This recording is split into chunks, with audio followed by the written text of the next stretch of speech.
Good evening, everyone. Welcome to the December 16th, 2025 regular council meeting of the Montclair Township Council. It's a regular meeting and it's being broadcast live on Channel 34. It's streaming live on Montclair TV 34 YouTube channel, and it's available on demand and can and will be rebroadcast. Sunshine statement is this meeting is called pursuant to the provisions of the Open Public Meeting Act. The meeting was included in the revised annual notice of the meeting schedule as set forth in Resolution R-25-038, adopted by the Township Council at its regular meeting of February 25th, 2025. It was advertised in the official newspaper on March 6, 2025, posted on the bulletin boards outside of the Montclair Municipal Building, and has remained continuously posted. In addition, a copy of the revised annual notice is and has been available to the public and is on file in the office of our township clerk. Please stand for the Pledge of Allegiance. I pledge allegiance to the flag of the United States of America and to the republic for which it stands, one nation, under God, indivisible, with liberty and justice for all.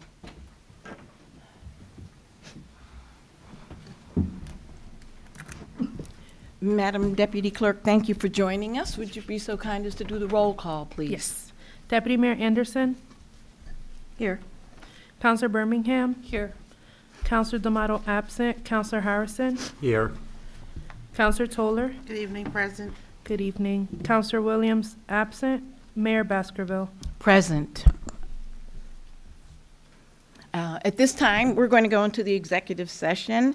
The purpose of the executive session is labor redevelopment discussion as well as a litigation discussion. And we're going to ask, please, that if any of you are here and you're not directly involved with this, if you would excuse yourself. And we expect to return to the regular meeting open to the public as close to 7 o'clock as we can. Thank you so much. I'd like to make a motion to adjourn into the executive session. Second. All in favor? Aye. Any opposed? Abstentions?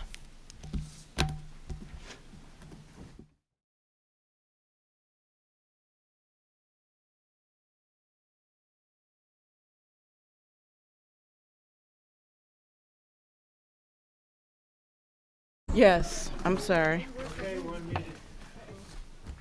I'd like to make a motion, please, that we exit the executive session and return to the regular public meeting. Second.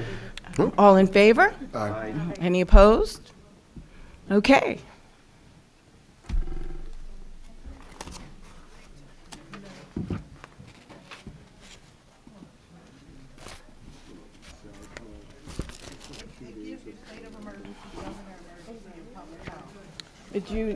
Did you wish to do one of the things we didn't really ask? If you want, you can. Rahum's doing football. I was doing tiny tykes. If you want tiny tykes, you can do tiny tykes. I'm fine to do that, and I think that's the cheerleaders. Yeah. Yeah, but it doesn't matter to me. That's what I just want everybody to be okay with whatever's happening. That's Rahum has a football. One of them is for the coach. Yeah, it's not a lot of action. Yeah. Oh, look at the little cheerleaders.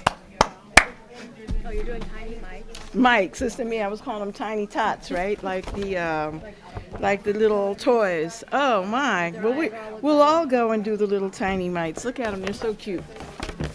I can do the front back. Huh? Okay, good. Let's get up here. Let's move along.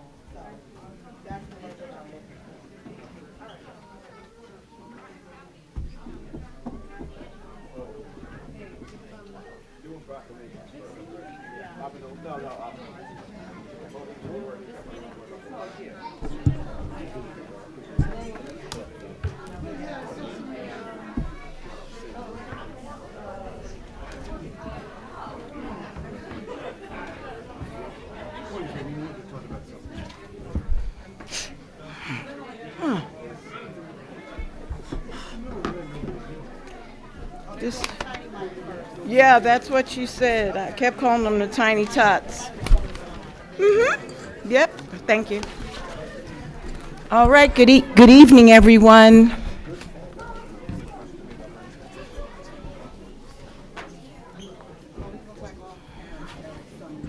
Thank you for being here. We have some wonderful proclamations this evening that we're going to start with in just a few moments. If you're here and you'd like to speak this evening in the public comment, don't forget, please, to sign in down at the front, and you'll take a number at that time, and you'll be recognized.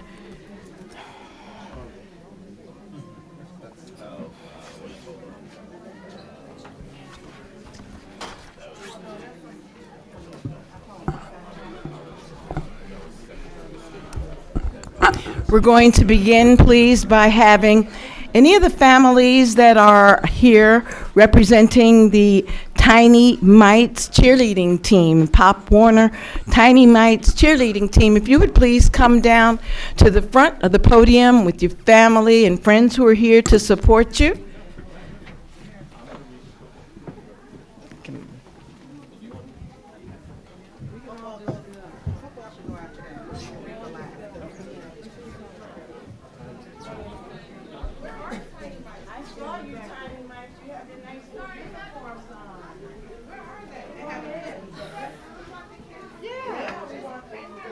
We want the kids, Tiny Mites.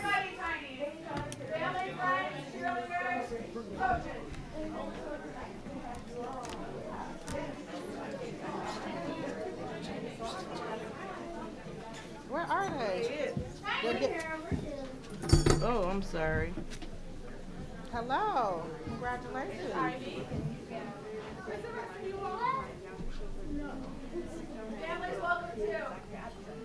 Hey girl, how you doing?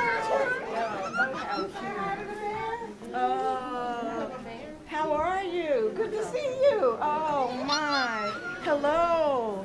Oh, you all look so wonderful. I'm excited for you. Hey, how you doing? Come on in. We really want the Tiny Mites in the front. Yeah. Tiny Mites, Tiny Mites. Oh, we're so Tiny excited. Coaches, families, everyone. Parents on that side, the cars over here. Okay, got it.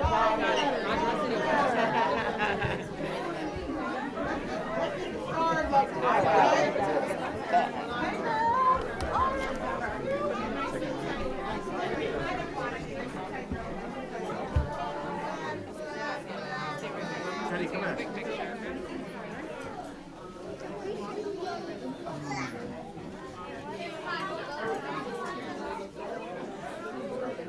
You can't tell me nothing. Oh my goodness, you can't tell me nothing. Oh yeah, yeah.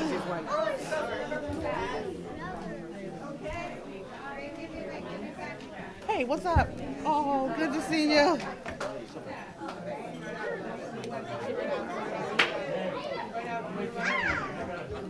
I don't want to be in their picture.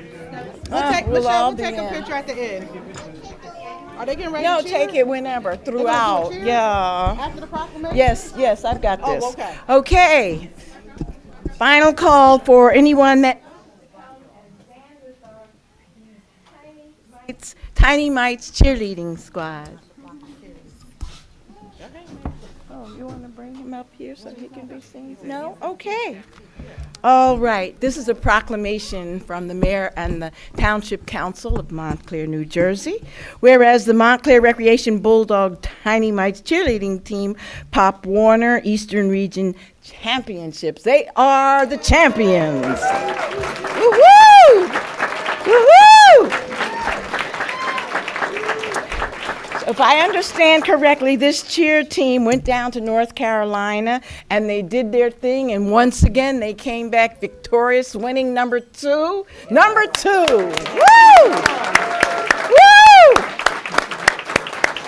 And whereas the Cheer and Dance Championship features over 500 teams who compete at the 4-day event, and whereas the young team won the Eastern Regional Tournament on November 2nd at the Cure Insurance Arena in Trenton, and they advanced to the national tournament. The Eastern region, which includes Pop Warner teams from upstate New York, New Jersey, Eastern Pennsylvania, Delaware, and Maryland, and a bunch of places, right? You guys must be really terrific in traveling nice places. Whereas the Tiny Mites are the entry level of cheerleading and dance in Pop Warner, and whereas the team is led by first-time head coach Nicole Brights, and features 10 participants ranging from age 5 to 7 years old. The participants in the Pop Warner programs are unique as opposed to those from other programs. While they are taught about the value of competition, they're also maintaining excellent grades at a satisfactory level to attain the ultimate prize of being named North Jersey champions.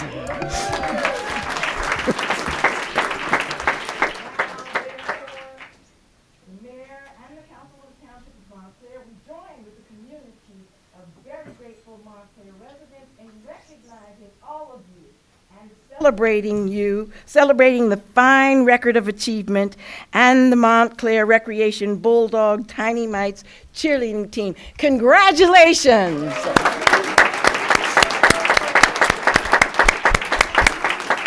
And I'm wondering if you guys feel up to just giving us a little bit. Can you show us just a little one of your cheer? If you know, just something that you don't have to do too much in terms of jumping. Oh, we're so excited. Yes.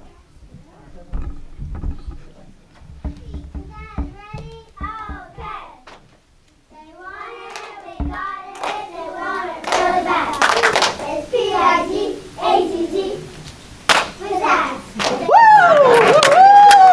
Oh, there's more. Charlie.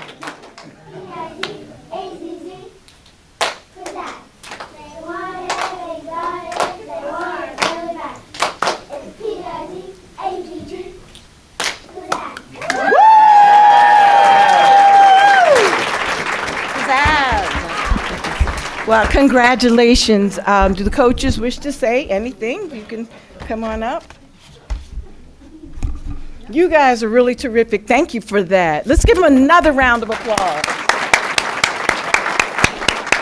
And for keeping your grades up. We're very proud of those grades also. Another round of applause.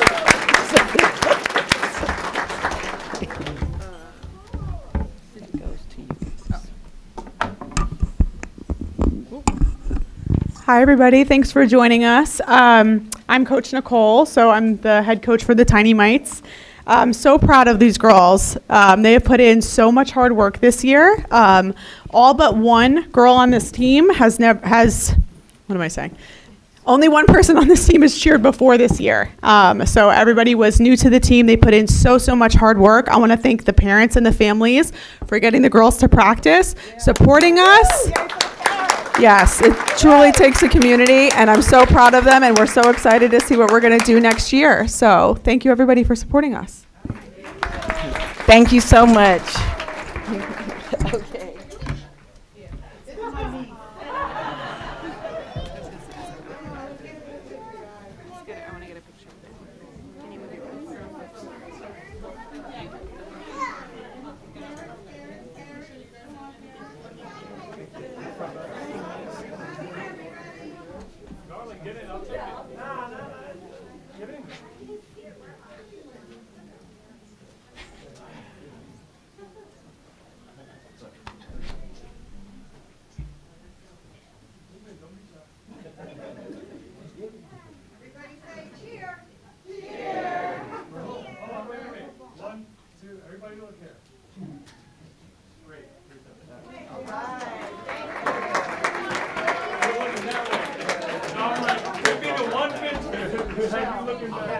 Wrong way.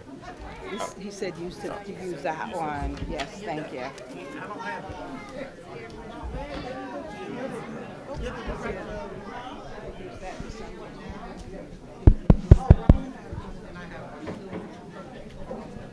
Okay, can we have the football team come up? Football team.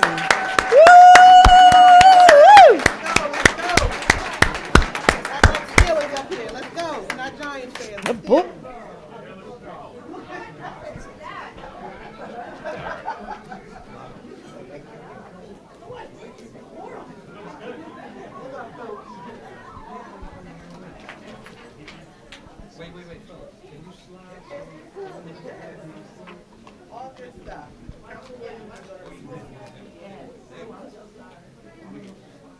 All right.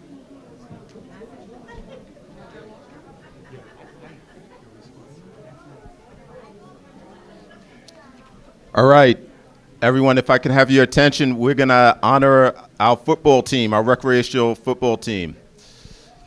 Whereas the Montclair Recreation Bulldogs 11U tackle football team won the 2025 North Jersey League Championship on October 26th,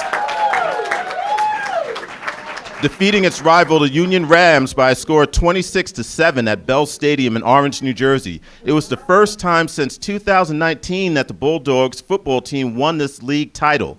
And whereas the team then moved on to Pop Warner Eastern Regional Tournament to compete against teams throughout the Eastern region, which includes Pop Warner's teams from upstate New York, New Jersey, Eastern Pennsylvania, Delaware, and Maryland. And whereas the playoffs and the Bulldogs elected to play from Division II to Division I, so they played up. Okay. Where more skilled teams participated throughout the tournament, a task that the Bulldogs were willing to take, knowing it would be a challenge for the young team. And whereas the semifinal game, the Bulldogs won a thrilling overtime game versus the St. Regis Royals from Red Bank, New Jersey. The Bulldogs blocked a game-winning field goal attempt by St. James to seal the victory, 25-24. Whereas the Bulldogs then moved on, we're not done. They moved on to the Eastern Regional Finals for the first time in the program's 18-year history, established 2007. And whereas the magical season came to an end to the regional final versus a very tough Downingtown, Pennsylvania team for a chance to move on to the national tournament in Charlotte, North Carolina in December. And whereas it is the most exciting about our team's success is that the 16 of the 17 players are Montclair residents. And 12 of the 17 rostered players are also first-time players for tackle football, ensuring that Pop Warner tackle football is safe for participants of all skill levels. And whereas the Montclair Bulldogs are led by head coach Frank Best, and staff, and 17 participants ranging from 9 to 11 years of age. The participants in Pop Warner's program are unique as opposed to those from other programs. While they are taught about the values of competition, they are also maintaining their grades at a satisfactory level to attain the ultimate prize of being named North Jersey champion. Now, therefore, we, the mayor and council of the Township of Montclair, join with the community of Montclair in recognizing and celebrating the fine record and achievements of the Montclair Recreation Bulldogs.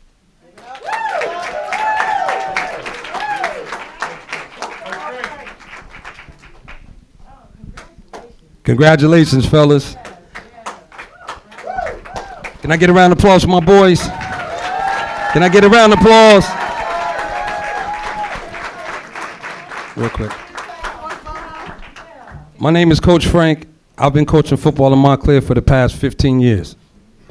And this is the first time that I've had kids that have never played football before. They didn't know how to put a helmet on. So I'm dead serious. Didn't know how to strap up the shoulder pads. Didn't even know how to put a mouthpiece in. I'm kid you not. But we practice day in and day out hard every day. And I told them, champions train.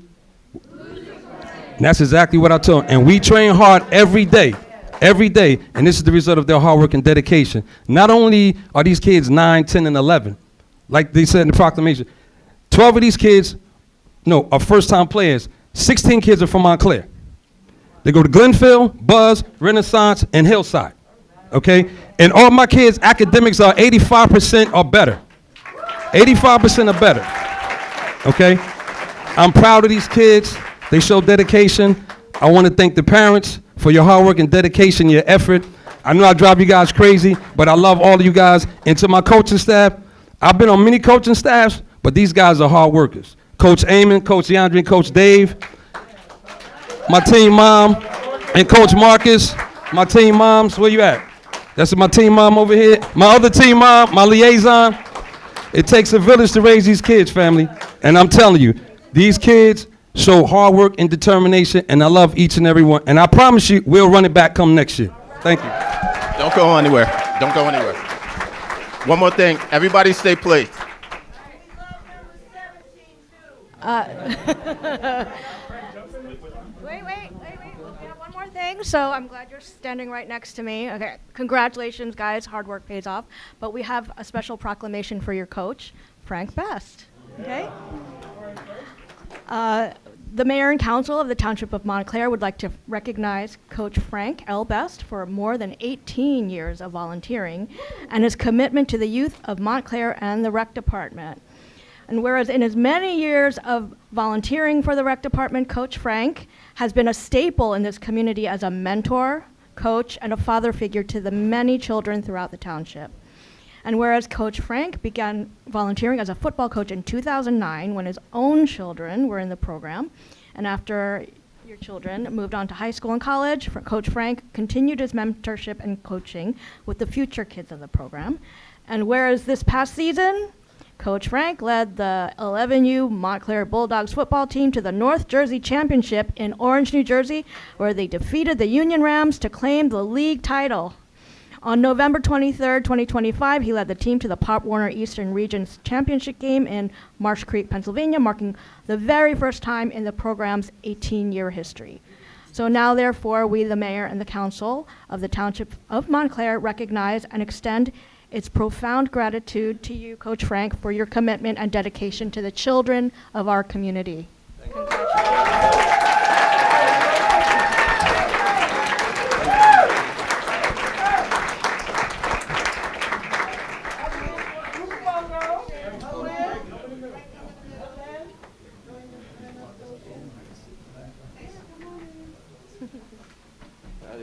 Yeah, you have to be in the photo.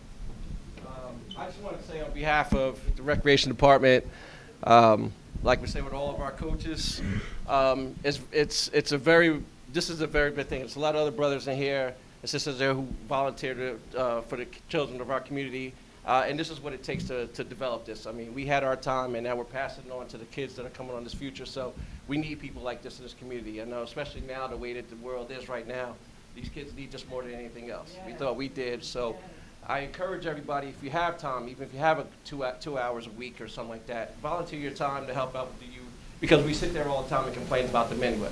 So if you're going to complain about them, you might as well be there with them and try to do stuff with them. So, but again, I can't thank these gentlemen and the young ladies who every year I force them, because once you start coaching, you can't get out, because we got more kids coming every year. So I thank them all for the time that they give us. It makes my job a lot easier, and it's so proud that we can stand up here and celebrate this every year and do this. So congratulations to everybody and your coaches again. Thank you. Thank you. Appreciate it.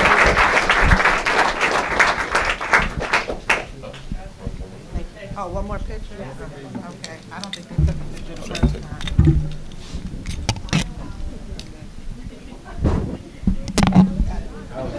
Alex, smile. Smile, Alex. Congratulations. Surprise, Coach Frank. Thank you so much for your Can't do without you. Okay.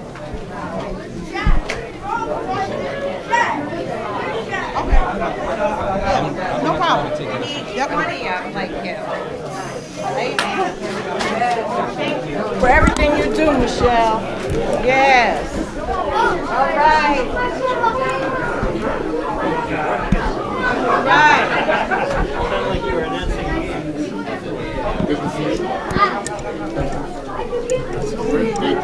Yeah. No, no problem. Do what? I was trying to turn this off. Or either just use it, yeah. Okay, next up, sure. We have a proclamation for Eureka Lodge, Prince Hall, number 52. If anyone's here, please join me up front. Congratulations again to those Bulldogs. Eureka Lodge!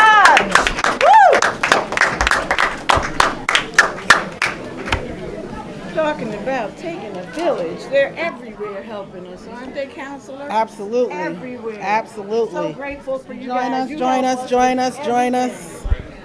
Oh, man. Look at this. I'm just going to try and let that settle down in the back a little so I can read. I should have waited.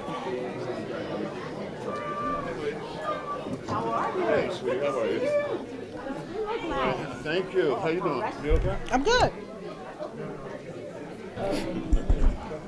I'm just going to let them exit a little. Hey, Murph.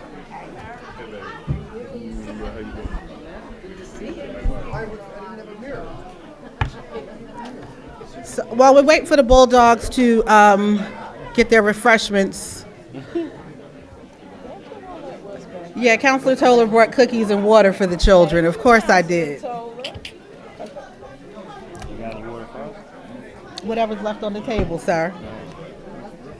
All right, so we'll get started. I'm not going to read the entire proclamation in the interest of time because we ran a little over, but whereas Eureka Lodge number 52 traces its distinguished origins to the early 1900s, when a group of visionary men led by Brother Hodge Ford first gathered in a barbershop located within Wilson's Feed Store building at 274 Bloomfield Avenue in Montclair, New Jersey, seeking the establishment of a Masonic lodge within their community. And whereas on December 5th, 1903, the Most Worshipful Grand Lodge granted its official warrant, and on January 22nd, 1904, Eureka Lodge number 52 held its first meeting in Bloomfield under the leadership of its first worshipful master, Robert Thomas, and treasurer Hodges Ford. And whereas throughout its 122 years of continuous service, Eureka Lodge number 52 has steadfastly upheld the principles of Freemasonry while serving as a pillar of strength, charity, and leadership within Montclair and the surrounding communities. And whereas the Lodge achieved a historic milestone on November 21st, 1965, with the laying of the first cornerstone for its Masonic building located at 173 Glenridge Avenue in Montclair, New Jersey. That was 56 years ago. Whereas Eureka Lodge number 52 has produced exemplary leaders who have risen to the highest office of the Most Worshipful Master of Prince Hall Masons in New Jersey, including the late Edward Ballou, DDS, and the late Haynes J. Burnett Sr., medical doctor, and the late Leonard S. Coleman Sr.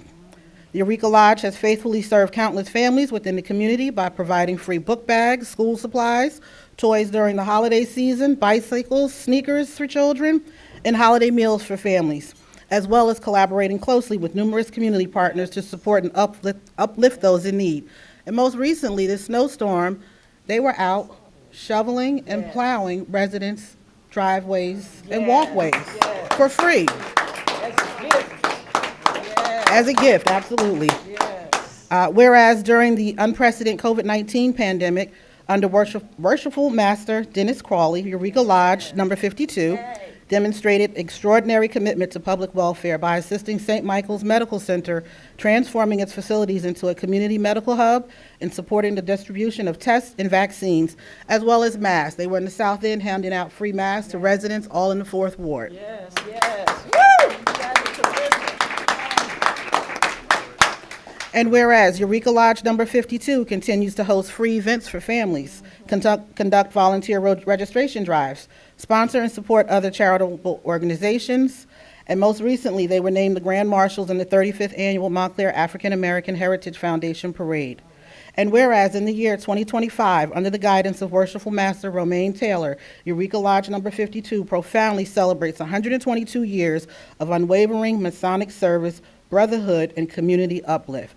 And now, therefore, the mayor and the council present you with this proclamation for your years of service, commitment to our families, our children, and everything else. I just want to say thank you to you gentlemen, you brothers, because it's not often that you hear that you're gentlemen.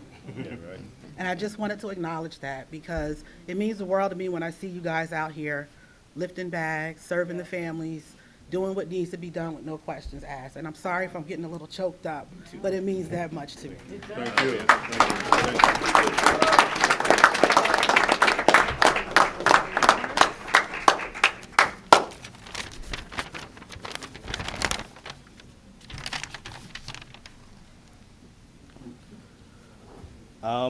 Good evening. Good evening. I am Brother Romaine Taylor, Worshipful Master of Eureka Lodge No. 52. I would like to first give thanks to God from whom all blessings have flown. Would like to thank Mayor Raymond Baxterville and the council for affording us this opportunity of this momentous opportunity.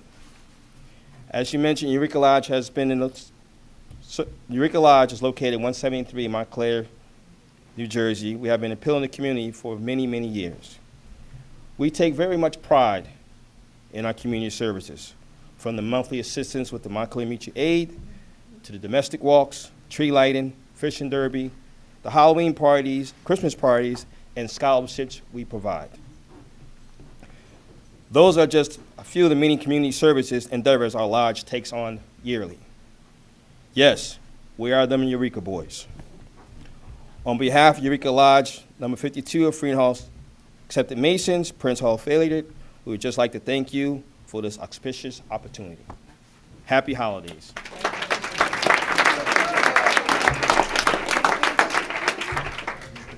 Take a picture, guys. Get a picture. Oh, guys, no gent ladies. Hey, Anyone no, there? we're in. Susan, Rahum, you guys jumping in? All right. Come on, you guys get up here. Yeah, you better go here. I was going to say, go around that way, you can find your. Trying to be seen, man. How you doing, Councilman? Who we get in the front? Who we missing? There you go. Get him up there. Okay. All right, we good. There you go. There you go. 4, 5, 6.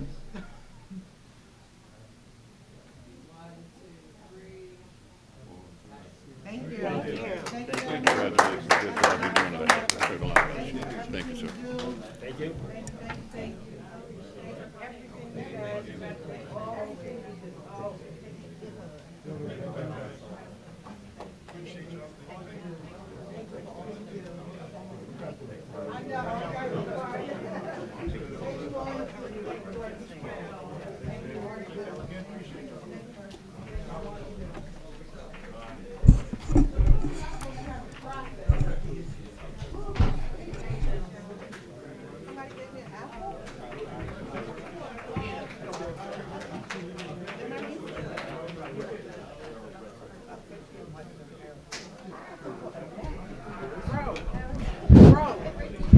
Mic is off.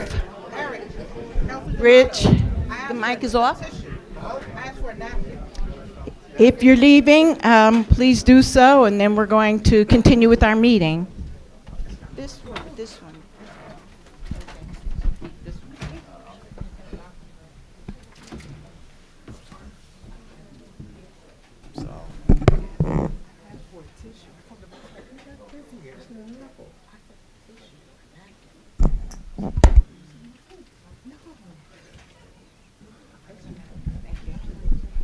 Okay, good evening, everyone.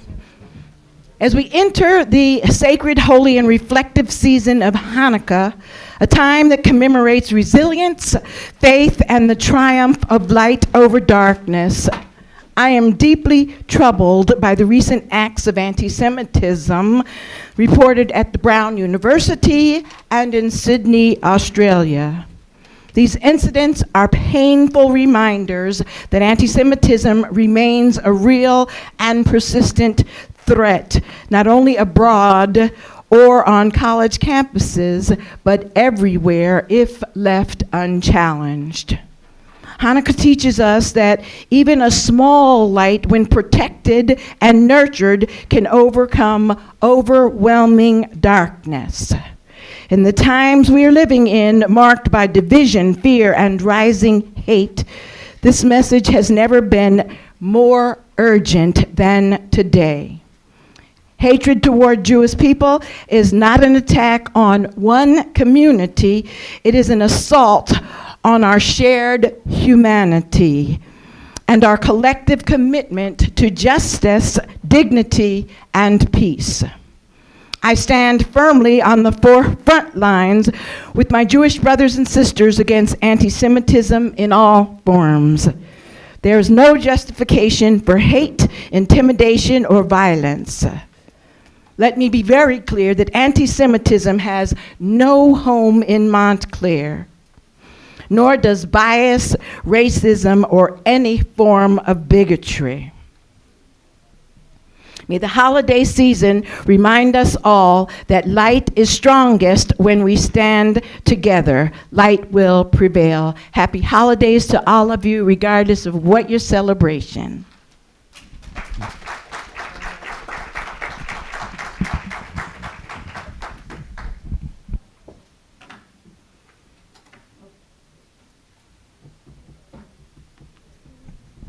All right, we're going to move into public comment. Who has number one, please? You, okay. Step right up, and then if the next person in kind can just get ready, and we're happy. Hey! How are you? I haven't seen you in a minute. Here, I think you can use this. All right.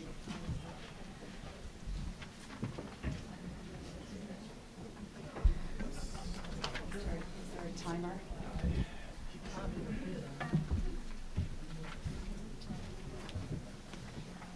Is there a timer? It's over there. I've already started? No. No, Okay, great. not I yet. don't have my glasses. No, Okay. we're not started yet. When you're ready, we're ready.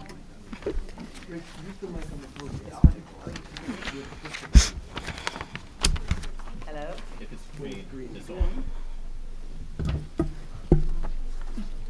That's what I was telling them. I didn't think it was working.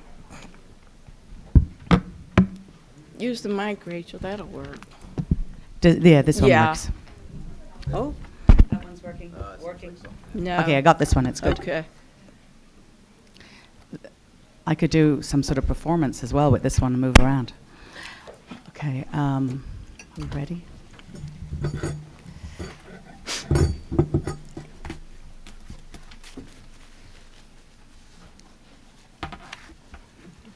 Okay, I was waiting for to be told to start. Okay, I'm Rachel Egan, Montclair resident. I am one of the people that had to redo my sidewalk. I'm pretty upset about it. It cost thousands of dollars. I did write to everybody. I did say that it seemed completely crazy. A quarter of an inch is really nothing. It's probably already been put out by the extreme cold. The concrete I've already had fixed. So, but that is not why I'm here tonight. I read a recent Montclair local article and was stunned because about the proposed deer count. I was stunned by this approach. I was even more shocked when Lisa Johnson said the purpose is to determine the carrying capacity of the land. That's code for how many deer we need to kill. I then listened to a past council meeting and learned we accepted money from Fish and Wildlife, an organization known for increasing hunting and killing. Did you know that Fish and Wildlife's program donates venison to poor people, meat that is contaminated? This is one way that they can sell these lethal programs into our communities. It sounds good at first, but it's a racket and we can do better. The public depends on you to know all of this. So what are we trying to decide with this data? No one has shared this concretely, explicitly.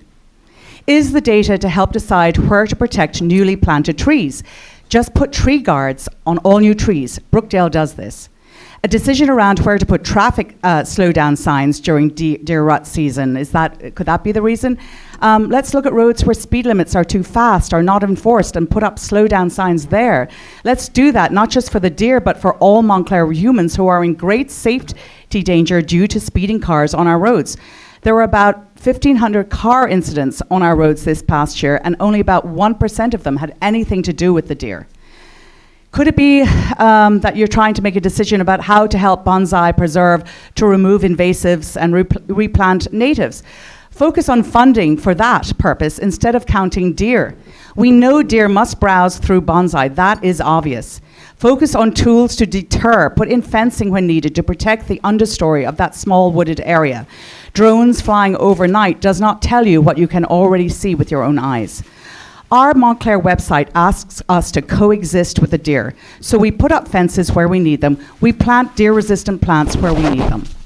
If you want to talk about disruption to our gardens, well, I am wondering if we are planning on killing the groundhog, squirrels, and rabbits as well. Lots of people complain about those creatures. They all carry ticks. We know that mice, in fact, are the main vector of transmission of Lyme disease. None of these require population counts. They require targeted action and protective measures. Starting down the road of counting deer risks undermining Montclair's long-standing policy of coexistence with wildlife, a policy that always makes me proud to be a Montclair resident. I feel I could always count on this town and you as our council to keep these kinds of wildlife killing conversations out. I urge you to clarify tonight what decisions you expect to make and not make them with data. You can say tonight that killing won't happen here, but if you collect the data, we are participating. Thank you very much. Thank you very much. Next guest, please.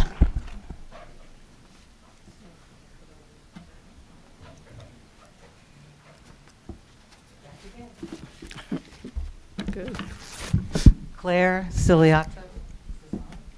Yes. Yeah, Claire Ciliata, 279 Park Street, Montclair. I'd like you to read something that we were told and verified. The Montclair Township Council can downzone a property back to R2 even with a proposed development project currently before the planning board. I'm here tonight one more time to, and I need to tell you this, I've been going to the planning board meetings, and guess what? Their actions and their words are, hey, we're just following the law. The builders come in, and when we ask really important questions, they say, well, we're doing what the law says. No more and no less. Except it is less. It's always less. And this is where I have the problem. Because they buck it back to you. They say that you, the town council, are the only ones with the authority to change the planning and zoning in this town. So I'm kind of saying, well, what's their job? Because when I go to their meetings, it sounds like their job is to give these guys whatever they want, as long as they're within the law. And you all make the law, evidently.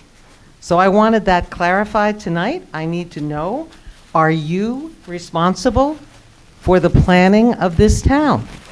Because what is happening at Watchung Plaza is a disaster of monumental proportions. And kids, 2 weeks ago, a kid got his leg broken there. Every single day we watch people almost get killed there. I went to Essex County to ask about the lights because once again I was bucked up. I called the town. They said, oh no, not us. It's the county. It's like pass the buck day. So I went to the county and I said, have you done a study? Under New Jersey state law, you are supposed to, when you put new lights in, do a study. You know what my answer was? Oh no, we don't have to do a study, only the state. If the state puts the lights in, they have to do the study. I'm like, what is going on here? Who is responsible for anything? You need to get a study done of those lights. So I gave them 3 things about what was wrong with the lights. And the guy said, oh, well, I'll look into that. Now I ask you, do you think he's looked into it? I don't. So who's responsible? Are you responsible for everything? Does no one else in this town have any ultimate responsibility?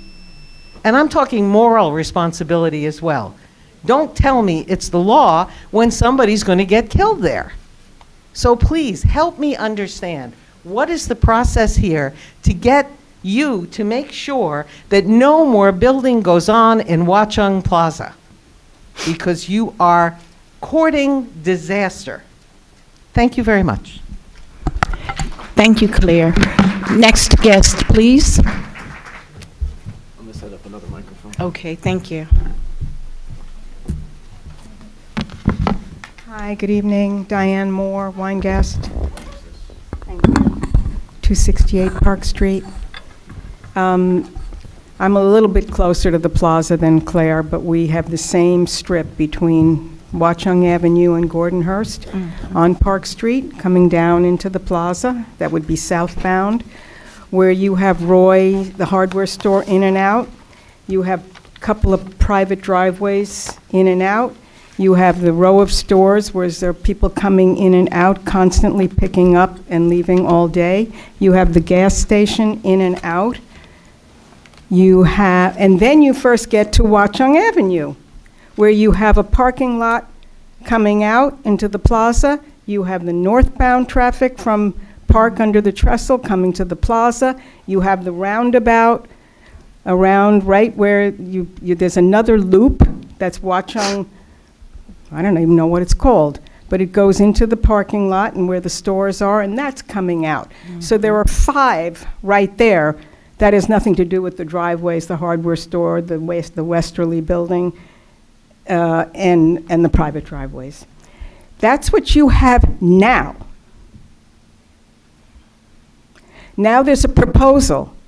At the same time, pending proposals for 14 spaces for a convenience store at the gas station will add to the in and out, because these people aren't crazy. They're not opening that so no one will come. They're opening that so everyone will come.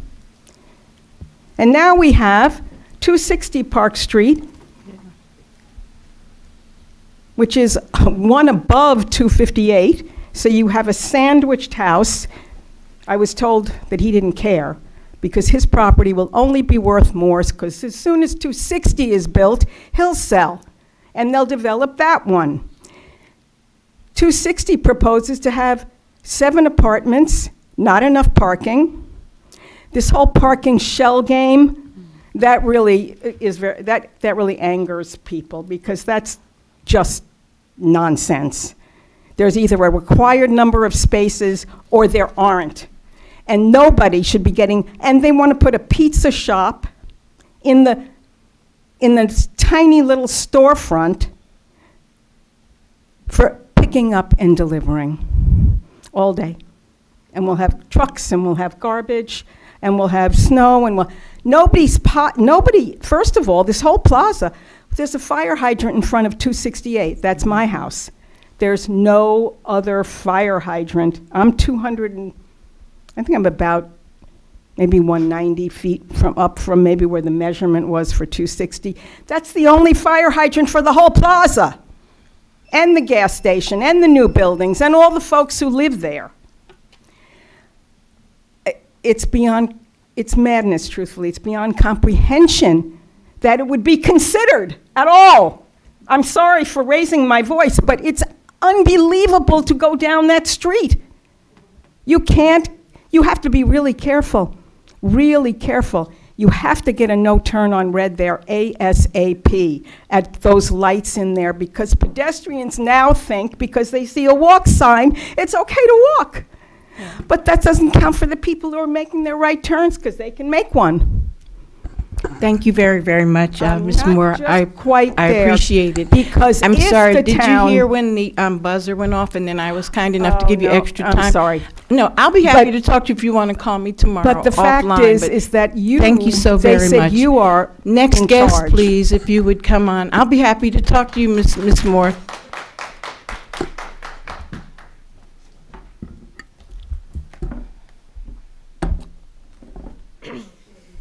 Hello, my name is Dorothea Cook, and I live at 9 Laurel Place in Upper Montclair. I must admit, I come here today not with a complaint, but with mere confusion. Staying informed in town council meetings is of the utmost importance to me. Many, if not all of you, may recognize me and my peers, front row every meeting. On November 25th, 2025, discourse over the reassignment of deputy mayor led to a motion for it to land on tonight's agenda, which I have read thoroughly and can say in full confidence it does not. I completely understand the manner in which procedure is held as key. and that the November 25th meeting was not the appropriate time for this decision. But now my confusion lies in the question of when will this issue be addressed. Proper procedure is certainly not rushing agenda items, but it is not them disappearing into the abyss either. If this could be clarified, it would be much appreciated. Additionally, the resolution for deer management was also on the agenda for that night and certainly requires follow-up. I cannot emphasize how unacceptable it is that we would be killing deer as a solution to this issue. I do hope you all have a happy holiday and New Year. Thank you. Thank you very much. Next guest, please.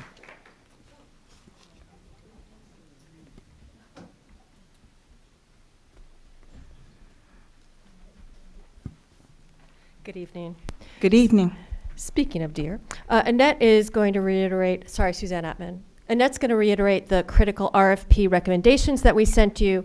I just want to say I'm still reflecting and I'm still alarmed that we are taking money from Fish and Wildlife for a deer count, especially since there has been some clear recognition among you on the conflict of interest.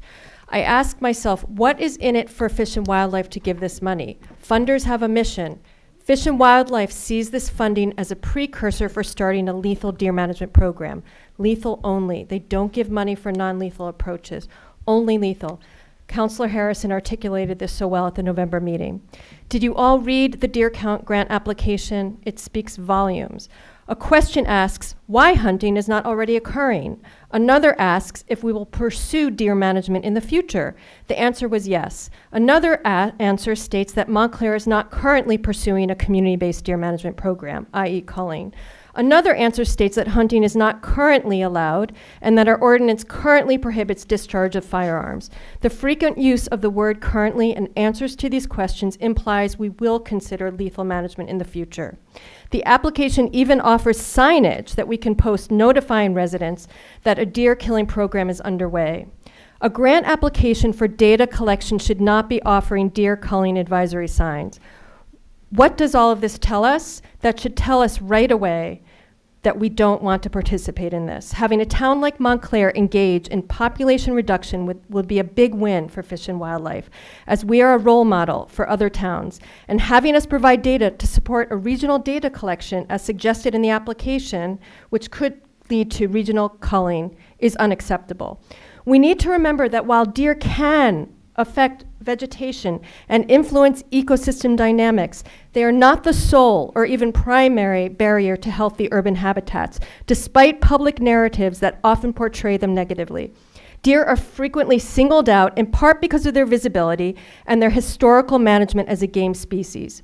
You can still abort this whole thing. Don't count deer and instead put our time and energy into humanely managing the issues with deer as we know them already. If we still want to move forward, despite what I'm sharing, let's fund it ourselves and avoid this kind of pressure, bad optics, bad associations. I hope we can find $6,000 in our budgets or use a small piece of the $250,000 grant to Bonzel to fund this. We can fund it ourselves, ensure the data is private, objective, controlled, independent, and help us to address complaints and coexist, not kill. Critical is who does this count, regardless of who funds it. My colleague Annette will speak to this.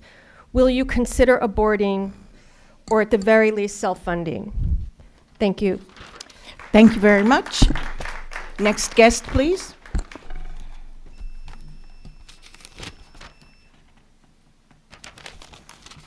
Hi, everyone. Annette Batson, 150 North Mountain. And I want to thank Mayor Baskerville for those amazing words calling to our humanity and compassion for all residents here and all over the world.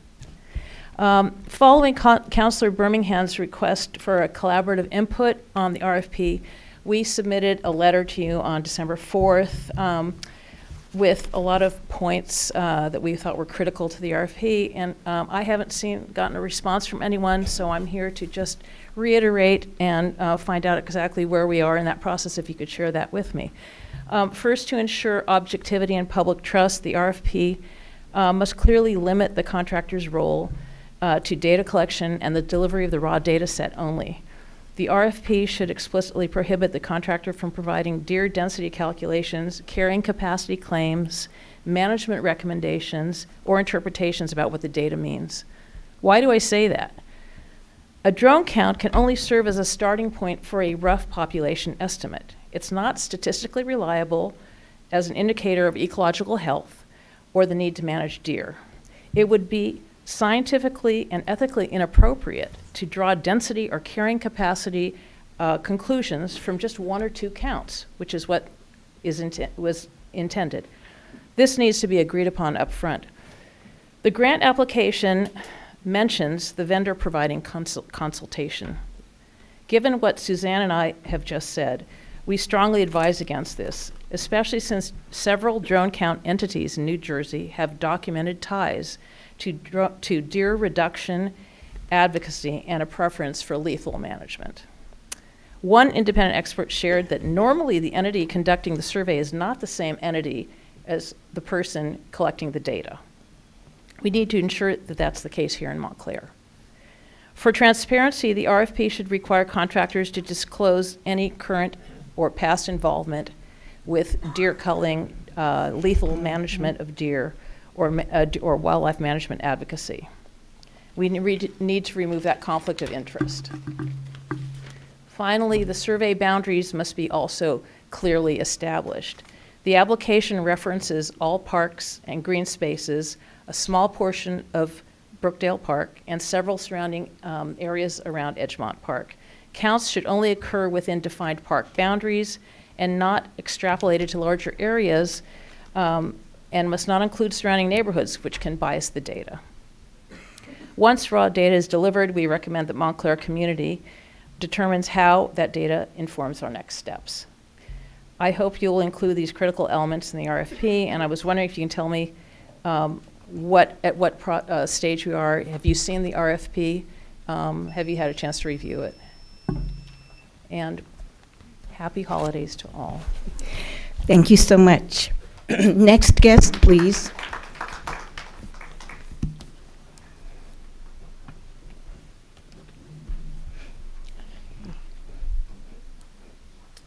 Hello, hi. My name is Josh Cohen, 11 Fidelity Place, Ward 2. I'm delighted to be here actually because I think it's been since the first election or the last board, and I see a lot of good people and several friends up there in front of me. So I'm happy to speak to you guys.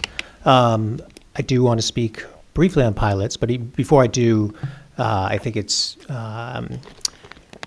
ironic, maybe that's the wrong word. I think it was prescient that there was a proclamation honoring those Bulldogs. 16 of those boys, 16 of the 17 boys are residents here. That means they're in our school system. And I imagine many of those cheerleaders as well were in the school system. So I want you, I know Councilor D'Amato is going to enter a resolution for pilot sharing. I should mention that the proclamation for the gentleman at the end, and as Ms. Ward Councilor Toller had gotten a little choked up saying how awesome they are, and some of their service is just the sacrifice they do. The shoveling, the raking, the bagging for free. And it strikes me is that I see the older generation, what we are supposed to do is sacrifice for the younger generation. We've gotten things so twisted in this world where the older generation is mortgaging the future of our youngins and our youngsters and our students. And that's happening again. And it occurred years ago with the pilots agreements that don't take all the money, and as you know, the way the taxes should be shared, much of that money should go to schools. So I know the comeback is, the Board of Education has not done their good job of, oversight and auditing and management. But I would say to you, what I see is they've been forced into deficit spending for years because they're covering a shortfall that the town council has not provided. Now, I know none of you were on the council and the, when all this was made. And I would say most of those agreements, my bet is they were made by men that didn't live in this town, didn't have children in this town, and had no skin in the game. So I want to urge you to do the right thing, because there are a lot of angry, upset parents out there, and you can get in front of this thing and do the right thing, or you can be the goat. and something's going to happen, and everyone's going to be angry, and they're going to look for someone to blame besides the ones there already.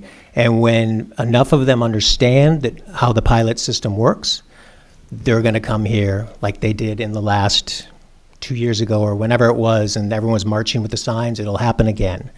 So you guys can get in front of that. So I urge you to please deliberate on the resolution, and please say yes. Thank you so much. Thank you. Next guest, please.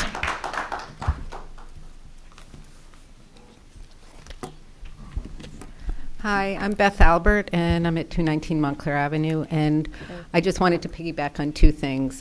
First, Josh, I was coming here to speak about the pilots. I did write to a couple of you, and I know that when you were campaigning, a few of you were campaigning in favor of sharing pilot money with our education, our public education. So thank you, Mr. D'Amato, for bringing that to the forefront. Thank you for all of you to consider it, and I hope we do pass some sort of resolution that gives money to the public school district, because all of you have come out publicly talking about how much you favor our public schools. So this is the way to show it. And the other thing I want to piggyback on is what I wanted to thank you, Dr. Baskerville, for bringing up the tragedies that we faced, and talking about peace and love in our community and our community coming together. So thank you very much. Thank you. Thank you. Next guest, please.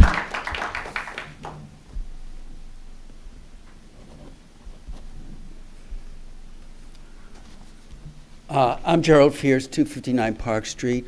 I live directly across the street from 260 Park, which is currently asking for variance to develop a commercial mixed-use building with pizza or a bagel shop and 7 apartments. And 2 months ago, I was hit by a car while in the crosswalk at my corner of Park and Watchung. And a month ago, a woman and her child were similarly hit by a car. And last week, a car went out of control, crashing onto the pavement. And luckily, no one was hurt. But eventually, someone will be seriously injured. And when that happens, because of the incompetent design and overdevelopment and poor oversight by the town, you all are going to be responsible. That is where the finger will be pointed. Like all developers, the developer of 260 Park is minimizing the space for setbacks, parking spaces, turnarounds, and drainage. And yes, they say their proposal is sufficient, but the fire department has concerns on whether they could efficiently fight a fire, and the residents who live on either side have concerns, and no thorough traffic report has been done. Only their person is saying okay. 260 Park sits just outside of the designated historic district. It's a 112-year-old house with a residential house on either side, and is part of a neighborhood that has the personality of a village green where you can walk and gather. The property never has had a commercial component. It's always been residential. And when we inquired why this property was zoned for mixed use, no one has an answer. And I've been told by town officials that mixed-use zoning is all part of a town plan to encourage commercial development, and that nothing can be done to stop development, even if it causes dangerous traffic.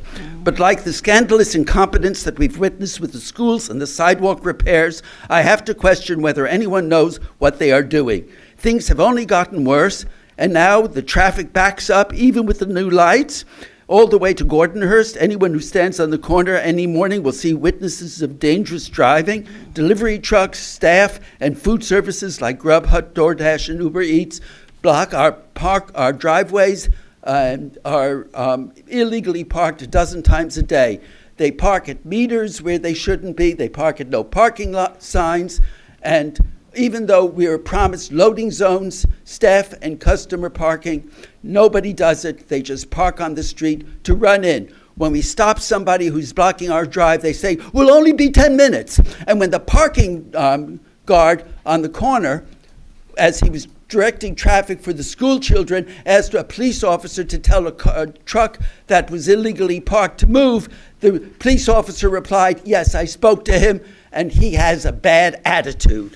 Well, I ask you to do your jobs as representatives of Montclair citizens and protect road safety and quality of life. At the very least, uphold zoning restrictions that have been duly passed and in place, and at least have the town enforce parking rules so trucks do not pull into no parking zones or take up multiple metered spaces. Make the police do their job. There's enough discussion about your integrity and competence of the municipal Montclair system. I ask you to enforce the rules. Don't make us the villains. Do your job and advocate for the residents of Montclair and the developers. Thank you very much. Next guest, please. Guest number 11, is there number 11? Number 10, I'm sorry. 9, oh boy, I'm way off tonight, sorry.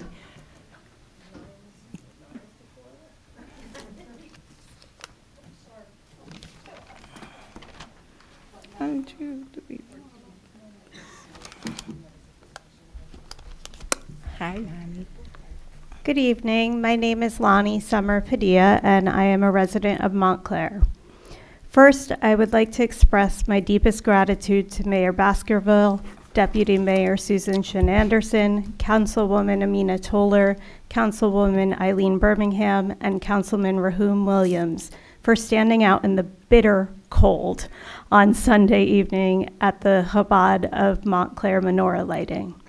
The first night of Hanukkah was on the same day that we woke up to the news of the horrific anti-Semitic attack in Australia, which sent shockwaves throughout the entire Jewish community worldwide. This attack followed the recent arrests of 2 young men who reside in Montclair, who were reportedly planning a similar attack on Jews here in Montclair. Attending the menorah lighting on Sunday, the same event that the Jewish community of Bondi attended, was an act of bravery and endurance, and your presence at the menorah lighting on such a dark day provided a light of hope. So thank you, and thank you for your words tonight. Hope has not been easy to come by these days. There are so many situations that have occurred in recent years that test one's ability to hope and to trust generally, and it is a time when many of us are looking to our leaders to keep the flame of hope alive. There are so many examples I can cite, but right now I am going to stretch this thread, and I am going to focus on the issue of our schools. When many of you ran for office, you made a campaign promise to find a way for the township to allocate the fair share of pilot revenue to our school district. Mayor Baskerville, you acknowledged the need for this when you told the Montclair Local, quote, "Despite the fact that Montclair Public Schools receive 57% of Montclair property taxes, the budget is not keeping pace with costs or direct costs to Montclair Public Schools, students, and families. If after a thorough evaluation, the next council feels we still need to offer pilot as an incentive for developers, I believe there can be a huge benefit for our schools. Schools, safety, quality of life should be a priority for everyone." Councilor Williams, you told the Montclair Local, yes, the BOE should receive its pro rata share of pilot revenue. However, if the town shared the pilot revenue with the BOE, then the municipal budget will have to find a way to fill the revenue shortfall that will be created by the new arrangement. This is not an insurmountable task. I will utilize my nearly 30 years of experience in commercial finance to go through the budget to find enough cuts or new sources of revenue necessary to replace the pilot revenue that would be paid to the BOE. Councilor Toller, you told the Montclair Local, yes, I believe by supporting a more equitable revenue sharing to come from all future pilots the township enters into, that should match the same revenue split percentage that the town BOE would normally receive. Councilors Birmingham and D'Amato were part of our advocacy before. We elected all of you with this promise in mind. Please do not betray our trust. We have been hanging on to the hope that you would fulfill this promise. We need your leadership. We need a reason to believe that not all hope is lost.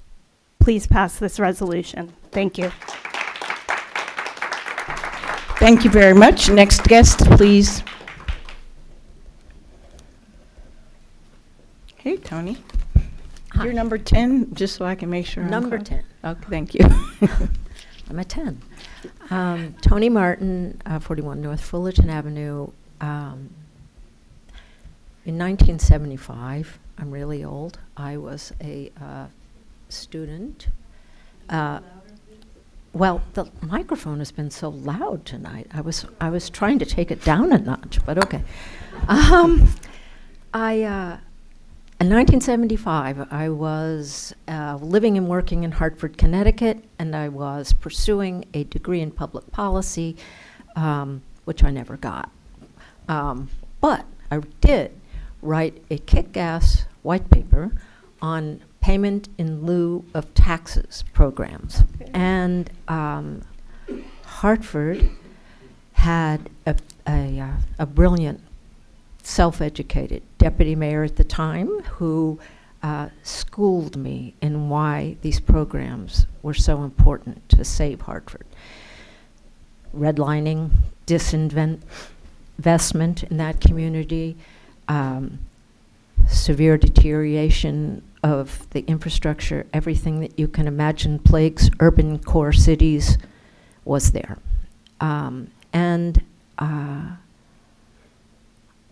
I believe that those programs are very important in certain cases. I'm not here to talk about the allocation. I think it's time that we moved beyond payment in lieu of taxes programs.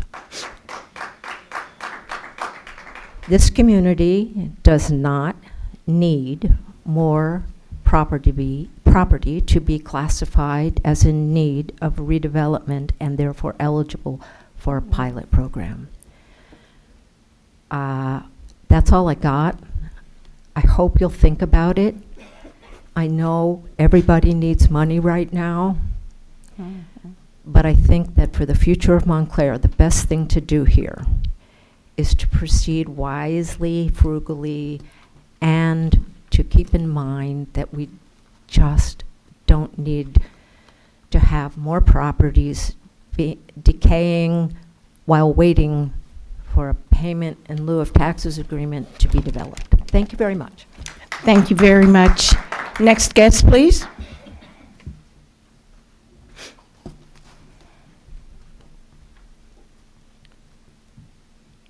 Ariel Eckstedt, and I just want to start by thanking Manager Marks for acknowledging that there was a problem with the sidewalk ordinance and rectifying it. This is, as Tony just said, and a number of people have said, a time where affordability is really a huge issue. And unfortunately, I was slapped with a sidewalk violation and paid thousands of dollars as a result, and I'm happy that other people will not. I feel that the situation was avoidable. And in rewatching the meeting where this ordinance was brought forth by Councilor D'Amato and then subsequent meeting where it was passed, I saw both the mayor and Councilor Toller asking over and over again for there to be a pause before voting on the ordinance so that residents would not be unfairly hit with major costs. Instead of seeing the value in a pause, there was lots of pushback. A number of you talked about doing an information campaign after passing, aggressively publicizing what to do if, for example, you have a town tree that was causing sidewalk issues. Lots of talk of how the town was going to communicate, including via the package you get with a violation. I got nothing. I have my package here, and anyone can see it if they like. Councilor Toller also brought up that by law, code enforcement has to go out within, I think, a few weeks of when an ordinance is passed to start issuing violations. So the pause had to happen before the passing of the ordinance. To this, others said, an amendment can be made later. Councilor Toller said, why not get it right now? There was more pushback, and then she said, when do you think we can do it again? We move on and then we forget about it. It's not in the if it's not in the ordinance, it's not going to happen. And that turned out to be exactly what happened. The ordinance was passed, no communication or publicity was issued, and everyone seemed to forget about an amendment. Dozens of residents are out hundreds of thousands of dollars in total as a result. And I appreciate that Councilor D'Amato started the discussion by saying he wanted a common sense solution. But common sense told many of us residents that a quarter of an inch made no sense at all. This too was discussed, but no one seemed to have the common sense to do the research on if a quarter of an inch was in fact relevant to the majority of residents. And I just want to say Manager Marks was not here at this time. With this faulty ordinance also came degradation of the historic nature of our town. The town started installing bluestone sidewalks around 1882, and my house was built in 1887. I've been told that at least some of my bluestone was original to the house. I can't verify this, but I will say it's virtually impossible to have bluestone without a 1/4 inch. Anyway, I have invoices for myself and my neighbor, and I also just want to say this town cannot have more pilots. It is insane. Thank you. Thank you very much. Next guest, please.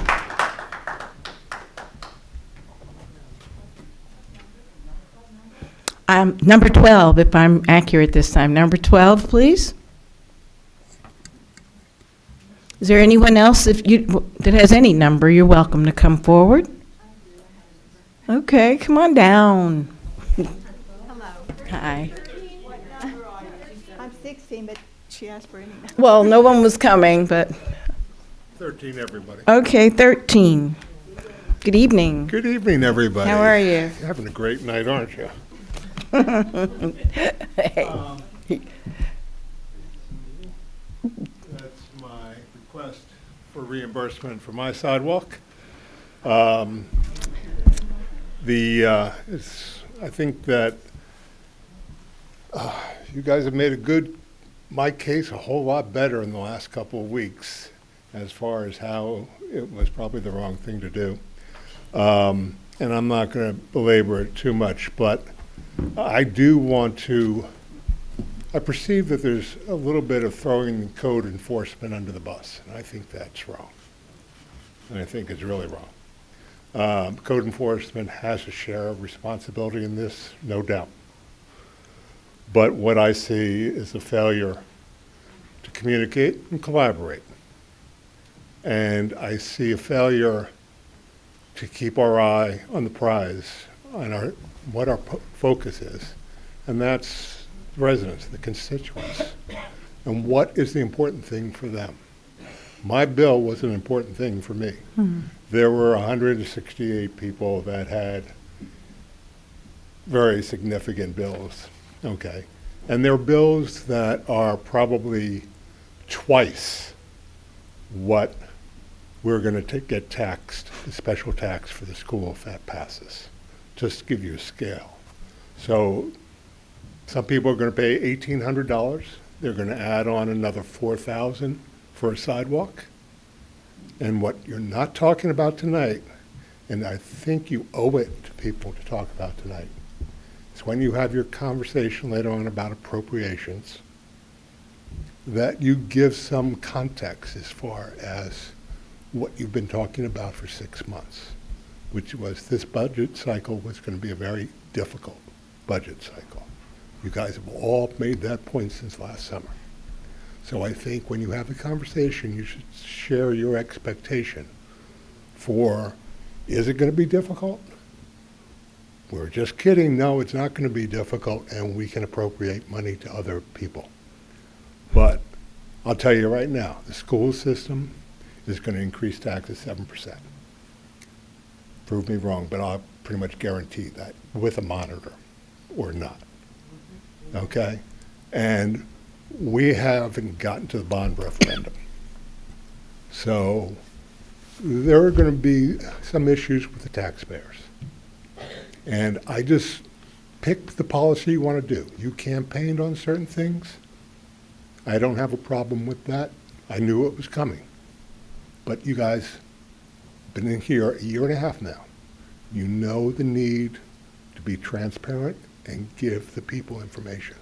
And you owe them some information at this juncture if you're going to have that conversation. As far as the deer, skip the count. It's a stupid idea. Let's just do it next year. Why just take all this on your shoulders, okay? And 3, 2, 1, Merry Christmas. And happy Thank you so holidays. much. Next guest, please.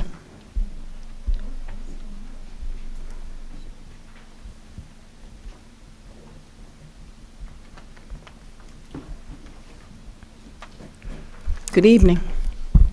Good evening, Sarah Avery. The evidence that Montclair has a history of racism and practice of segregation led me to investigate the inequities of housing discrimination and the ongoing practice that has caused the displacement of many residents. Beginning in 1870, former slaves were imported to Montclair to work as servants in homes of wealthy white residents. By 1900, over 52% of African Americans living in Montclair were born in Virginia, and 1/3 lived on streets that would be redlined by the federal government in 1939. The 1933 map produced by the Franklin Survey Company clearly describes the YMCA on Washington Street as colored. Redlining did not create segregation, it codified the practice.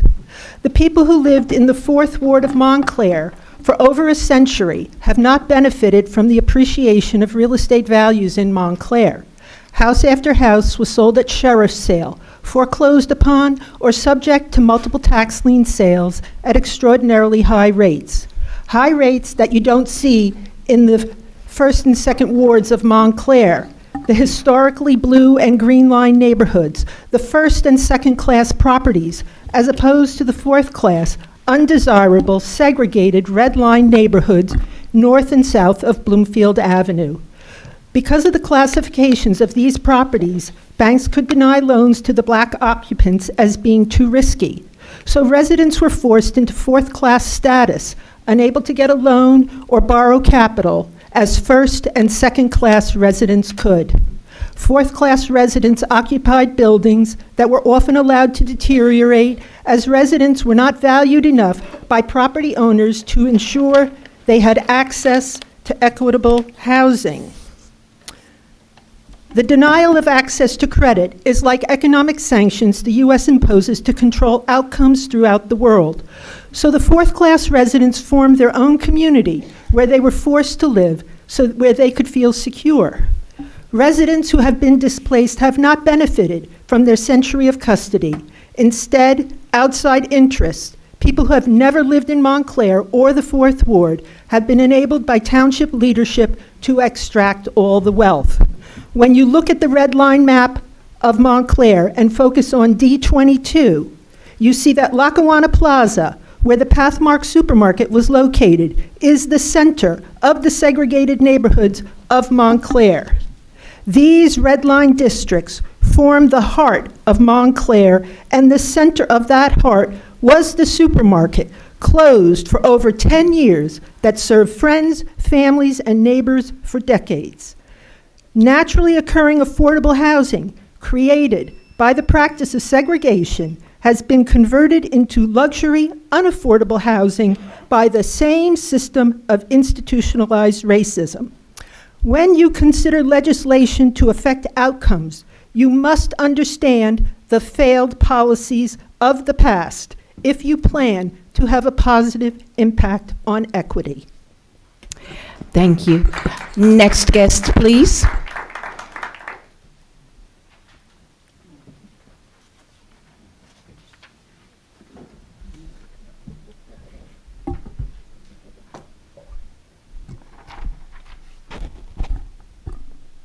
Hi, Jessica Stolzberg.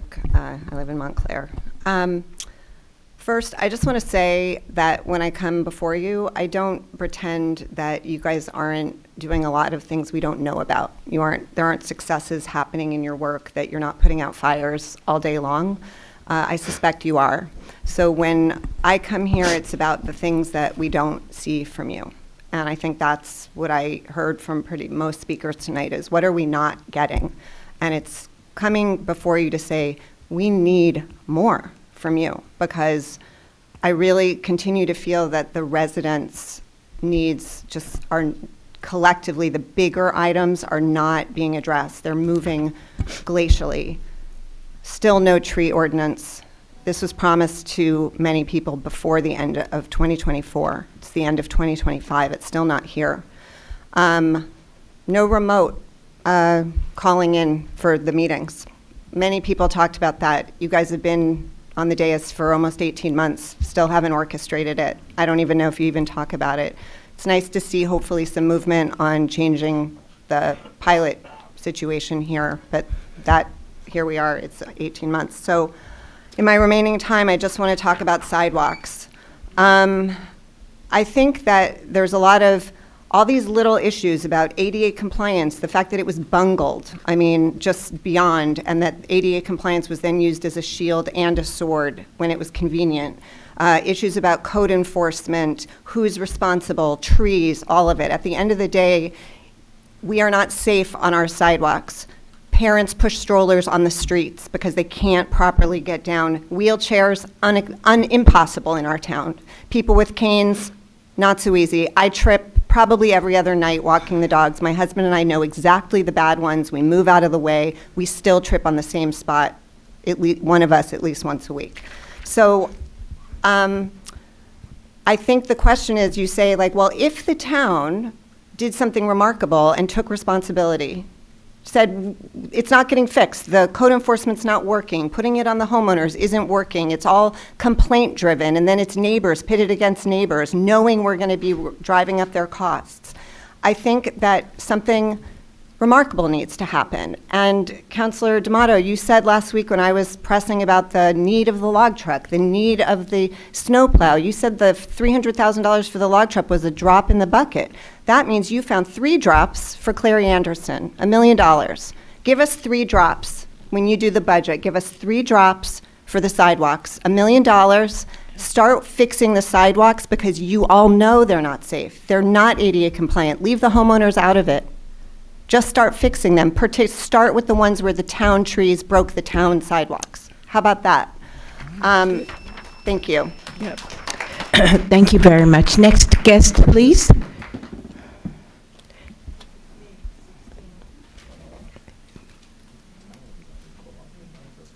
She's 16. Yes, 16. It's your turn. Yes, thank you. And I want to, who just spoke? Jennifer? I want to. Jessica Salzberg. Jessica. I'm sure you're all doing a great job, and I want to reiterate what she said. I've been at the planning meetings. My name is Donna Pickett. I live at 255 Park Street.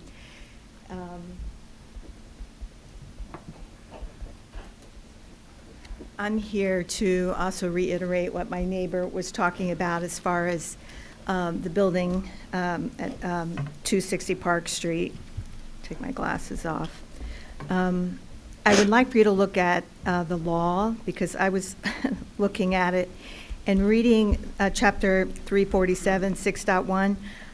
I don't think that we have to force a commercial business in 260 Park Street under the New Jersey law. I think we can keep it residential. So I don't know, can you do that? Is this the right board to ask for that, to look at the law? Am I asking the right people? Who do I need to call to do that? But I'm pretty sure New Jersey law in Montclair, chapter 347, says that that does not have to be commercial. And I'm asking 260 to remain non-conforming, just because what you heard Jerry said and what you've heard me say, some of you, at the planning meeting about the traffic. It's in the best interest of the town. I have to say I'm very passionate about this town. I love this town. I moved here from Indiana in 1980. I talked this town up. I go shopping at Watchung Plaza. I go in Upper Montclair, the villages. People are saying the same thing that I'm saying. They are saying there's too much building going on, too much traffic going on. And for that area where I'm talking about 260, you've got to think about the residents. We pay the highest taxes in the United States of America. And you have to listen to us, especially me. I see it. I'm right there. And I see the garbage, the noise. I see the pedestrians. I have more pictures on my phone. I brought them to the planning meeting. Yeah. I have more. And every day when I'm sitting in my office, I take pictures. And I could just show you like what goes on across from 260. You cannot, and you can say no. Do not allow a commercial business. And you have to look at the building. It looks like Brooklyn. We have to talk to the Historical Society. It has to be conforming. It looks horrible. And now we're talking about the train service on the weekends and off hours. Are you kidding me? I mean, let's be smart. Let's think about the residents. Let's think about the safety. I mean, let's make some good decisions. Just say no, no, no, no, no business. It's for the best. I wish I could say more, but that's it. Thank you. Next guest, please. This would be guest number 17, please.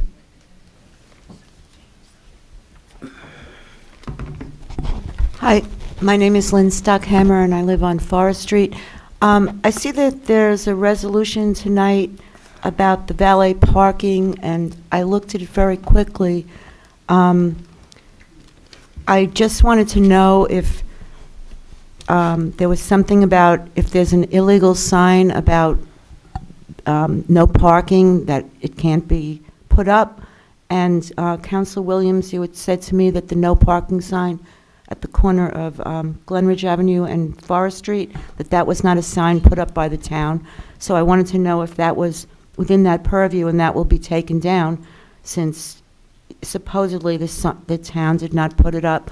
And I also wanted to say, in terms of the very horrific killings and murders at anti-Semitic at the first night of Hanukkah, that we should also remember, because many of us in society tend to demonize Muslims in this country, and that it was a Muslim man who saved many lives as well. Yes. And it is a horrible thing. Yep. Thank you. Thank you very much. Next guest, please. Guest number 18.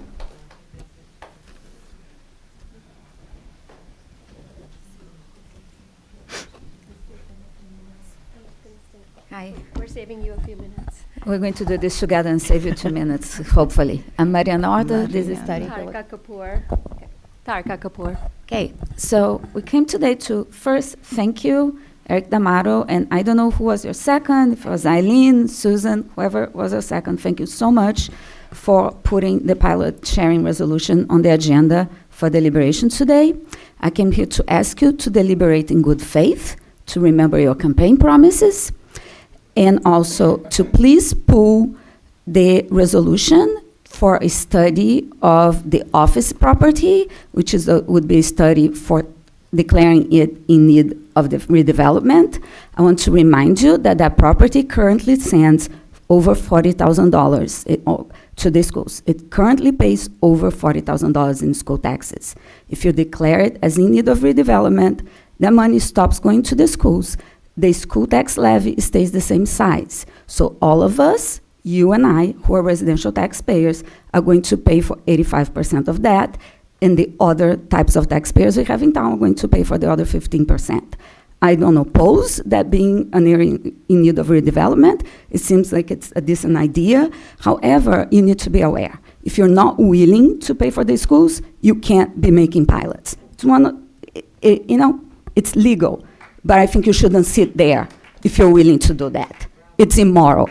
It's unacceptable. We need to be willing to pay for the education of the children of this town, right? Children who are living in pilot properties that do not pay school taxes. So the rest of us do.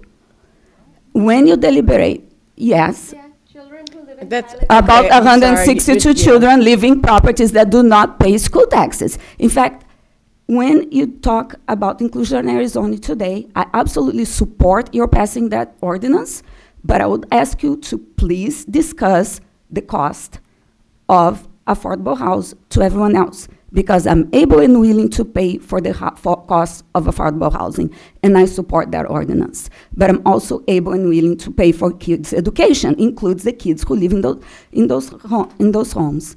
Thank you. Councilwoman Thank you. Toller, did you have something you wanted to say? It seemed as though you wanted to Excuse me, respond. please, that's not appropriate for Oh, this. but and she was responding. I'm so I going was to wondering. apologize, and I'd like you, please, to just address us in the manner that the rest of the Fantastic. people. No, I was just Thank wondering you. since she was apologizing. Thank you. Okay. I would also just like to add, since our buzzer hasn't gone off, I think some other folks here already mentioned, perhaps doing some sort of a reevaluation assessment as to whether we still need to continue offering pilots in Montclair, given the high level of development that we already have. If we do, that's great. I don't know. This is not my area of expertise, but perhaps some sort of reassessment and evaluation as to whether we need to continue to offer pilots or continue to offer at the level that we have been offering, right? We can offer, but perhaps not the same rate. And that way money can come to our schools and children that are essentially being starved at this point. Thank you.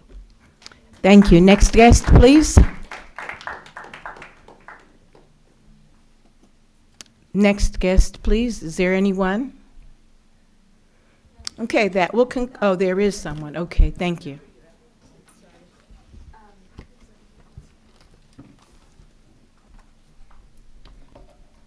Good evening, Mayor Baskerville. Good evening. And town councilors. My name is Linda Cow, and I am speaking tonight on behalf of myself and the children that I advocate for. I'm a 20-year resident of Montclair, mother of 3 kids, 2 recent Mountie graduates, and very proud of the work that they did there and what they were able to accomplish.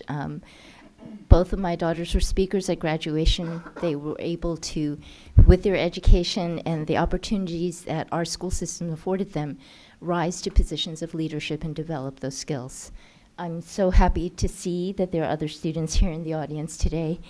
And I'm here because I'm really troubled and perplexed as to what feels like little support and almost radio silence in terms of dealing with our school district's crisis that we're facing right now. The budget crisis is causing hardships with cuts in staffing, cuts to programs, and the impact on this next generation of children is frightening. It's and heartbreaking. The choices that are having to be made, and hearing the stories of parents and educators. And so I'm asking for you all to, at this time, demonstrate some visionary leadership and some flexible thinking, and engage in creative problem solving, partnering with our districts. In the lead up to the referendum vote that was canceled, we didn't hear any public conversation between the township and the district. There may have been conversations behind the scenes, but that was not public and visible. I heard from folks who did not have kids, do not have kids currently in our schools, and so may not be in the loop for regular district communications, saying things like, I'm not hearing anything from our township. I don't understand what the tax implications are. If these go through, when does it hit? When am I going to have to pay this? Just general conversations. We could use more communication from the township. But also, I know there are folks who have spoken plenty about the pilots. Beyond pilots, there are other ways that the township can help the schools. Explore shared services. At the last BOE meeting, I listened to the head of the Buildings and Grounds make the case for a new vehicle, because we only have 1 vehicle currently available to the district to do snow plowing. So had this weekend snow happened on a Monday morning, how would they have gotten the schools available, open, parking lots cleared for schools to start on time? So his response when he was asked about exploring shared services with the township was, well, years ago that was already denied, asking about helping to plow. So please, please exercise some flexible thinking and show visionary leadership. Invest in our kids, invest in our future. Thank you. Thank you very much. Next guest, please. Is there anyone else who's present at this time who'd like to come down to the mic who has not already done so? Okay, that will conclude the public comment portion of our meeting. And at this time, I'm going to start with Councilor Toller and offer the council up to 3 minutes to respond to any of the things that were raised during the public comment that are pressing on their mind that they would like to respond to. Sure. Thank you, Councilor Mayor. Toller. Thank you. I appreciate everyone that's come up tonight about a resolution for pilots. It's not a resolution on our agenda, it's a discussion item, so there won't be any voting on that particular topic. We will have a discussion, is what's listed on our agenda. To the young lady who had a question about the deputy mayor resolution that should have been on for tonight, I've talked with a few other colleagues. We're supposed to have a retreat in January. We're going to work through some other items that we need to work through and have that discussion at that time. So I just wanted to let you know that. In response to no response from the township regarding the Montclair Board of Ed deficit, I can personally say that I held a community meeting for residents, and it was open to any and everyone. That was held on November 17th, 2025. It was an attempt for me to reach residents that don't have children in the school, because I felt that the Board of Ed was not reaching out to those residents without any children in the school. We make up 54.5% of the residents here, so there was some outreach from myself. Okay, I think Mr. Harrison was with me, and Council Birmingham was there at the meeting as well. Probably didn't get a lot of play with parents because it was the same night as the Board of Education meeting. So please note that I did have a meeting for that particular topic. In regards to the residents that spoke from Ward 2 about the zoning and planning, perhaps this question is for later in the evening, but I'd like to ask our planner to specify when our master plan is going to expire. I've emailed many times already regarding public hearings and when we can get those started, because the master plan is what shapes our township. Okay, and historically we've had one meeting a year, if you will, for the master plan, and I'm looking to hold maybe 4 or 5 going forward, because it is set to expire. So as soon as we get that date from our township planner, and I'm also looking to build resident committee for the master plan, because you all matter. Okay, you live here. I think residents should have enough say to decide what Montclair should look like for the next 10 years. And not more than one meeting is not going to work. So we're going to have several public hearings on that. And that's all I have. And I'm sorry about the sidewalks, folks. As you all know, I voted no for a host of reasons. And I shared them with my colleagues via emails, as I received emails from residents in the 4th Ward expressing concerns about costs. But hey, I was outvoted. So again, I apologize to anyone that received these notices and you're going through any hardships. That's all I'll say for that. Thank you. Councilor Williams, please.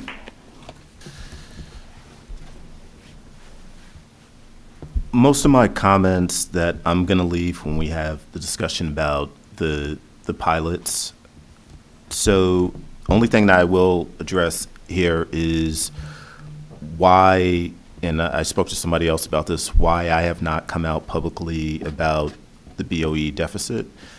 One, I sit on the finance committee with some of my colleagues up here, and we have been working with Ms. Turner here, as this is kind of an unprecedented situation, and we're helping her gather information as to how the taxes would be collected, when they would be collected, and when certain things had to happen and things of that nature. So it is my preference to have Ms. Turner not have distractions from me giving my opinion on the deficit, and work with her and give her all the support that she needs behind the scenes so that she can, go out to the public and give everything. I think that in a situation like this, and this is just me and others may disagree with me, that you need to have the person that's directly dealing with the situation be the person that's going out to the public, and I think she's doing a phenomenal job in getting out in front of people and disseminating information. And that is the primary reason why I'm not out there publicly speaking about this. So that's all I have to say. Thank you. Deputy Mayor Shin Anderson. So yes, I think we will have a robust discussion. I expect that we will, about the pilot sharing, allocation of pilot funds. I did want to mention that, I was going back and reading what I had written to the Montclair local during the campaign. And yes, all of us who ran expressed support for sharing. But at that time, I actually I went back and looked at what I said, and I was questioning whether or not, Montclair needs to continue to offer pilots for many of the development projects that are that are before us. So, so I think we need to discuss that. I think we need to discuss it project by project, which we will. In terms of the schools, I had several conversations with colleagues and the manager, and I was concerned about information not going out, but I think I remember in our conversations at the time, I personally do not like to put out information unless we're giving accurate information. And so considering the fact that things were really rapidly changing on a day by day, sometimes hour to hour basis, I think for me personally, I did not want to put information out there until we were getting more clarity from the county and other entities. And I think Superintendent Turner is doing a great job in communicating what's going on. And the only other thing that I'll say about the sidewalks is, I recall that when we were discussing that ordinance, my take on it was that we did not have an enforceable ordinance. There were two things that were issues. One was the prior ordinance said that the Township Council would be responsible for enforcing the ordinance, and so we changed that. And then we also clarified that tenants, non-property owners would not be responsible. And so I was hoping that immediately after or soon thereafter, there would be a movement to look at other ways that people could come into compliance with the ordinance. And so, and I did follow up, and I did some research, and I shared that with my colleagues. And so I'm hoping that we will be able to pause enforcement and come up with a solution for, possibly giving relief to some of the residents who have had to fix their sidewalks. Okay, so that's all I want to say. I think we have a lot to get through, and thank you. Thank you. Councilor Harrison, please. I'm just going to be talking about a variety of things later in the meeting. Just want to do two quick things. One, on the deer count, I'm going to request the manager that members of the council see the RFP before it goes out, so we can be properly yelled at if the people don't like what goes out, is how I'll phrase that. Hopefully we'll get something that is still going to do the count, but is not going to lead to a recommendation for culling of deer. Second thing, the residents on Park Street, the Board of Adjustment is having a hearing tomorrow night on the proposal for the convenience store at the gas station. I would strongly urge you to attend. They require a D variance, which requires 5 votes of the members of the board. My former colleagues on the board are very good at listening to everybody, the applicants as well as the public, and I would strongly urge you to come out and express your concerns as to the issues that exist in the neighborhood, because some of what you've expressed about the property on the other side of Park Street apply to that, and to some extent maybe, and I'm not saying one way or the other how the board should act on that, but they should hear all sides, and I strongly to have 2 nights out in a row and spend an evening with the Board of Adjustment. That's all I have. Thank you. Councilor Birmingham, please. I'll just follow on what Councilor Harrison was just saying, and in that I'm not aware, and I was just sidebarring, asking him that for this project at 260 Park Street, which is the last in the commercial zone, that we can change the zoning now. But I will look into it. We will look into it, because I'm not aware, and Councilor Harrison said he was not aware, but I will look into this. I agree that the lights that have been put in Watchung Plaza need assessment, and I was just talking last week with the engineers about that, because I think cars are driving faster through that plaza now because I think as much as people quote unquote, hated that plaza, it was because they had to drive slowly, because they were like, what's going on here? Now I think the lights are a little bit more go, green means go. So I do think we need an assessment there, and I will look into that. I do think, and Mr. Germano, we've been working on parking safety sticks and those kind of interventions that can prevent people from parking places where they should not be parking. And I think Watchung Plaza along that area on Park Street should be a priority area, hopefully for when we are ready to implement those sticks, as well as the driveway enforcement, because I do think that area is, as they've described, it's people running in and out. They're coming very close to driveways. So perhaps I'll follow up with you on that.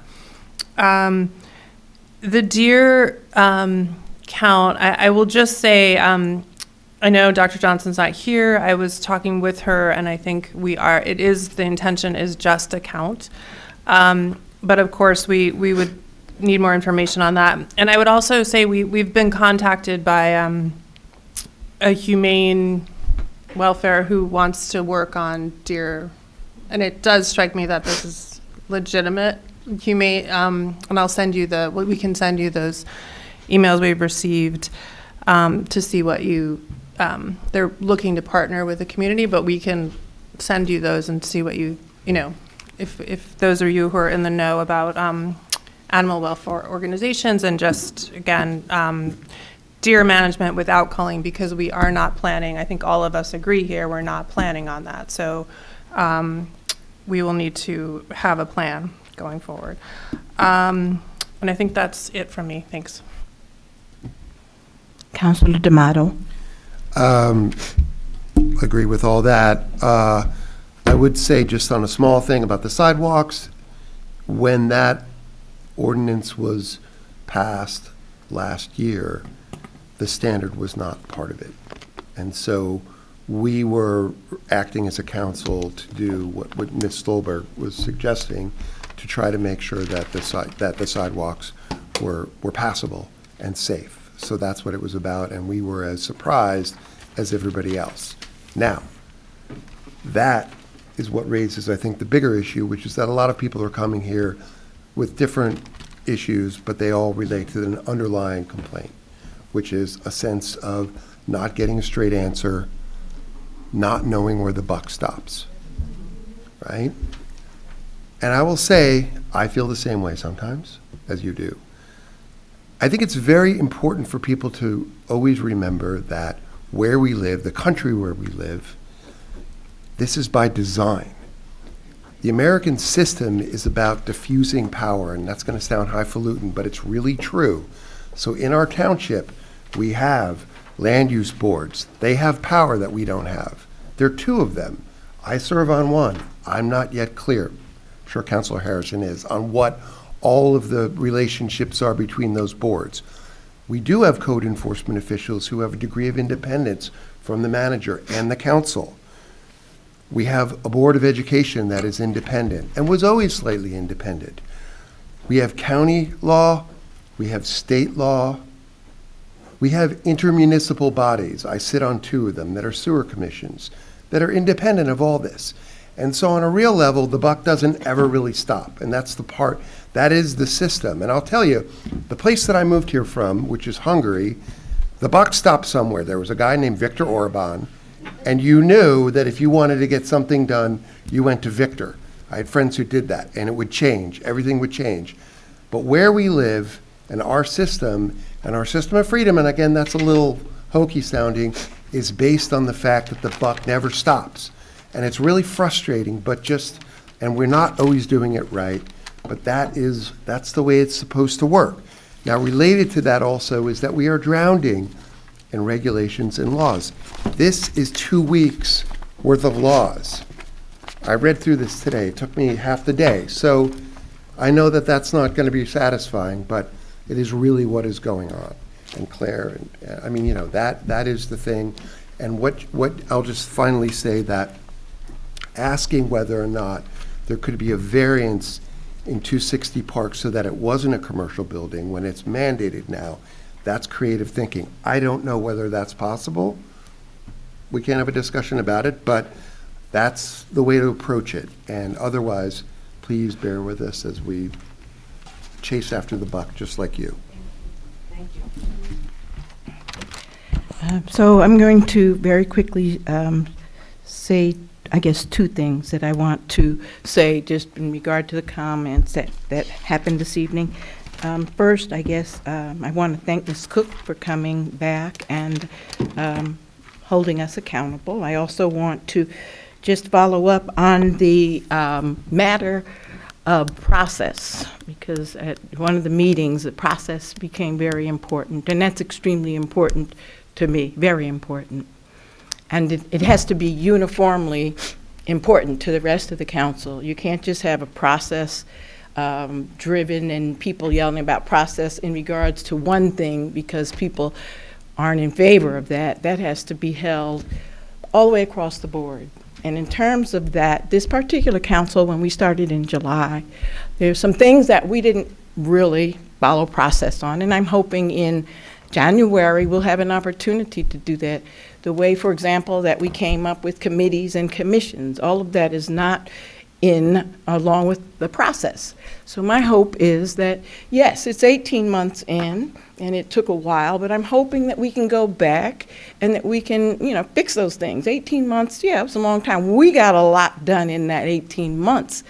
But process matters, and so I'm hoping that the process will matter to the rest of the council. We can start again. We can get our committees and commissions formed in a way that they are. There was supposed to be a reorganization meeting where certain things happened. That didn't happen. So maybe instead of July, we can move it to January 1, and we can have all of those things.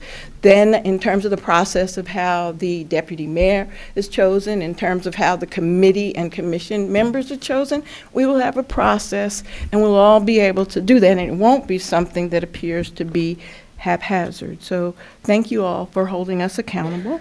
And the other thing that I would like to share is in terms of our response or lack thereof regarding what's going on in the school district. I serve on the Communications Committee with Councilor D'Amato and Councilor Williams, our manager, our director, Matt, and it's a very a good committee, and we talk about a lot of things. The thing that came out of that was that we wanted to have most of the communication done through an individual, and we thought it would be best, at least the majority of the communications committee felt that it would be best if that would either go through Matt, our IT person, or through our manager. I'm fine with sharing whatever, but that was not the decision of that body, and I respect that. And if we all agree on doing something, then I have tried very hard to abide by that regarding that. Just last week, I did send an email to the council and say, hey, you guys, I think we need to come forth and make a statement to let them know a little bit more about where we are. I think Dr. Turner has been doing an amazing job, and I've met with her on several occasions, and we continue to talk about things in our finance committee. So just because we're not all coming out with different statements, it doesn't mean that we're not aggressively thinking and working and receiving information. Like Ms. Cowell reached out to me, and I thank you so much. I'm looking forward to working with you. And she wants to volunteer to help us with these things. So we're doing some of those things. We've just decided that for the time being, until we as a group decide we're going to communicate in a different manner, this is the preferred way of communication for this body. So that's what I have. I'm going to go to the manager. Manager, is there anything that you'd like to, comment on or, share with the group at this time? I don't have anything at this time. Okay. Deputy Manager? I have nothing at this time, but I believe you're moving in the right direction. Thank you. Attorney? Is there anything that you'd like to share at all at this time? Nothing that wouldn't be privileged. Okay. Deputy Madam Clerk? No comment. Okay.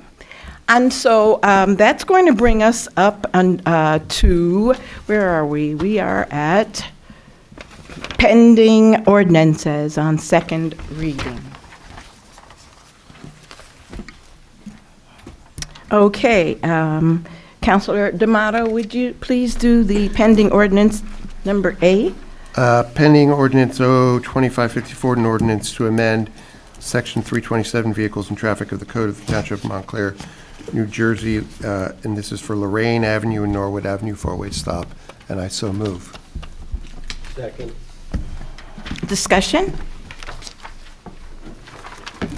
I need to invite, please, any residents that are here that would like to come up, or others that would like to be heard on this pending ordinance 0-25-54, please come forward at this time.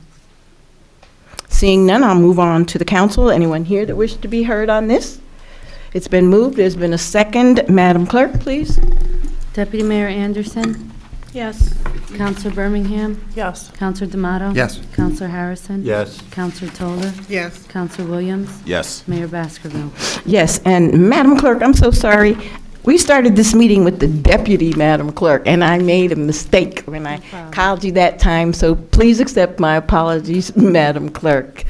I'm very proud to be calling you our Madam Clerk, so my mistake. All right, let's move on to B. Pending ordinance B, please. Counselor Birmingham, please.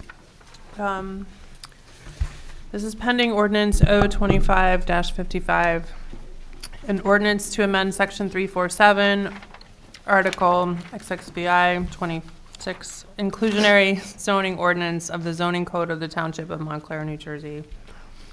And I so move.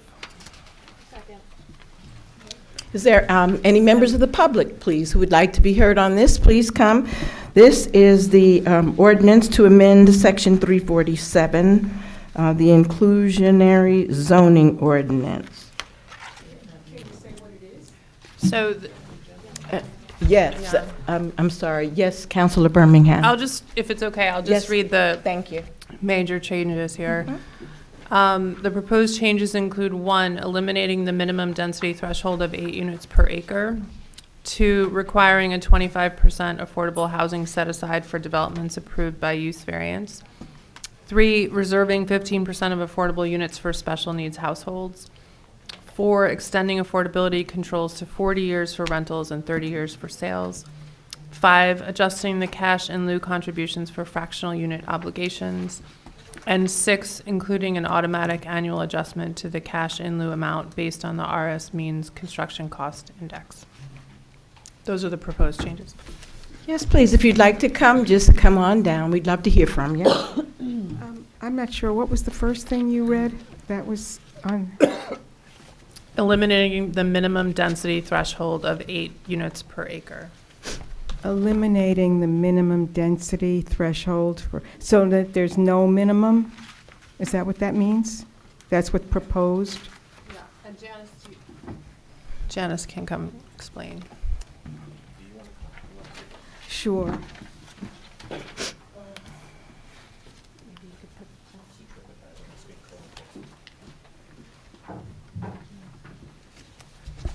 Yeah, the ordinance right now includes a minimum density of 8 units per acre before the inclusionary zoning ordinance applies to a project.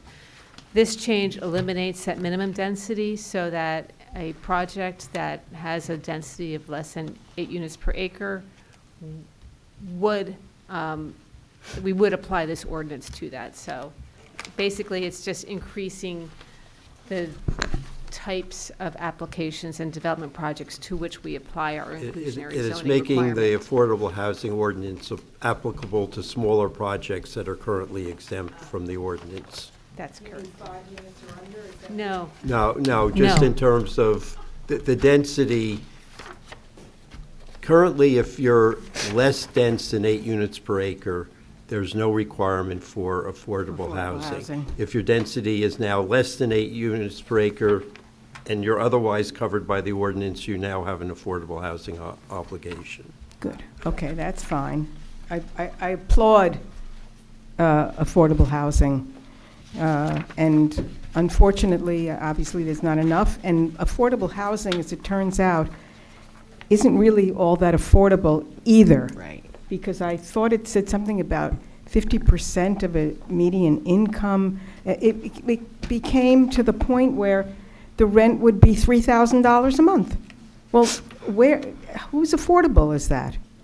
So, anyway, but that's, so I'm gonna I can't really say any more because I don't know anything about this. It is not going to mandate densities. If you were moved to speak because you were concerned about additional density, it is not mandating more density. It's not. That's the key. Okay. Yeah, it's a little. Yeah, it's a little confusing because I'm not, Yeah. I don't really understand the language, but the last thing we need here is more density. Are there others who'd like to come down? Please come forward.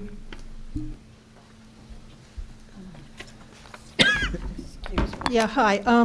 I'd like to recommend that this ordinance be tabled to a later date because the housing element and fair share plan there's two challenges, and the court is currently having hearings on those challenges. So I really think it's premature to pass any ordinance that has any relationship to the 2025 housing element and fair share plan. Thank you. I'd like to hear from our attorney. Oh, she's coming back? I Oh, guess. Councilor Harrison, did you want to give any legal opinion, or am I? I certainly do not want to give a legal opinion. Okay. I think when we get to later items in the agenda, I am going to inquire as to the status of, I don't think this ordinance, which promotes affordable housing, has any bearing if the result of the fourth round process requires changes. We'll have to make those changes, but Right. I think this is an ordinance that promotes affordable housing. This ordinance accomplishes several things. Number one, there are changes to our regulations that are required by state law. The increase in the term of the affordability controls to 30 years and 40 years, that's required. So we have to do that anyway. Some of these other changes, they are identified in our housing plan, and I can tell you we are before the dispute resolution court. We have had several sessions. We are in the process of doing a compliance review. And as a result of that compliance review, which I have a draft report on that, I expect this to be resolved in the next couple of weeks. We will be under a timeline to make a whole host of changes to our ordinances. But these are really captured because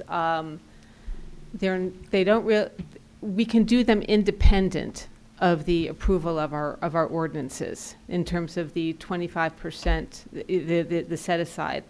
It's not being driven by any challenges to our ordinance. This is being driven by the policies that were set forth by this council regarding affordable housing, as well as the planning board. And the evaluation of our plan before the dispute resolution court is really on the structure of the plan, the use of credits, and not on the procedures and programs that are included in that plan. It's just making sure that we have correct information and documentation of all of the units that are in our housing plan. That's been the focus. So, Councilor Toler? sure, thank you. The question that Ms. Avery asked was a question that I was going to ask, but I have another question on page 404. I'm just wondering how we got to $250,000 as the required subsidy amount. When you research places like Habitat for Humanity, their spending average is minimum like $500. So can you just explain how we are at 250, should we be at more? It was based on conversations with the cost of creating an affordable unit, of constructing the affordable unit. These are not necessarily detached units. Quite often they are apartments or condos. So it's an average cost. And then the idea is to keep it current, to increase this cost on an annual basis. And you think this is a fair amount? I do. mean, we're not going to have to go dig into another pot if this all goes through down the road and we need to put up a We will house. not have to dig into another pot. Okay. Remember, it's the cost of the subsidized amount. It's I not the understand. true cost to create a unit, it's basically the cost of the subsidy. Right. Because there's a value to the, intrinsic value to the unit. Yes, Councilor Birmingham?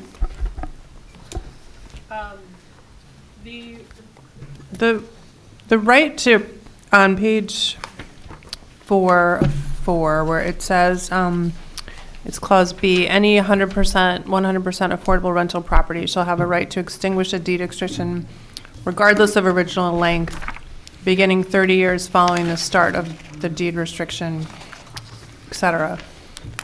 Can I just confirm that doesn't apply to current property? This is future properties? These or- are for new unit, these are the new regulations according to the new state law, so it applies to the new units that are created moving forward.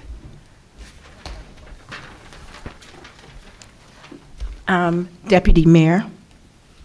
Did you still wish, I know you were getting ready to say. Councilor Toller? Okay, Councilor Toller? Right, I'm sorry, I'm back to this number again. You sure we can't make this 500,000? Is this 250 required by law? Is there a state law that says There is how no much? state law. There's no state law for There is no state law, but HMFAs? the calculations, you have to bear in mind, it has to be reasonable and it has to reflect the subsidy to create the unit, not the construction cost. Yeah, because construction costs can be rather expensive. I'm just Can you wondering. speak into the mic? No, I was just saying construction costs can be rather expensive, and I don't know if this amount is fair. Right now, it's $197,000, so we're bringing it up the subsidy to $250,000 with a trigger for it to increase every year. Right, and the subsidy amount, I'm just asking, why wouldn't we increase it to 500 even if we don't need that much? Because We don't have it. we would have to commission a report to come up with the subsidy. You can't just arbitrarily put $500,000 in there without a report documenting that that's the cost to subsidize it. So at this point, we're putting the recommendation from the Economic Development Committee was to put the $250,000 in. If at some point you want us to do a study, an evaluation, to come up with an independent cost for the subsidy, we can do that.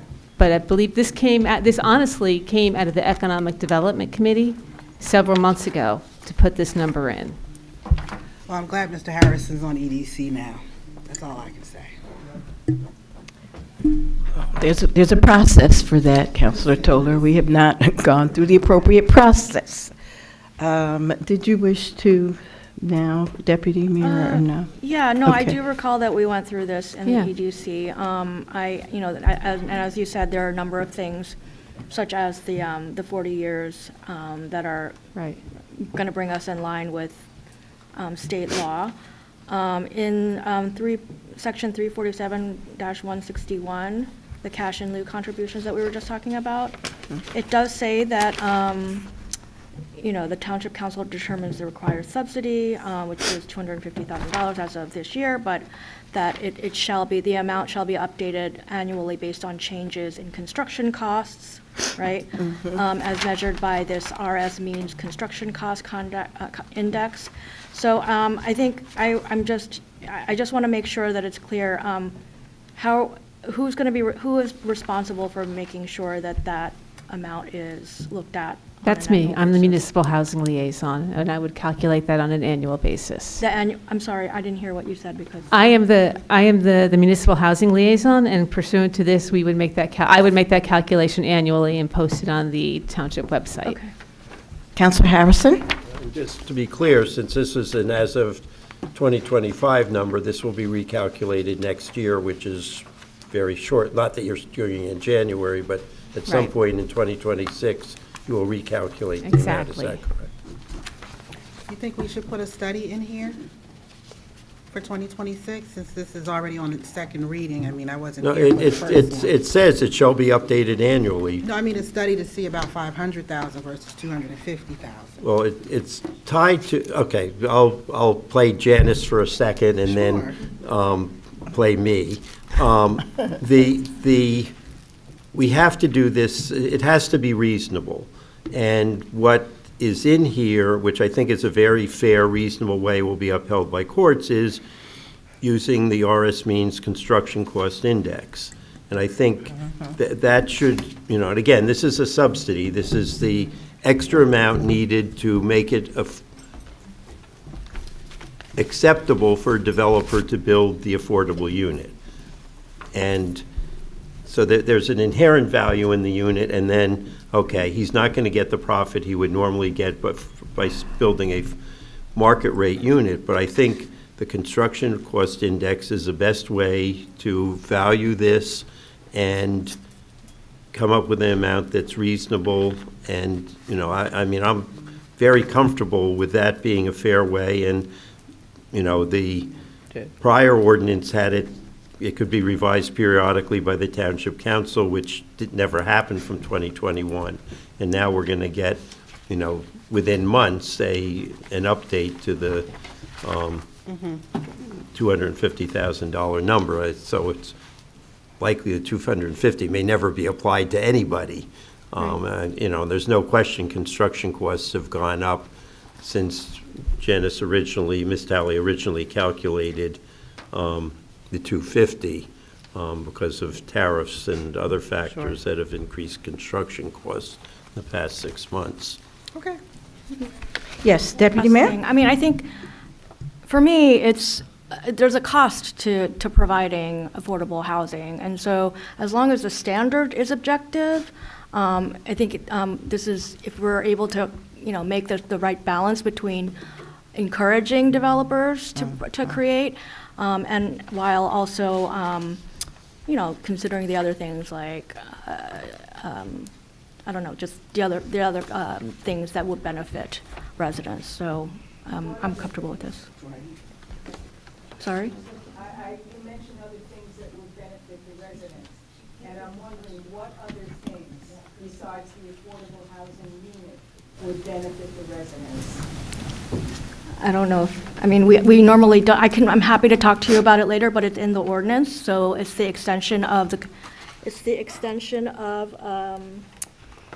the affordability controls from 30 to 40 years, which means that the unit would remain an affordable unit for 10 more years, as an example. Councilor Williams? Did you, okay. Any other council? Yes, Councilor D'Amato. D'Amato. So the subsidy of a unit is, you're pegging at $250,000. Right. Not over its lifetime, but over the lifetime of the deed restriction. No, that's a different thing. The subsidy, we use that because we have a payment in lieu of providing an option to do a payment in lieu of providing the affordable unit. Although we require them to build it, and it's very rare that they get approval to do the payment in lieu. We apply it, however, to the fractional units, because quite often when you apply for IZO, there's a fractional unit, 2.5 units. So you apply the half to this number, and that's the fee that they have to pay into our housing trust fund. Right. And so they will, if they believe that they will do the fractional unit because they have to, because there's no other way to really do it. Right. But the question is, there's what economists would call like the clearing price. Like you would be able to figure out at a certain point what the subsidy really is if they're willing to pay to get out of doing it. And it would probably be around 250, right? That's the basis for this number, yes. Okay, over the lifetime of the unit. But there are other costs to it, aren't? Well, first of all, who pays that subsidy in your opinion? The developer The developer. or the property owner, yes. Where does the money come from, though, really? I don't know if they take it out of their equity or they're taking it out from their bank loan, but they're paying for it. No, they're taking it out of the rent of the other people in the building, aren't they? I can't answer that. Okay. And there's another cost that's involved. No, this is the issue, is that if we're trying to gauge what these things cost and what the subsidies cost, you have to be honest about who is paying for a subsidy. And the answer is that the market rate renters are paying for it, generally. The other thing is that these units then have a lower tax assessment. And so taxpayers are paying for it as well. But we never really gauge that, and I believe we should be doing a study. No, I'm sorry, that's not What? true. Just Sure it is. one, I'm I'll let sorry, him please, finish. Councilor Well, it's Toller, a- can we allow for Councilor D'Amato to finish your? So, again, nothing is free, and so when we're doing things like raising this minimum to 25%, we're lying to people, we're lying to the residents if we're saying, oh, it's a developer who's paying for it, because it's not really true, or at least it's a debatable point. And instead, what we're doing, certainly, because we're lowering the tax assessment on those units that are affordable, they will oftentimes have kids in them. And so we're raising our costs. Maybe this is a good thing to do, but we need to be honest with people that the affordability benefit goes to a small number of people who sort of win a lottery because they've been on a list. That's great, good for them. But meanwhile, there are costs that are being spread around the residents of the township to do this. It's not, a developer is not taking the hit. The costs are being spread around, and I think that we should be doing a study, finding a way to do that. Because at a certain, it costs something, and we should, if we're in this period of people being worried about affordability, middle class, upper middle class taxpayers, we need to be honest with them that this has a cost associated with it. Councilor Toller? Yeah, I just want to clarify or just mention what Councilor D'Amato just said. Whether a person lives in an affordable housing unit or not, the landlord pays the taxes, not the tenants. So whatever their rent is what their rent is. At the end of the day, it's the landlord that pays the taxes. I know there was a guest here earlier, a resident here earlier who mentioned about 160 students living in pilot apartments or buildings. And for some reason, and maybe perhaps her mind, she believes they're not paying their fair share. It's the landlord that's paying the taxes, not the renters. It's the landlord. Well, you just said, you actually said those that live in the affordable housing units aren't paying taxes. It's the luxury renters that are paying. No. I'm saying the tax assessment on that unit But will it's be the low. landlord at the end of the day. It has nothing to do with unit 147 and 148. It has nothing to do with the people. It has to do with the landlord. Okay, Councilor Harrison, please. Okay. One, we are required by state law to provide for affordable housing, which I think is a wonderful idea, and yes, there are costs to it, but we don't have a choice. Two, there are a lot of houses in this town that are assessed for a lot less than my house is and other people's house is. haven't had kids in the school system since 1989. Starting with me, my siblings and kids went from 55 to 89, but, yes, I am somewhat subsidizing people with kids. I'm somewhat subsidizing people whose houses are worth less than mine. Some people whose houses are worth a lot more than mine are somewhat subsidized. But that's the system this state has of property taxes paying for the bulk of services, including the school district. We have an obligation to provide affordable housing. We need to do that. There are consequences, but they are mandated consequences. And the idea that a developer the reality of how this works is a developer paying a fraction of $250,000, yeah, that'll show up, and so will a bunch of other costs that are imposed by the planning board or the Board of Adjustment, by the municipal ordinances that affect the cost of his construction. The reality is this is a drop in the bucket in terms of how that gets reflected. Yes, the tenants in that building or the cost for, if it's a condo, for building for paying for the units will be marginally increased. But it is to achieve a very valuable societal benefit to ensure this community remains diverse. It's mandated by state law. We can't say, oh, we're not doing it. Janice is, I'm sure, having fun in the negotiating sessions, dealing with that. But end of the day, we have to do it. Planner Tally, did you wish to give any facts regarding the number of school-age children in subsidized housing generally? All I can say is when we've done analyses of the school children coming out of our new multifamily development projects, the numbers have been very low. We've published those in the master plan, and every time we update the master plan, we've gotten updated numbers.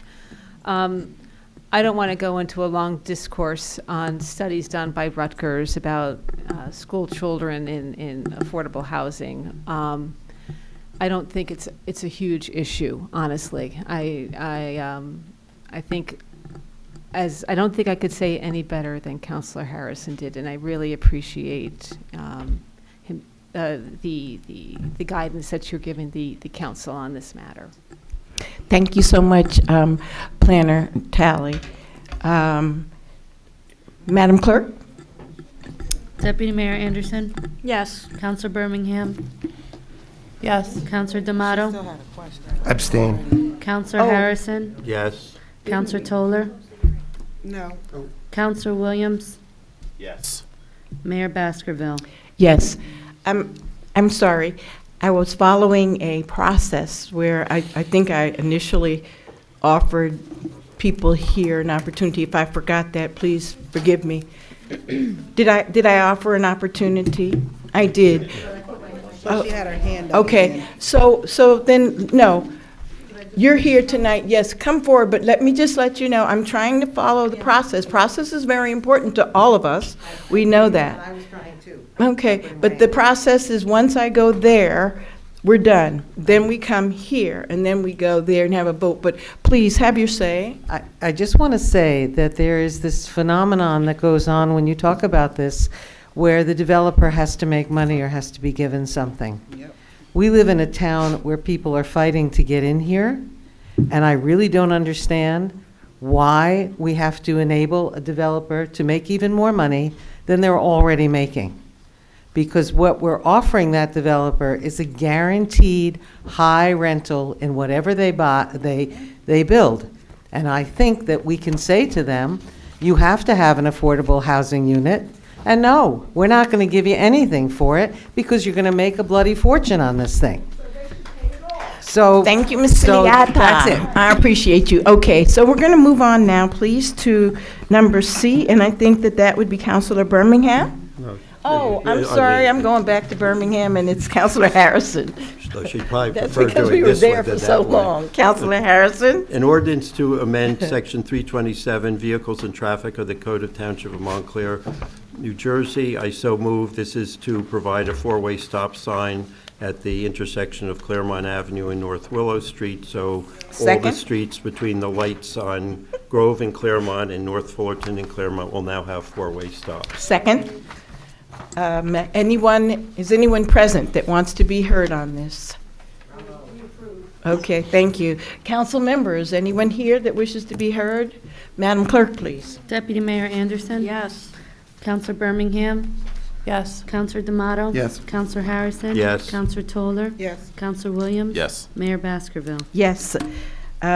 Deputy Mayor, please, letter D. Letter D, it's a pending ordinance.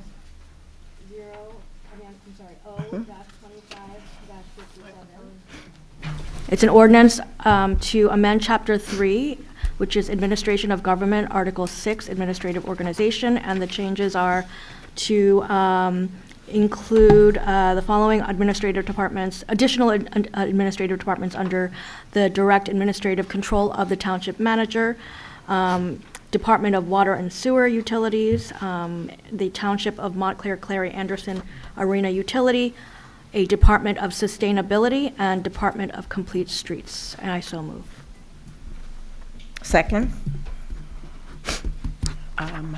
Are there people here that would like to be heard on this from the audience? Council members? Yes. Yes, Councilor Toller. Sure, thank you, because I was absent for this meeting. I'm just trying to understand these new departments that you're adding are the water and sewer, right? Township of Clary Anderson, Department of Sustainability, and Complete Streets will all be reporting to you, Mr. Marks? Okay, so if they report to you, I know Councilor D'Amato said at another meeting that, would this then make it code enforcement? Because you mentioned something about the manager and the council can't direct code enforcement. Would you be able to give those directives to code enforcement? So currently, the Division of Code Enforcement is within the Department of Administration. Okay. So it's still within the chain of command. All right, and I just have another question. Is this going to cost us anything? Because you're breaking these down Absolutely it to is. departments. So are people getting promotions? Are they getting new titles, or is everything remaining the same? So there is a Department of Complete Streets that was created by ordinance back in May, June of this year. While the Department of Complete Streets was created by ordinance, it wasn't reflected in the table of organization. There's a corresponding, I think the next ordinance is creating the Department of Sustainability. So assuming the next ordinance gets adopted, and there's, I guess, I don't know how to describe it. So if the Department of Sustainability is created by the next ordinance, is corresponding. I mean, this ordinance is directly related to the next ordinance. So assuming the next ordinance passes, then this ordinance would be correct in terms of the creation of the Department of Sustainability. There is already an Office of Sustainability that is within the Department of Public Health. So I assume that the instead of being vested within the Department of Public Health, the two staff people who are within the Division of Sustainability would comprise the Department of Sustainability, if that Right. makes sense. It And then water and sewer, there was previously in the administrative code, the Department of Water and Sewer included the parking utility. But the parking utility is not like it's unlike water and sewer, both being water-related infrastructure departments are unlike the Department of the Parking Utility. So this clarifies that water and sewer utility does not include parking utility. K, so there's basically discrepancies in the current administrative code, whereas Montclair Parking Utility was a standalone utility or unit, business unit of government, but there was a discrepancy in the administrative code in that it listed the Department of the Parking Utility under the Water and Sewer Utility. This basically clarifies that. And then finally, the Township of Montclair, Clary Anderson Arena Utility, that was created by ordinance back in June, July of this year. There are no staff members of that, but it basically, this would codify that unit of government under the township administration. So the long and the short of it is, I don't anticipate, with the exception of Complete Streets that had a director, and we are working on replenishing that role, I don't see the addition of any new staff to staff any of these departments. Okay, I think it would be new staff or done. New titles. I'm sorry? What, new staff or new titles was the question. New title. So in the next ordinance, it's a ordinance creating the Department of Sustainability with a Director of Sustainability. That title currently does not exist. Right, so that's If that- if- that's going to cost us more money if we create that. Then the person that's there is going to become a director, which would then be a pay increase. Presumably. Okay. Any further discussion? Yes, Councilor Williams? Yeah, I just noted, you're talking about agenda item E, so that's Ordinance 25-56. O-25-58, and I noticed, and I was going to bring it up when we got there, but it mentions in section 3-50-point1, the Department of Utilities. But I think that this ordinance that we're about to vote on gets rid of the department, renames the Department of Utilities. So am I missing something here? So item F, I'm sorry, item E on the agenda, clarifying or creating the Department of Utilities. So previously, the Department of, from my recollection and understanding, previously the Department of Utilities included water, sewer, and parking. I know. Oh, I thought you said E. I'm sorry? No. I'm sorry, I thought he said E, and I was trying to I tell him did we're say, on, right, I but did we're on say D. E. I know we're on D, but Oh. it connects to E and D the next connect, one. 'cause I have Okay, questions too. okay. So in item E, which is the ordinance creating the Department of Water and Sewer Utilities, at the bottom of the page, paragraph D, it's struck out, which is it states, to administer, operate, and maintain all parking facilities owned by or under the control of the township, including but not limited to parking lots, parking and structures, and regulated street parking, and that is struck out. So parking, essentially what item E does, the ordinance, is remove the reference to parking facilities under the Department of Water and Sewer Utilities. No, I get that. Oh. I was just saying here in, it's 3-50-1, it starts off the Department of Utilities instead of the Department of Water and Sewer Utilities. Well, the Department of Utilities includes the Water Bureau and the Sewer Utility. Am I missing something? No, you're not. Am I, because I don't- I'm sorry. Let me try. Okay. The ordinances Counselor Harrison? are in the wrong sequence is part of the problem, so I'm going to work backwards. Item F is what's creating the Department of Sustainability. Right. Yeah. That doesn't exist this week. This ordinance does that. Item E, currently, there is just a Department of Utilities which included water and sewer and parking. So agenda item E is renaming it as Department of Water and Sewer Utilities and deleting the references to parking that's in the existing ordinance. And then item D is reflecting the changes that are contained in E and F. So they should have been in the reverse order to make it clear, but I think everything, I spent time going through the existing ordinance, table of administration, but I think everything is here as it should be, assuming we pass E and F. And G, yes. I just But have a question. Counselor Birmingham? Go ahead. I just had thank you. I know you said. Counselor Toller? Okay, item E, agenda item E, the second paragraph, it just says the Township Council has determined that parking operations are operationally and functionally distinct from the township's water and sewer services. When did we decide that? Did I miss, was there a Can I make a suggestion?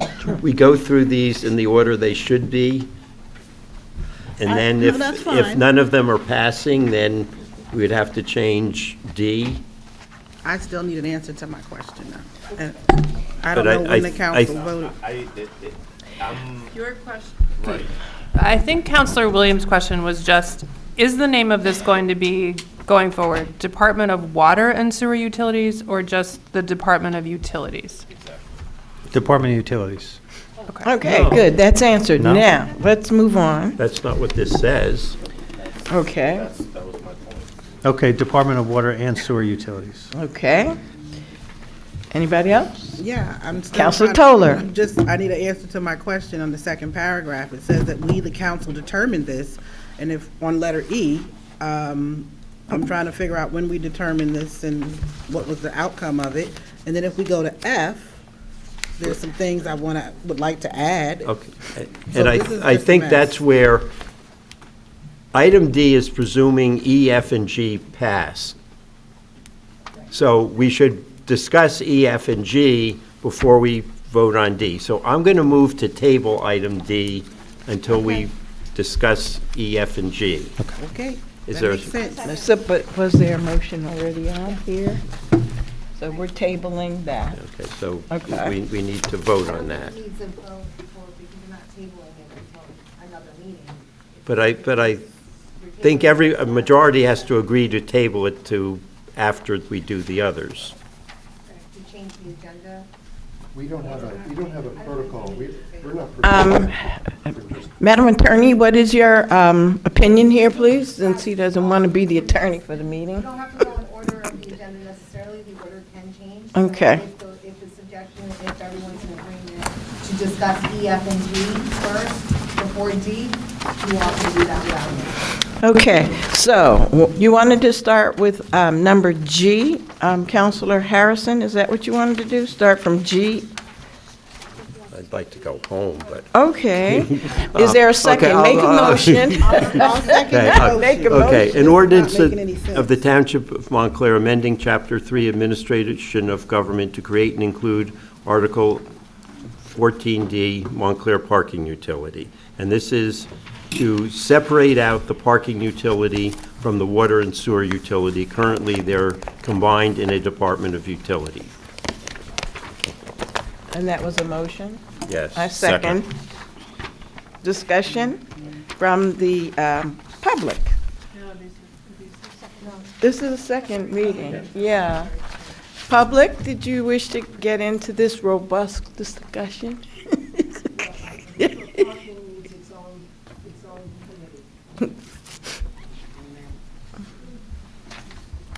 Ms. Abbey? If I'm following this, we're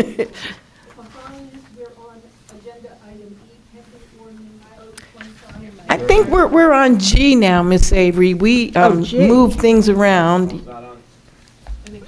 And, yes, and so we're now looking at agenda item G. Okay, I have to go back to my desk. Mm-hmm.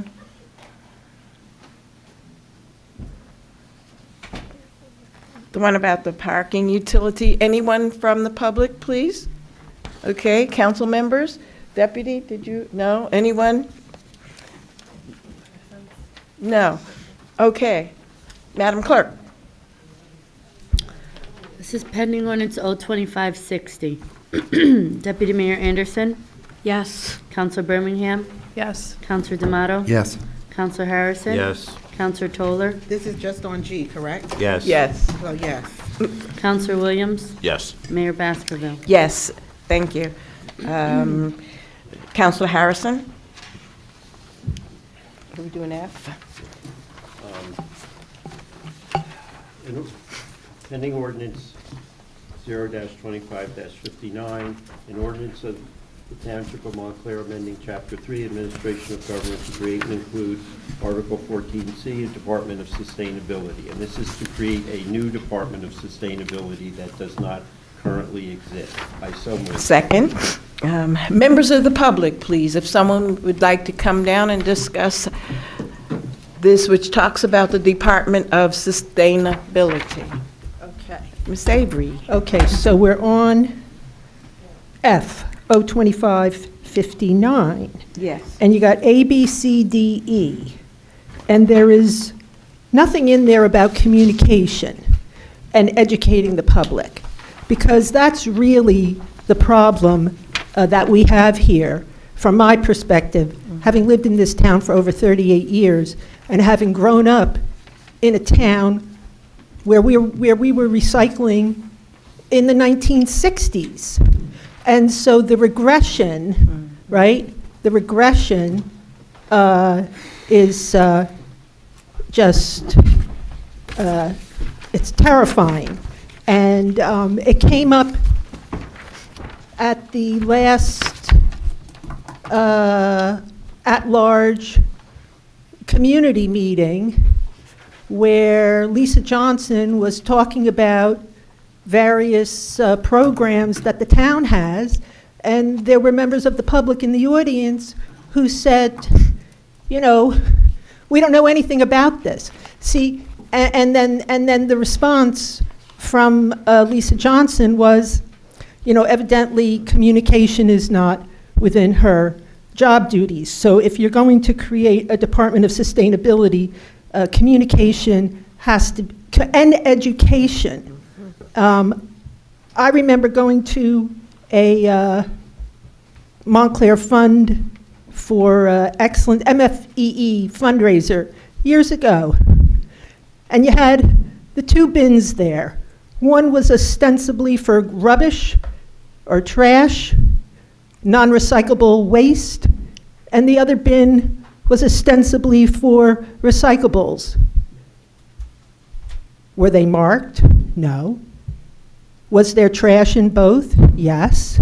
So how come we can't educate the students in the public schools? That's what I asked the Board of Ed member at that event. Why can't we educate the public school children about recycling and being less wasteful? And his response to me was, you do it. So, yeah, that about sums up Montclair for me. We're like, you know, we're dinosaurs here. So Avery, can I just ask where, on number B, where it says public education? But it does. I'm looking at number B, and it says public education. The Well, number B. Public school education and communication, you know, really robust communication to the residents. And the way environmental issues used to be communicated to the residents was through the Montclair Times, because everybody got the Montclair Times, everybody read the Montclair Times, so you knew what you were supposed to do. But for some reason, the local doesn't have that capability, I don't know, but it would be great to see more town-wide communications widely available. Thank you very much. I'm always in favor of communication and education. Would it be a substantive change, Madam Attorney, if we added that somewhere? Yes. No? Oh, okay, because of that. Okay. It already passed the first reading. Okay, so we can't change it? No. All right. The comments should be only to the Okay. ordinance. Okay. Thank you. Yes, ma'am.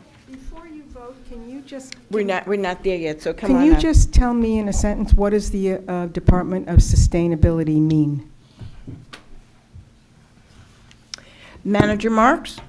So paragraph B says, sustainability planning shall create, update, and disseminate periodic sustainability plans for the township. Those plans shall include metrics and indicators for municipal and community-wide sustainability goals, which may include but are not limited to 1, energy use and conservation, 2, greenhouse gas emission reductions, 3, air and water quality improvements, 4, climate change adaptation and resilience planning, 5, solid waste reduction and recycling, 6, sustainable land use and development practices, 7, enhancement of public tree canopy and green spaces, and 8, access to local health food systems. I should note that paragraph E, which is further down, says that the department shall be Outreach and responsible for education, yeah. community outreach and education, including promote public awareness, education, and engagement on environmental and sustainability topics through programs, campaigns, and partnerships with schools, nonprofits, and community organizations. Thank you. Thank you. I think that Counselor Williams was first, sure. and then Counselor Toller. I will let my colleague, Counselor Toller, go because Okay. Oh. Manager Marks already addressed what I was Sure. going to say. So here's my Okay, thing. Counselor Toller. Thank you. This is getting ready to be a director's position for this office. You already have 2 residents who said they don't get enough, or even, she didn't even know what the office does. So we need to ensure that because this is going to be a promotion, I assume, right? I don't want to put the cart ahead of the horse. Okay, well, I'm just saying, there's got to be more communication. I was at the at-large meeting, and residents were shocked to hear that this office was doing so much. They learned it that night. So how do we ensure that if we're getting ready to promote someone and make them a director over an office, that effective communication is going out? Because our township Facebook group and, there's not enough followers there. There has to be a more robust way to engage and reach our residents besides the social media platform that we're using. So hopefully when you sit down with this young lady, you can find a way that she put out a newsletter quarterly or something, or monthly. Something has to be done if residents don't even know that this office exists and what it offers. Agreed. But So but we're ready to promote her. we can never have enough communications in public education. Well, I agree, but if the communications committee is not finding creative ways, then I would hope that you can find creative ways to direct this director, because that's what this is getting ready. She's getting ready to be a direct report to you. Is that correct?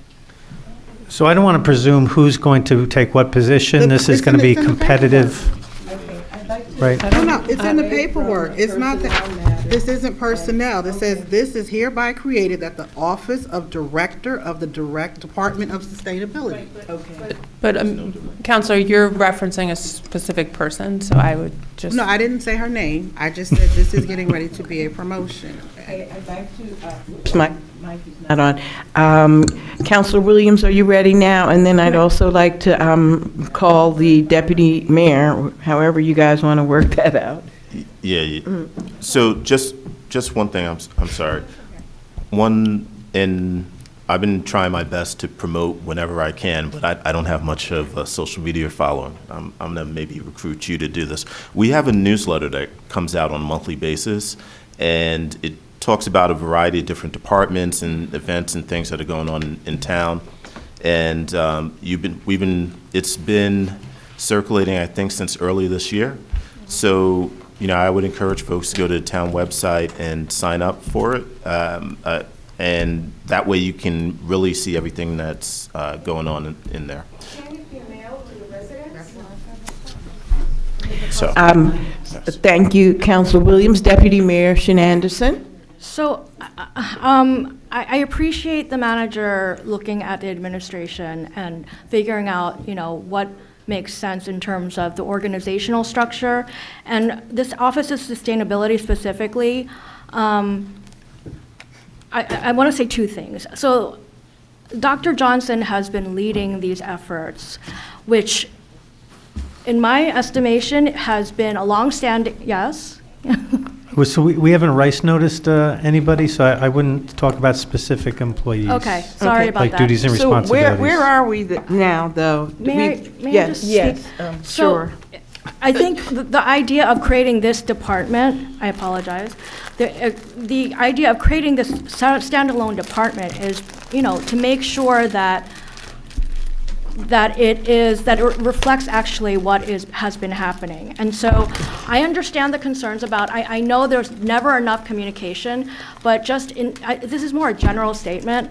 If we care as a town, as a council, about promoting sustainability and putting practices into place, integrating sustainability into everything that we do, this is going to be a department of two people right now. It's one person who would be a full-time employee and another person who is funded under a couple of grants. And then communications. I see a lot of newsletters. I see posters. I see the Department of Sustainability putting out communications and newsletters and putting out posters and things.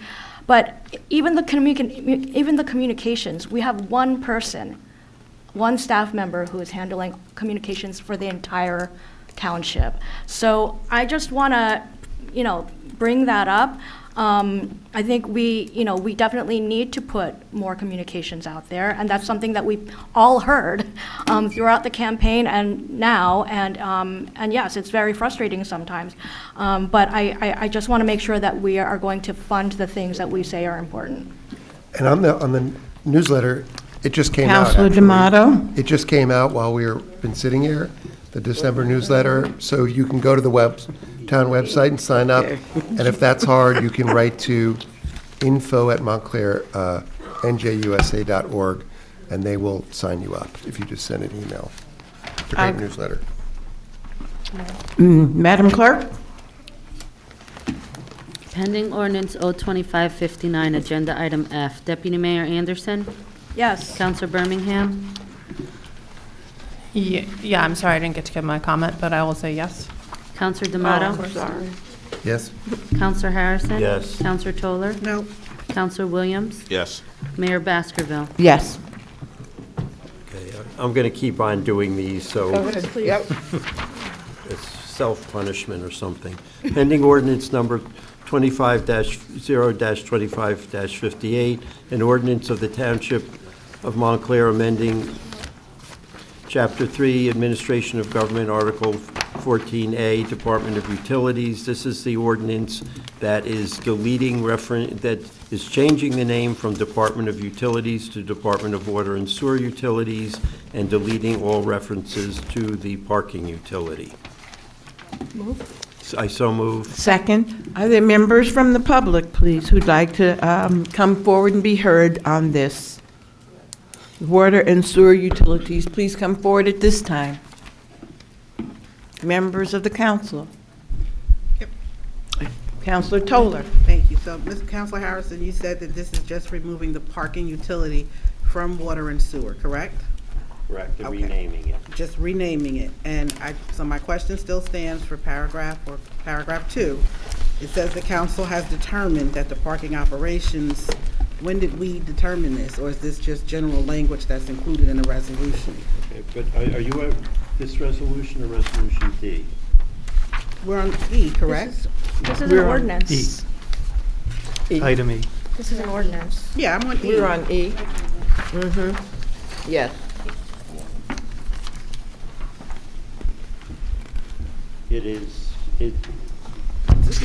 It would be in this ordinance that you're making that determination, because this is saying they should be separate.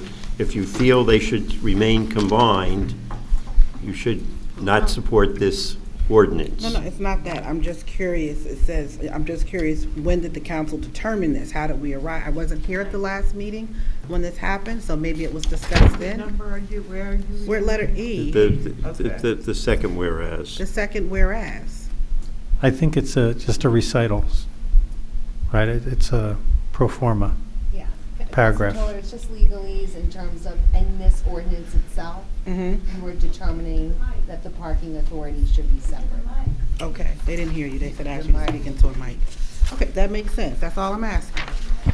Can I, Yes, Councilor Birmingham? can I ask maybe a practical question, but you, calling it, Yes. I just want to be sure, like, the Department of Utilities, I think, when we play Monopoly, I understand it's water and sewer based generally.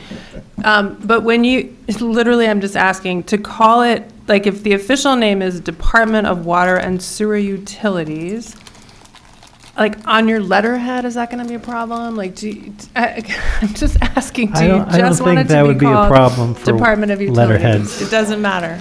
Because it's- It would still be keeping yes. it's still will be made up of the Water Bureau and the No, sewer I know what it utility. will be. So Correct. we could. So they can I'm still just- use their existing letterhead. Correct. So, I have Right. another So- question when you finish that. Go ahead, Councilor No, but that's Birmingham. what I'm asking. Should we just, should it be called Department of Utilities officially? If that's what, especially if that's the letterhead we have. Well, I don't know if it can because. Councilor it appears- Toller? It appears he's breaking down departments, giving everybody. a No, new yes, I department. know, but we could, okay, never mind. And I'm then good. I assume a new director comes out of all of this, which I said I assume, you know. I'm just wondering what inefficiencies have been documented that we need to go this route. But again, like I said, because I was not here at the last meeting, perhaps all of this was discussed. But- So, Mayor? Yes, If thank I you. may. So this, instead of creating new departments, this is basically cleaning up inconsistent language that's already in the administrative code. So in the table of organization for the town, the parking utility was already an established business unit of the administration. However, in a different part of the administrative code, the parking utility was listed as a part of the water and sewer utility. So it's not creating anything new, it's not hiring additional staff, nothing new, or there aren't any additional resources that are necessary for this, but there is inconsistent language vesting the parking utility with water and sewer when it really was not with water and sewer. Okay, thank you. Thank you, Deputy Mayor. So you're just creating new names to reflect what the actual functions are of the individuals who work. Well, I with think those it's a firms. clarification rather than even new name. I mean, the new name is, instead of Department of Utilities, Department of Water and Sewer Utilities. So, it's a clarification that it's limited to water and sewer rather than including parking, right? Parking is its own standalone utility. Parking is unlike, water and sewer infrastructure. Thank you. Counselor Toller? No, I don't have anything else. Counselor Harrison? We have to vote on it. Okay. Madam Clerk? Deputy Mayor Anderson, Yes. Counselor Birmingham, Yes. Counselor D'Amato, Yes. Counselor Harrison. Yes. Counselor Toller. Yes. Counselor Williams. Yes. Mayor Baskerville. Yes. Pending Ordinance O-25-57. This is an ordinance of the Township of Montclair amending Chapter 3, Administration of Government, Article 6, Administrative Organization. This is the ordinance that implements all the three ordinances we just passed. Move it. I so move. Second. Township, residents, please, anyone from the public? Council? Madam Clerk? Deputy Mayor Anderson, Yes. Counselor Birmingham, Yes. Counselor D'Amato. Yes. Counselor Harrison. Yes. Counselor Toller. Yes. Counselor Williams. Yes. Mayor Baskerville. Yes. Okay. What number are we up to now? H. Pending ordinance, who wants to do number H? Should we keep it moving, or you want to have some more? You're good, you're retired? Okay, Counselor Williams. I wasn't volunteering, by the way. So pending ordinance O-25-61, Bond Ordinance amending Section 3 of Bond Ordinance number O-23-17 of the Township of Montclair, finally adopted on June 13, 2023, in order to revise the projects referred to therein. So moved. Second. Members of the public, would you like to, certainly, please come forward. Yeah, I don't have any idea what this is about.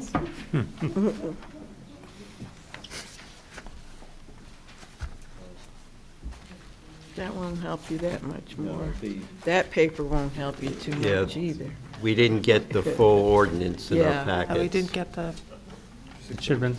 So there was a previously approved bond ordinance which had allocated over $1 million for improvements to our 911 system. Shortly after passage of the bond ordinance, it was determined that it was in the best interest of the town not to pursue that $1 million improvement or investment in the 911 system. However, that does not negate the needs of the technology needs of the police department. So this ordinance clarifies language that $1 million may be spent on other technology needs for the police department, including body-worn cameras. So body-worn cameras are a requirement of the New Jersey State Attorney General of every municipal police department in the state of New Jersey. We allocated, the Township of Montclair had allocated funding for body-worn cameras several years ago. The body-worn cameras are in a state where they need to be replaced now. So if approved, this $1 million would be used for replacement of body-worn cameras. Lieutenant Berardi from the Montclair Police Department is here in case anybody has any additional questions. I just, one quick question. Is the budget somewhere to be seen online, the township budget? The budget, if you go to, I'm sorry, Mayor. Yes, thank you. If you go to the town's website Yes. under I believe it's the Department of Finance. It's probably a dozen years' worth of municipal budgets that are there. Great, thank you. Sure.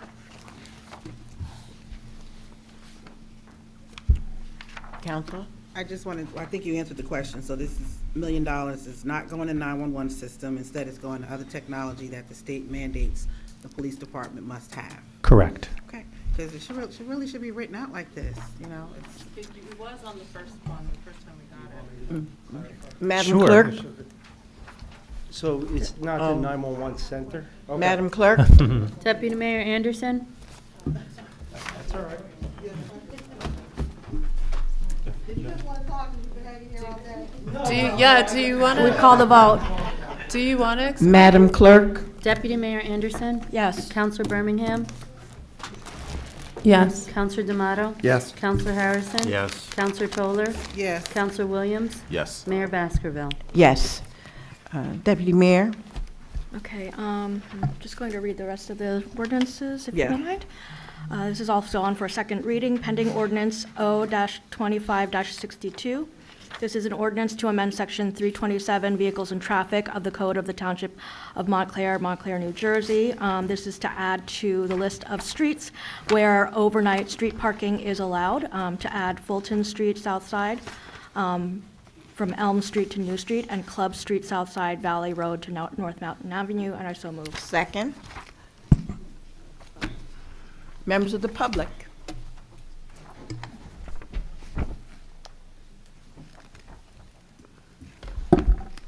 This whole process this evening is very confusing, Yes. because when you have the first reading of an ordinance, the public may not comment. When you have the second reading of the ordinance, the public may comment, Yes. but according to the attorney, no changes can be made to the ordinance. So explain this process to me, please. You know, I'm a former auditor, right?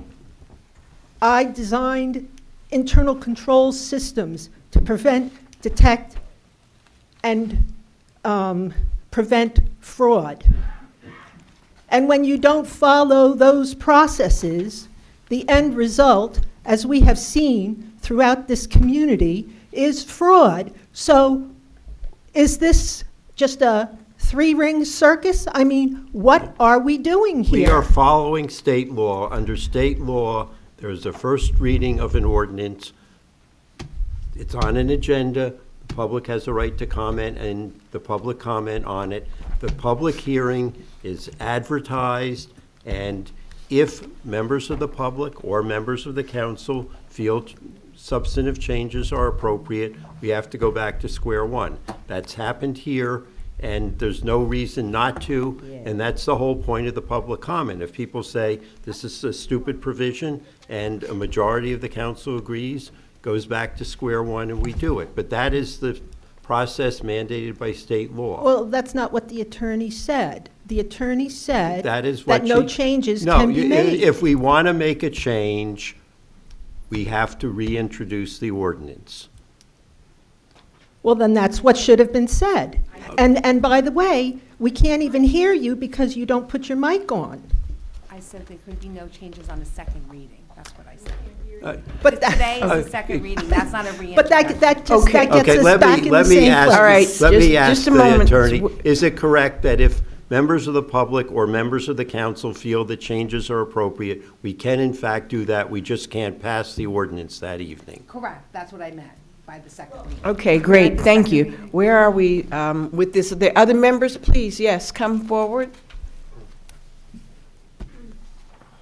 Lynn. Hi, I know it's too late to do anything about this, but I was trying to speak before there was a vote in terms of this bond ordinance on the emergency tech equipment. And one of the things that I wanted to ask is, you're talking about $1 million. That is all for body cameras, or the projects, quote, referred to therein. What are those projects? And even though you've already voted, I would like, please, if possible, to know, are we funding surveillance of the public with this money? And if so, From where did we purchase that with our taxpayer dollars? From what country is developing this, and where did we get this? Manager Marks? So to the extent that Axon body cameras are surveillance, then it's surveillance. But the New Jersey Attorney General has determined or ordered that all municipal police departments have body-worn cameras. So Is that all that $1 million is funding, all body cameras? Because it says, or the projects referred to therein. Is there additional technology other than the body-worn cameras that we're paying for? So, Mayor, if I could call Lieutenant Berardi up and to clarify? Yes. Okay. Thank you very much.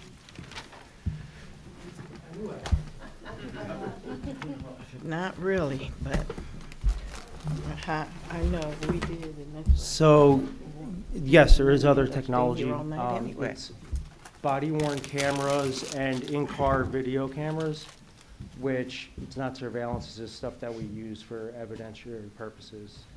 And it's Attorney General guideline mandated that we have body-worn cameras. So we're just talking cameras that are body-worn?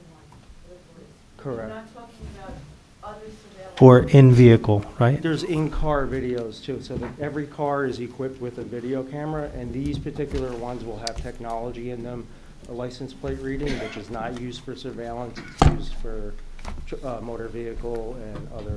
So it's accountability of those using the technology, meaning the police? There's. Ms. Stockhauser, we can't hear you. There's there Attorney anyway, General. and we've finished this discussion, so where are we now? Do you want to have a discussion with her I there? Because we certainly passed can, no that, we problem. voted, and now it's going to get even more confusing. Where are we now? Is there any other people in the audience that wish to be heard on this particular pending ordinance? Council members. Madam Clerk. Agenda item I, pending ordinance O-25-62. Deputy Mayor Anderson. Yes. Counselor Birmingham. Yes. Counselor D'Amato. Yes. Counselor Harrison. Yes. Counselor Toller. Yes. Counselor Williams. Yes. Mayor Baskerville. Yes. Okay. That's all right. I'm going to go to Counselor Williams. Is there another one there? We're now on to new business ordinances? Yes. Okay, number J, Counselor Williams? All right. An ordinance to amend Chapter 327, establishing Article 11 for sale and use of temporary no parking signs. So this ordinance deals with those signs that you see. Excuse me, I didn't move it yet. You want me to move it? No, go ahead. You were still talking, Oh. Counselor Williams. This ordinance deals with the signs that you see on the parking meters and the poles and stuff when people are renting parking spots. So, yes, so moved. Second, discussion? Yeah. Counselor Toller? Sure, thank you. I'm just wondering, are we going to do any subject to increased fees on any of these under item B? I mean, construction and dumpster fees at least should be considered. No? Counselor Williams? Sure. Well, I'm not answering your question directly. I think Manny?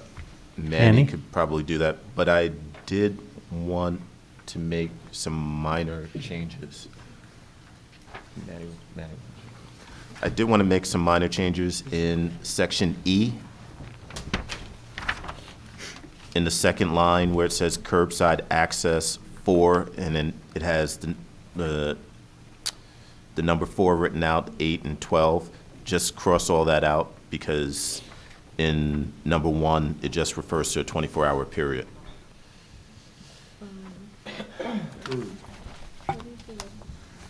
Right here. E. I also wanted to, Just oh, one more. we're still there? One more thing. Okay. And then You I want to do the also. valet parking, or am I going to do that?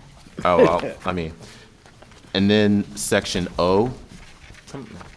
Then Section O, just wanted to see if we actually needed this. It's talking about temporary no parking sign fees may be amended on an annual basis as of January 1st, blah, blah, blah. And it talks about how the fee would potentially go up.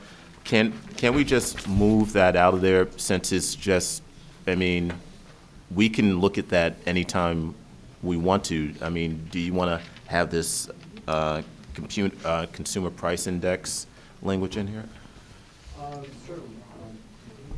Sorry about that. Certainly, we can take that out. We put that in there because basically that's what the townships are doing. So we were basically just mimicking other towns what they were doing.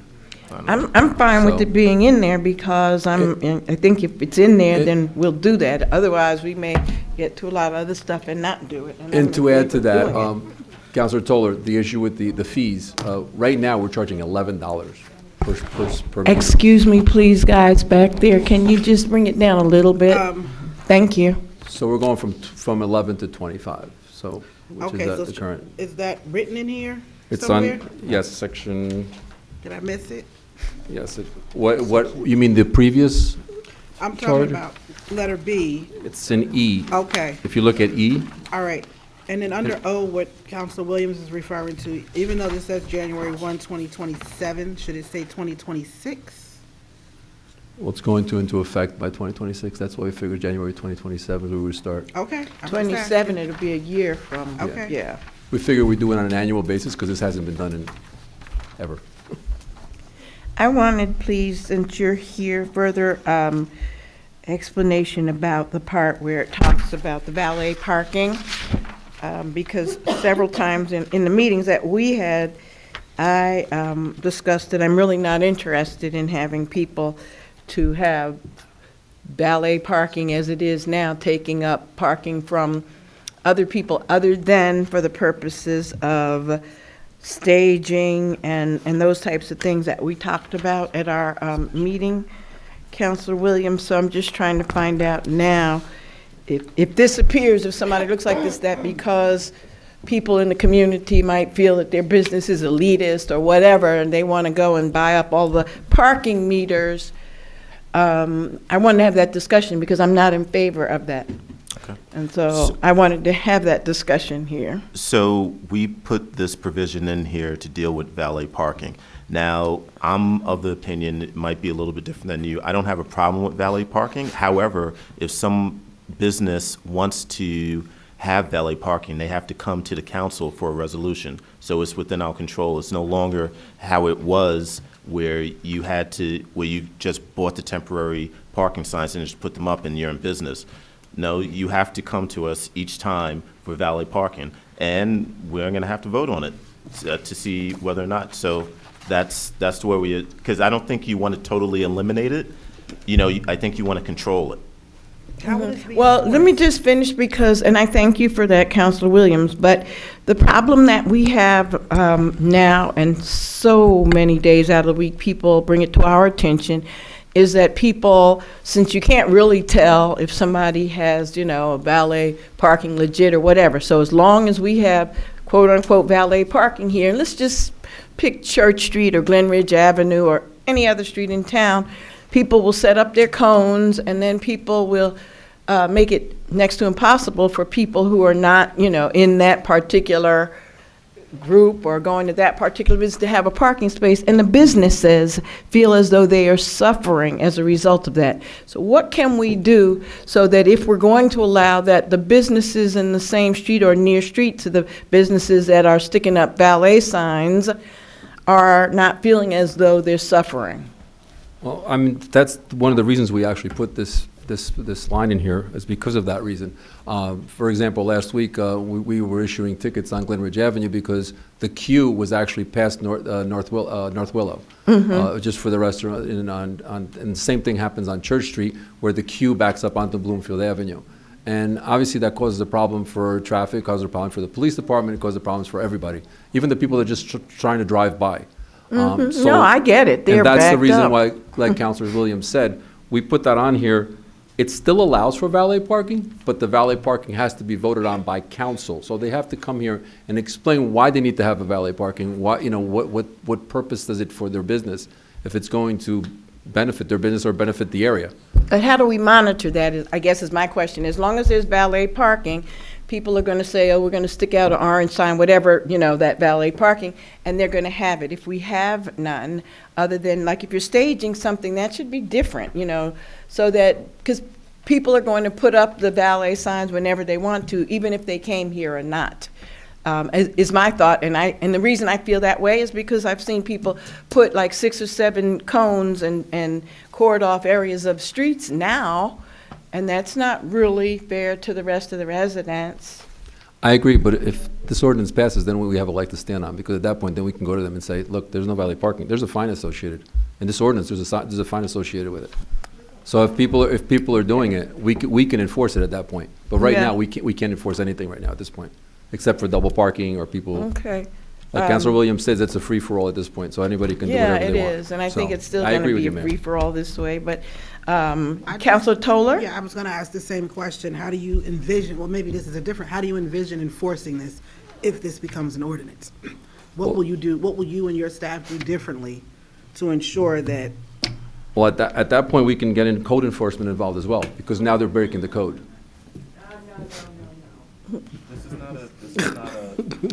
This is, Councilor Toller, did you finish? okay, so you're saying are you going to need more manpower to do this? More hiring of staff? We have parking enforcement officers 24 hours a day at this point, so we're good with that. We don't have a problem with that. So there's really, you can't explain how this is going to work to enforce it just yet. The parking, I'm gonna have to get with code enforcement, and we'll have to work it out. But if the code passes, then we will take care of it. Deputy Mayor? Hi, Manny. I have actually a few questions for you.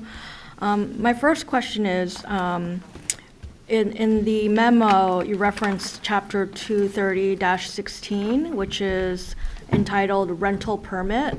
Correct. So is this ordinance meant to replace that ordinance or supersede it, or what?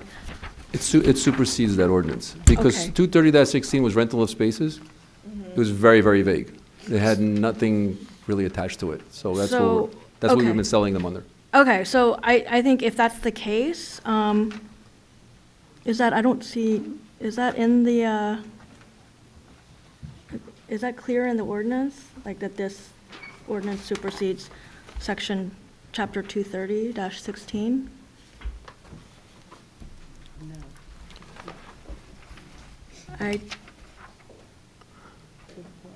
Maybe the next to last paragraph is supposed to That's that's that? correct, the next to last paragraph. But I wonder if we can just be specific and say You would like that to refer to the 30-16? Chapter 230-16, just to avoid confusion. I agree. I think because 216 just says rental of spaces, you wouldn't immediately know that this is intended to repeal that, just by the general repealer section. It sounds like understand, it's Counselor. dealing with a totally different topic. I understand, Councilor. That, like I said, that's how we've been selling the permits, was through that 230-16, because we didn't really have an actual ordinance for it to. Right, and now you know, we're trying to actually establish right, I that. think it would be better if you included the explicit repealer as well as the generic repealer. Ruby, can we add that to the ordinance? How would we go about doing this? We have to resubmit the ordinance for next meeting? No, So Okay. I think I have to make a Right. motion There was to. a question from Councilor Williams as well as far as the permits, whether they need a sign for E12. And Yes, we'll have to resubmit if there's going to be Okay. But this- substantive changes. We can rewrite it and submit it for the next meeting. This is Okay. the first reading. Introduce it as amended. This is just the first sorry, reading that we're Attorney. having. I think what here. Counselor Harrison is trying to do is move to amend this ordinance before they introduce and pass on first reading. Yeah, I this think is that's what the first counselor's reading. trying to do. Correct. Yes, Yes? that's right. Yep. I would like to make a. Councilor Williams also wanted to amend it. Yeah, thank you. Okay. So, and maybe I can just get through my questions before, or we can just get through the questions before making a motion to amend. Another question that I had is in section E, and this is to your earlier comment, Councilor Williams. I think you had proposed striking signs will be good for a period of 24 hours? No. Is that, what did you propose? No, it was in section E, the second line, striking all of those numbers besides 24-hour increments, because right now it says that you can rent out signs for either 4 hours, 8 hours, 12 hours, but that's not the case. You can only rent them for 24 hours, so just eliminate. Is that the intent, though? I mean, because the approved purposes, it lists a bunch of things that probably don't take 24 hours. So I just want to make sure that that's the intent, because the approved purposes include like moving, special events, dumpsters, large deliveries.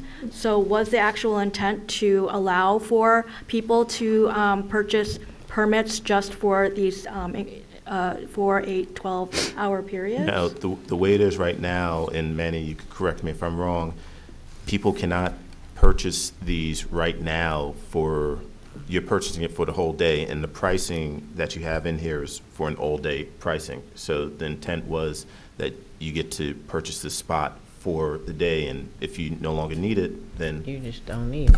Yeah, it's very difficult for us to enforce a 4-hour, 8-hour, Yeah. 12-hour period, Yeah. only because people wind up getting towed and stuff that way, because say you want the space from 2 o'clock in the afternoon till 6 o'clock in the afternoon on a 4-hour period, but somebody decides to park there because they went to go have lunch or something. It's not fair to that person that we wind up towing them, even though they should have read the sign. But it's just, so that was my fault, because that 4, 8, and 12 was originally, Councilor Williams and I were discussing about possibly having those. I left that on there and I forgot to take it off. Okay, thank you.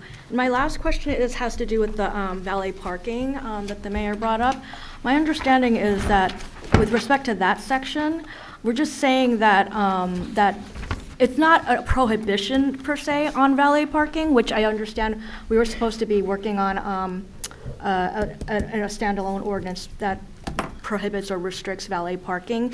But my reading of this ordinance is just that these signs can't be issued for that purpose. Correct. So I'm just wondering, Unless, I'm sorry to interrupt. Unless it's the governing body votes on it, that it is allowed for that one particular individual, for that one particular business, whatever the case might be, yes. Okay. I just have one question. When she said signs, do you get a copy or a report from our engineering firm of where they're putting up the stop signs? I mean, you're aware of where everything is? Because if they're no longer with us, how are you able to? I'm just wondering, because like our arborist, we don't know where that person is. And we're trying to figure out the trees that we planted. We don't have a Austin and I report. usually discuss any stop Oh, signs. okay, anything so like- you're anything kept new things abreast like- of. yeah, that's Okay, correct. that's all Yes. I had. Yes. Thank you. Yes, Councilor D'Amato? Yeah, quickly, so, under approved purposes, television and film. Sorry, under approved purposes 5, television and film. My question would be subject to increased fees, what that means, because fees need to be enumerated by an ordinance.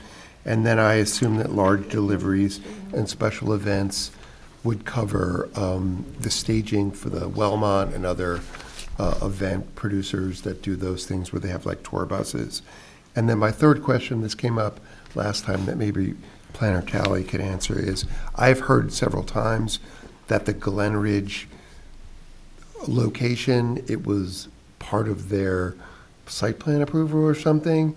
And so I just want to make sure that this doesn't conflict with that. It was only for a certain period. Where is Planner Tally She's there. here? So Yeah, the she first, said it was the easy for one is, this would certain be okay period. for the tour buses. you That's know. correct. That's what we Okay. put, that's what we put there for that. And the second thing is, subject to increased fees, what does that mean? That's lapsed. We really never got to that one yet, as far as the subject to increased fees or something that, we haven't determined We yet at this can't point, but. charge increased fees that are not put in an ordinance, No, correct? you're right. You're right. So at this point, it's going to be the same fee, so we can Okay. just strike that at this point. So attorney, can we strike that? And then, did you want to? Valet parking was permitted as part of a variance for one of those restaurants on Certain time. Glen Ridge Avenue. Yeah.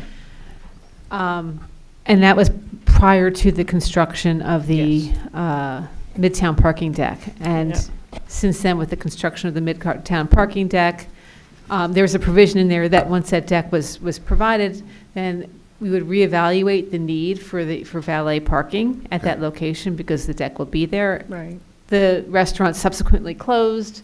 Now we have a new restaurant. So Which in my- doesn't have that there's- provision. there should be no valet Okay, parking let's just make sure. we're unless not- you've Correct. actually approved it. Okay. No.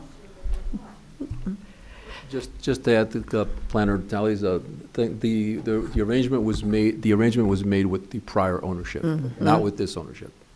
And for a certain time. Counselors? Just back to the television and film, and Madam Yes. Clerk, I know you're involved with this.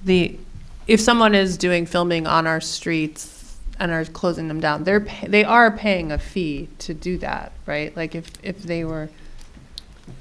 To close the street, they don't pay a fee. They fill out an application with the police department, and the police close off the street. I think it's under section 222 in our code. However, the police officers, if off-duty police officers are scheduled to be there on site during the filming, they're paid. But what does the town get?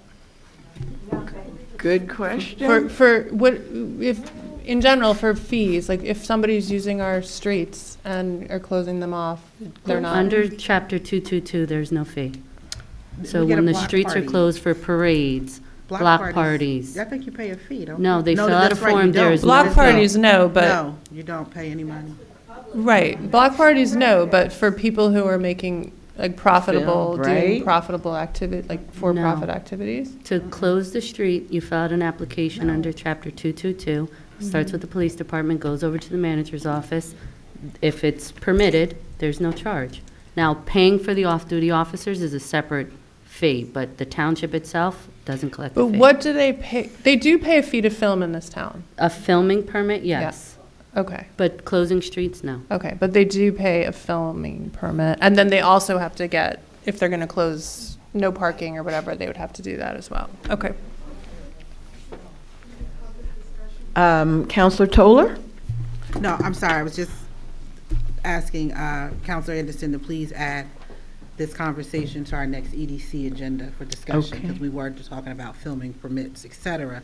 Counselor Birmingham brought up a great point about the cost for closing streets down, and we'll try to figure something out in EDC. We will, Deputy? yes, we are in EDC, we have been working through the film permitting ordinance, and we should definitely discuss that as a potential change. Okay. I would like to move to amend the ordinance in 3 ways. 1, delete the subject to increased fees language that's on the first page. 2, to delete 4, 8, and 12 and the word "and" before the word 24, and then to insert a new sentence before the sentence that says all ordinances are part of ordinances, that says that Chapter 230-16 is hereby repealed. Someone needs to second that. Well, I can't, because I have no clue what you just said. Can you do it a little slower, Okay, please? so on Thank you. page 1, television and fee, there's in Right. italics, subject to increased fees. That would be deleted. We'll have to come back at another time if we want to do increased fees.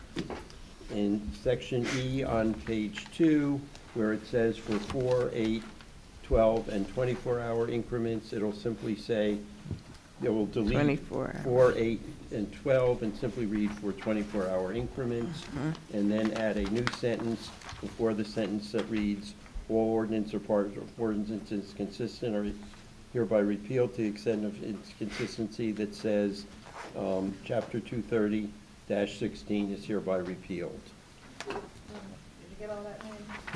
If not, you can run the tape back. Got it. I got it, thank you. And you second that? Okay. Yes, May I discussion? just offer one slight tweak to the last change? Maybe we can just say Chapter 230-16, called display of permit required in rental permit parking areas is hereby repealed. Yeah, fine. Yes? Okay. Madam Clerk? Deputy Mayor Anderson, this is the roll call on the amendments that were moved by Councilor Harrison and seconded by Councilor Toller. Deputy Mayor Anderson? Counselor Birmingham? Yes. Counselor D'Amato? Yes. Counselor Harrison? Yes. Counselor Toller? Yes. Counselor Williams? Yes. Mayor Baskerville? Yes. Now to the original motion to adopt this ordinance, I'm sorry, to introduce on first reading as amended. Deputy Mayor Anderson? Yes. Counselor Birmingham? Yes. Counselor D'Amato? Yes. Counselor Harrison? Yes. Counselor Toller? Yes. Counselor Williams? Mayor Baskerville? Yes. Okay, moving right along. Who's next? Is it Counselor Toller, is it you? I haven't had a chance tonight, Mayor. It's all right. Your turn, Counselor What letter are Toller, we I'm on, sorry. somebody? Your turn. My bad. Agenda item K, new business ordinance and ordinance amending Chapter 327, Vehicles and Traffic, Article 3 of the Code of the Township of Montclair. This reads that by the mayor and the council of the Township of Montclair and the County of Essex, that the Montclair Code Section Chapter 327-16 prohibit parking at all times is hereby to be amended to read as follows. I so move. Second. Discussion? And for those at home, did you need a copy, dear? Sure. You're going to allow overnight parking, is that what this is? No. No. This isn't not taking public comment. Not, Yeah, this is the first reading. We do it on the second reading, but you so still vote after the first reading. we do. We But then we vote to have to come introduce it. back. This is just an introduction. When we come back, then you'll be able to speak and you have the information so you can, right. And if you need us between now and then, you can reach out. Counselor Williams, did you have something? No? Anyone?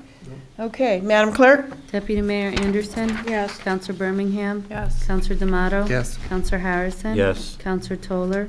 Yes. Counselor Williams? Yes. Mayor Baskerville? Yes. Counselor D'Amato, please? New business ordinance amending Chapter 327, Vehicles and Traffic, Article 3 of the Code of the Township of Montclair, which is an ordinance to change parking times on Fullerton, right by the DCS building. And I so move. Second. Discussion? Madam Clerk? Deputy Mayor Anderson? Yes. Counselor Birmingham? Yes. Counselor D'Amato? Yes. Counselor Harrison? Yes. Counselor Toller? Yes. Counselor Williams? Yes. Mayor Baskerville? Yes. Counselor Birmingham, please?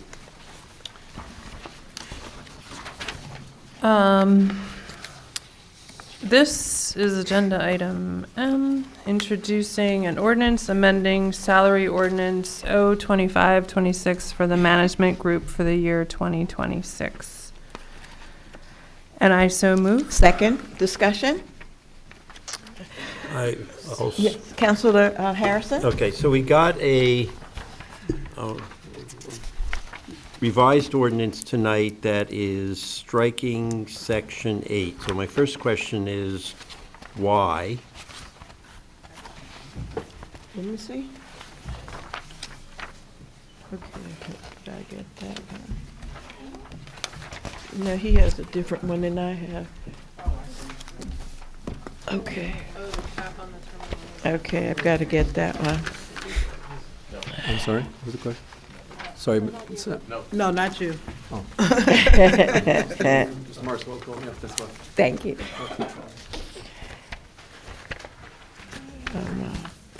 Are they not a non-union group? Manager Marks? So this is, we're on the item M? I'm sorry, I was on the previous. So item M updates the salary ordinance for non-union positions to include four titles. One is for the township attorney salary range. The second is for the assistant township attorney salary range. The third is establishing a position of, or a title with a commensurate salary of housing specialist, which is a grant-funded position. And then the fourth is creating the Director of Sustainability, which was referenced before by the ordinance creating the Department of Sustainability. We had used a previously introduced ordinance from, when I say we, I had forwarded a previously approved ordinance that was introduced in June that included provisions related to the salary and compensation of the police chief and the deputy chief. That was not consistent with past policy. There was a sidebar agreement involving compensation for the police chief and the deputy police chief, which was subsequently approved by the mayor and council, I want to say in July or August of this year. When I forwarded the draft of this ordinance to the clerk and the executive assistant, Dimitri, in my office for updating, I inadvertently used the previous version, which originally established a provision for the salary and wages of the police chief and the deputy police chief. So that's striking out that ordinance had been already updated and addressed. I hope everybody, for Councilor Williams, who wasn't on the council at the time, this is new matter for him, but I think for everybody else, there was a ordinance governing the salaries of the police chief and the deputy chief that was related to a sidebar agreement. Does that make sense? Okay. So I apologize for it was a typographical error, or? And in the future, can this be done so it's clear what the changes are, so? Correct, yes. So, Counselor Toller? yep, I just want to see, I'm seeing that some of the items on D, E, F, or G, and G, the new salaries, so well, we'll talk about that later. Is that correct? All of the salaries with the exception of the four salaries that I mentioned before, the township attorney, the assistant township attorney, the housing specialist, and the director of sustainability, all of the titles and the salary ranges remain the same for 2025. Just because we're not in 2026, we haven't contemplated the budget for 2026, and it would be premature to update all of the other salaries for all the other non-union positions while we haven't struck the budget. Anyone else? Madam Clerk? Deputy Mayor Anderson? Yes. Counselor Birmingham? Yes. Counselor D'Amato? Yes. Counselor Harrison? Yes. Counselor Toller? Yes. Counselor Williams? Yes. Mayor Baskerville?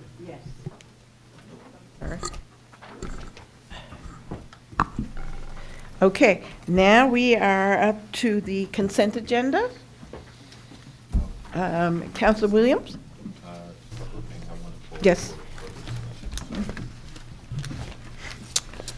7, 8, 9, 10, 17.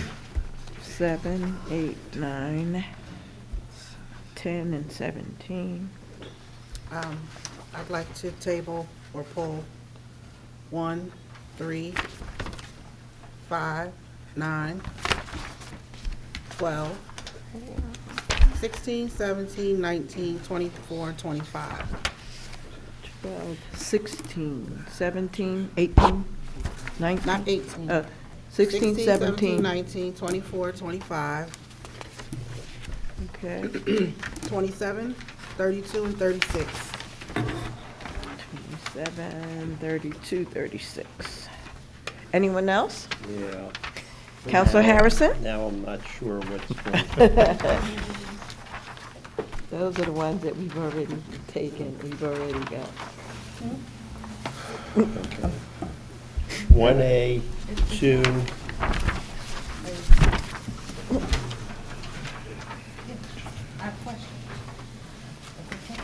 Six.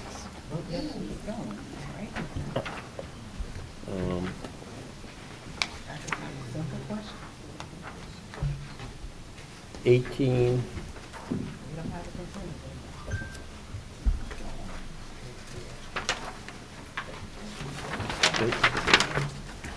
26. Anyone else? Yes, just 22. 22? Okay.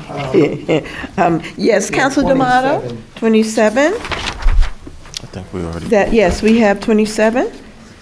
And anyone Oh, else? sorry, 28. 28? 28.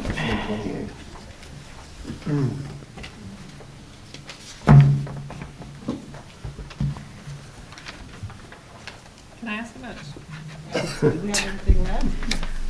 Yes, Councilor Birmingham. I just want to ask about 29 and 30. Mm-hmm. So I wonder if we should even pull these things or just. So can I just ask a question? So I highlighted these because I just had questions on them. I don't know if they necessarily need to be pulled per se, because I just have questions. So as you go through, would it be best practice just to ask you and then we just go to the next one? All right. Councilor Birmingham, did you finish? You had some that you wanted? I'm good. Thank you, Okay. Mayor. I'd like to have number 33 removed for discussion of process, please.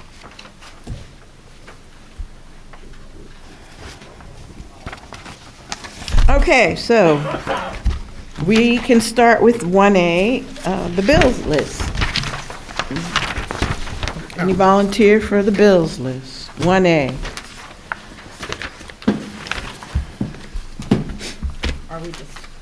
Are we discussing this? Or Yes, I think so. I think well, Councilor Harrison wanted us Yeah, to pay I'll let attention him to go that. first. Okay, Councilor Harrison?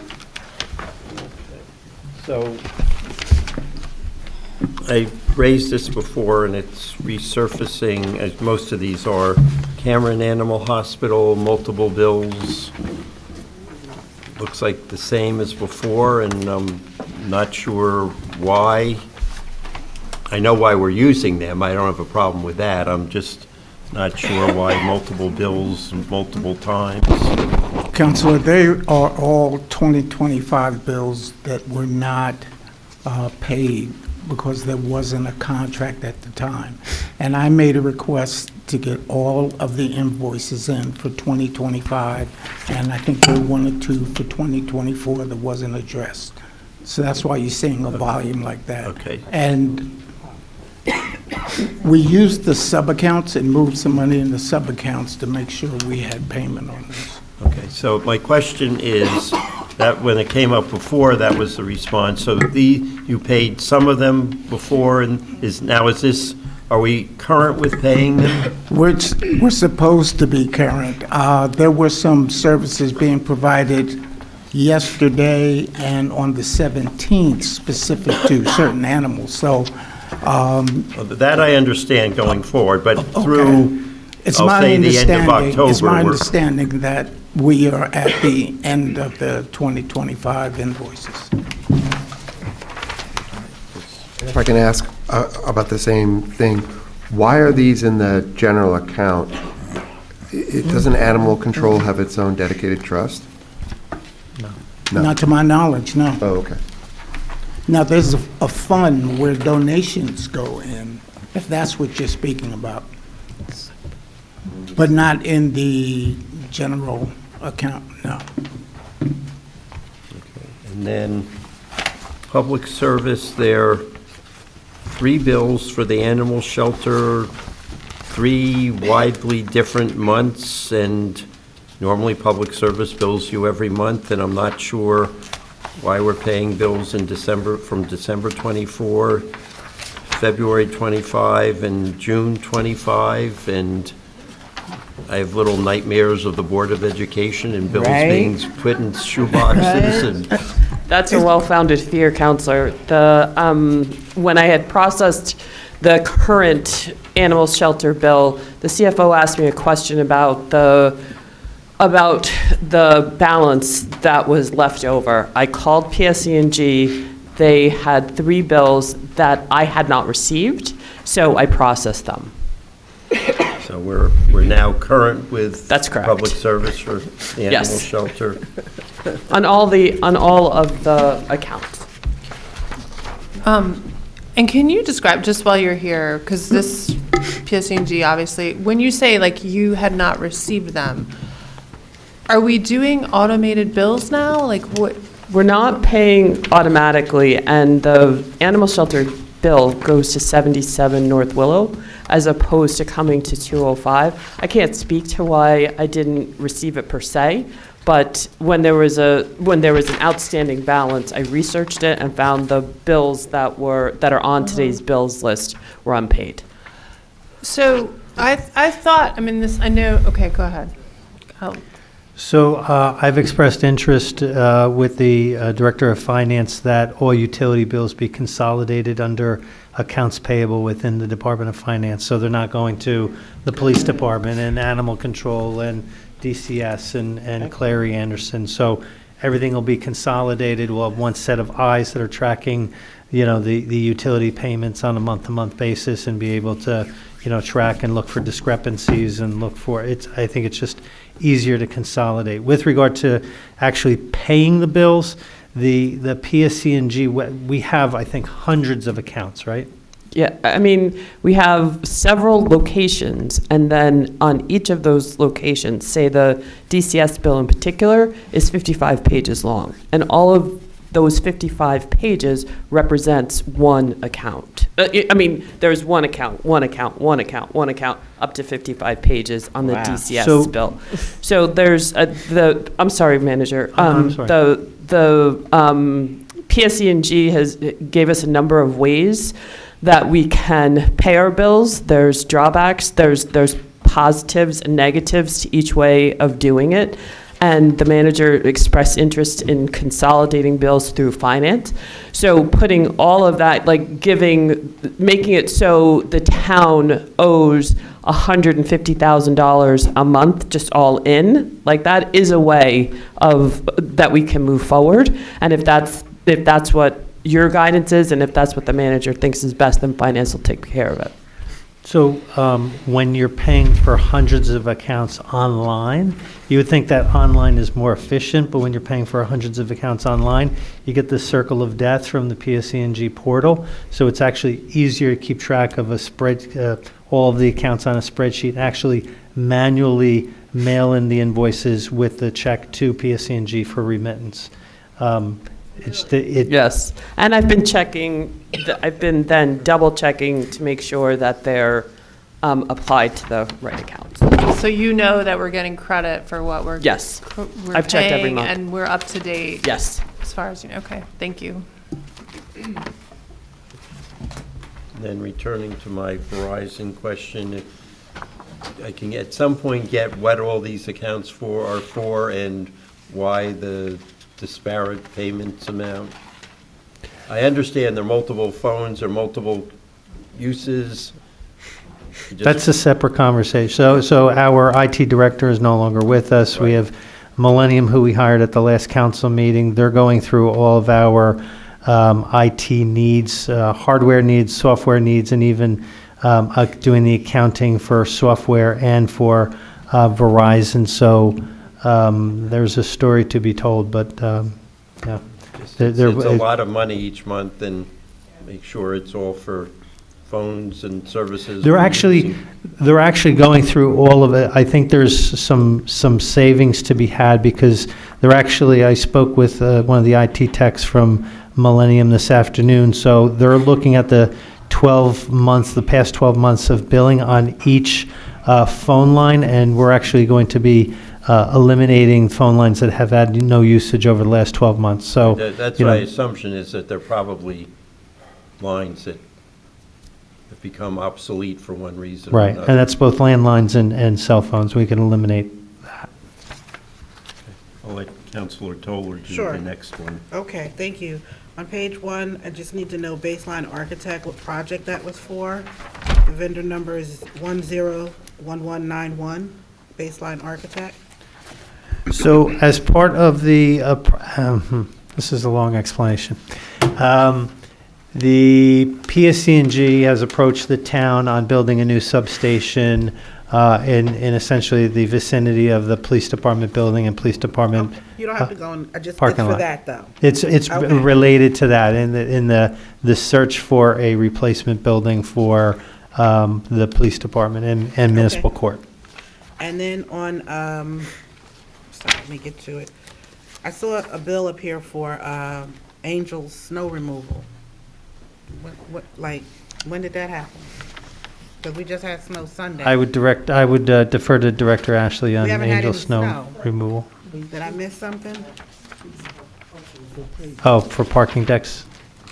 Yeah, but it didn't snow, so I don't understand why are they billing us $13,000 and we haven't had any snow? This bill list was ready Friday, right? Correct.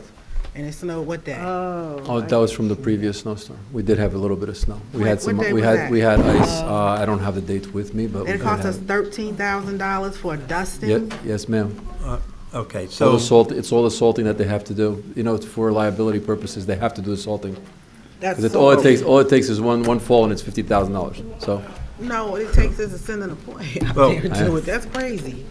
unfortunately, we don't have the maintenance crews to be able to do that, and we don't have the equipment to do that either. Okay, I have one more question. well, It's on- let me, Yeah, sure, go let me ahead. follow up. Counselor on that. Harrison? Okay, so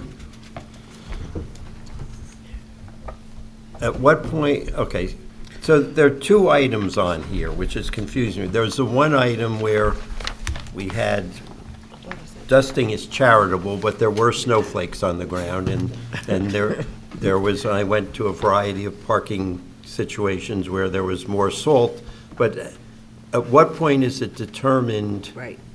that they need to go out? And the second part is, why are there two separate bills listed?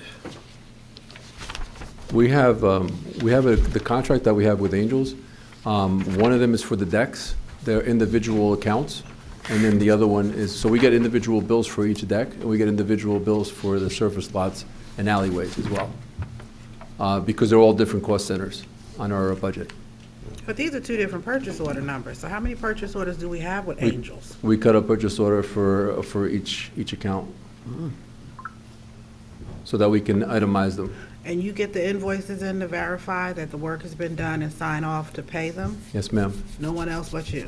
Yeah, that's correct. So in regards to Counselor Harrison's statement, I think I mentioned this to Mr. Marks the other day, when do we make the call to tell them to stay home? So what we do is we usually go by the forecast. If the forecast is calling for any temperature to drop and for the potential ice, we make the call to go and salt. It's always been like that since I've been here for 7 years. Only because there have been issues in the past where we didn't salt and then people fell and then we wound up with the lawsuits in our hands, the litigation. I think we need to revisit making a call first, because this is a lot of money for salt. It is. We spend I've spoken an about awful this lot of money before. on We had snow 2 or removal. 3 vendors that we use for, but we're paying for snow removal, and we just got some snow Sunday, and we haven't had snow in 2 years. Just my thoughts. Just environmentally, and Yeah, we need to figure something else out. it's, I understand, and the weathermen are sometimes wrong, but the snow they salted for there was never a forecast for any You know what, we need a meaningful old amount, school and snow train, I snow was train. surprised when Remember I those went to cultures? the Y parking And the deck, school. and they salted a fair portion of the first floor, well beyond, the part that was open to the air. And So what they do is they bring a truck upstairs, and a lot of times what happens is the salt falls out of the truck as they're going upstairs. So that Now you'll we're actually see wasting some of it. salt? Wow. Now we're But- wasting salt. No, we're not wasting salt, it's just We need an unfortunately. old school call tree, the person at the top call these two. Oh, then they call yeah, I those know. two, then they Yes, call those I know two. what you're talking We need to bring about. that back, Yeah. implement this before they Yeah. throw out $15,000 worth of salt. It's that simple. Mandy, do you use brine at all? We do not. You do We do not? not. Just the Our salt? vendor does not use any brine. Okay. Yeah, just salt. That's correct.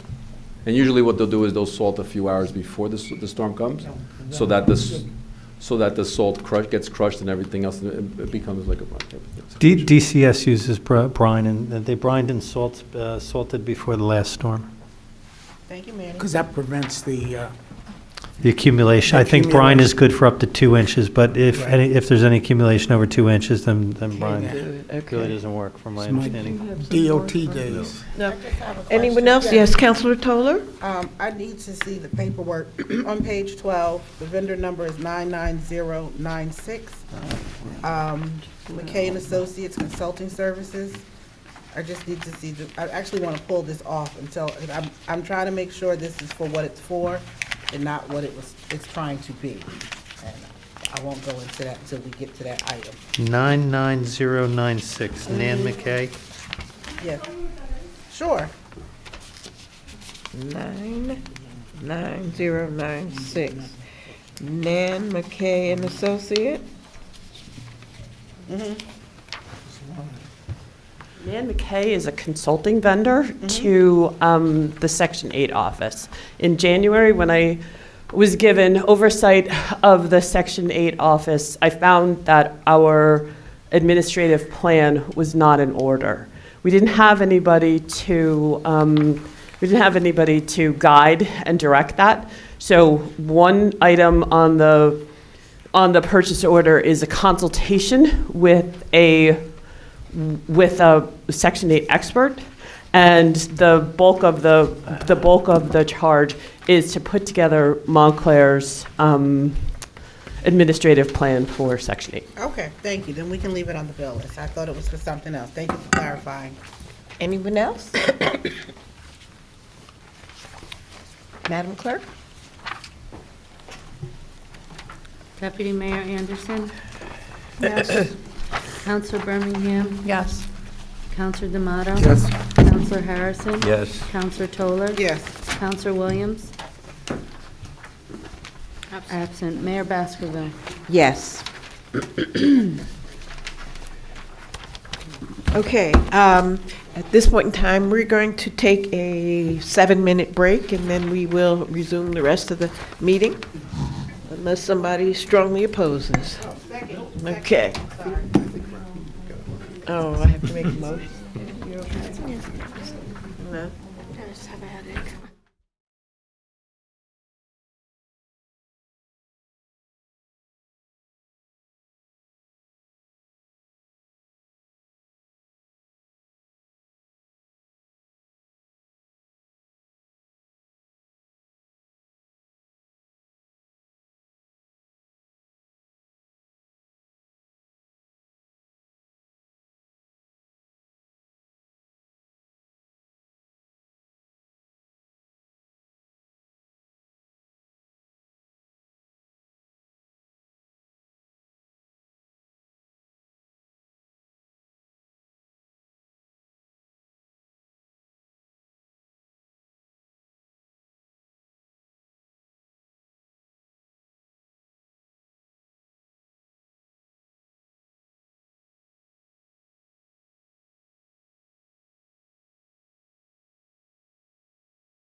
Okay.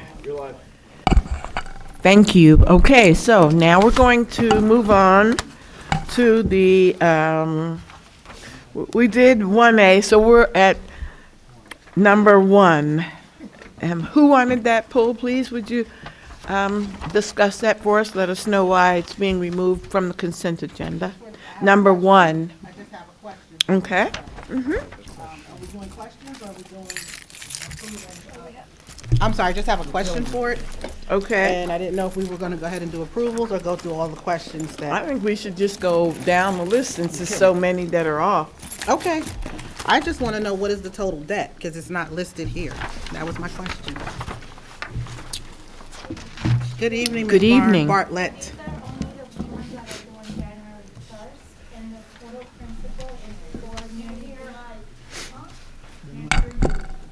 It's not on. Push the little button on the bar on the bottom. Yeah, great. There you go. Thank you. Good evening then. Good evening. So these are only the debt payments that are due on January 1st. The total principal for all the amounts that are listed here is $4,190,000, and the interest is $465,348.05. Okay, so that's just for January. Do you have a total number, total, period? Or I would include the rest of it in the temporary budget. This is just because this is the last meeting of this year. I have to make all the payments on the 1st, and I wanted to make sure I had authorization, so we're not late in paying those payments that are due on the 1st of the year. You said $4,090,000? $4,109,000. Sorry, I apologize. Oh, that was $4,190,000. That's principal. That was my only question. Okay, I have a question. So all the interest amounts make sense until you get to the debt service for the parking utility, where the interest is like 40% of the principal, and I'm trying to understand why the interest is so high, or if that's a typo, or...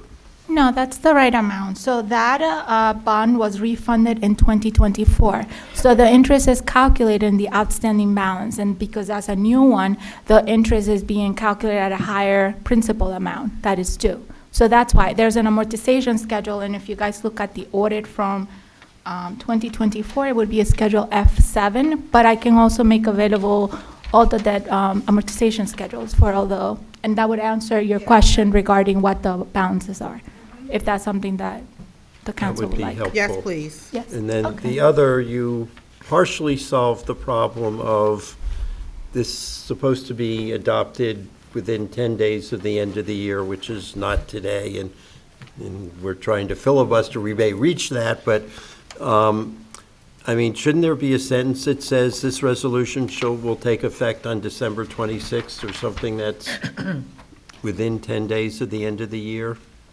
So this is the last meeting of the year. This was I the understand why we're- resolution that was used before, so I was just using the template that the township was using But before. I'll ask our attorney, I mean, the statute says this can only be done within 10 days of the end of the year, which is not today or even tomorrow if we stretch it out to tomorrow. So shouldn't it say this resolution will take effect on some day that's within 10 days of the end of the year? We can add a sentence at the end that this resolution can take effect immediately. Turn your mic on. Madam Clerk? Madam Clerk? Counselor Harrison, are you making a motion that you add a line that says this resolution takes effect December 21, 2025? Yes. Okay, Thank you. you're welcome. I'll second his motion. Thank you.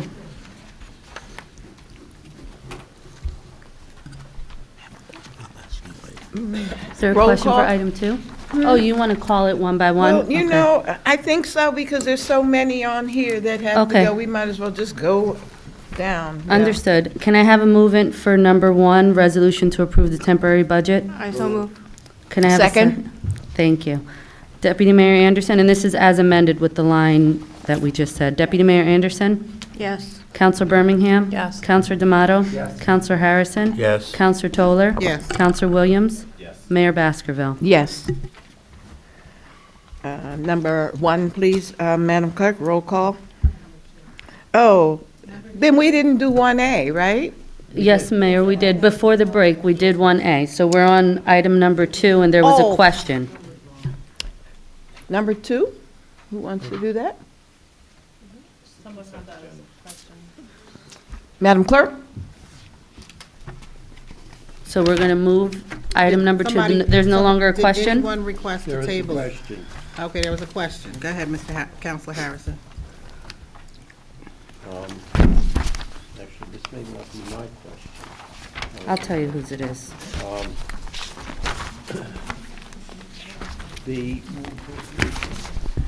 I'm confused, not by what we're doing, which I have no problem with, but by the map that you have on page 4. I'm hoping not correct, because it's not what's on the township website.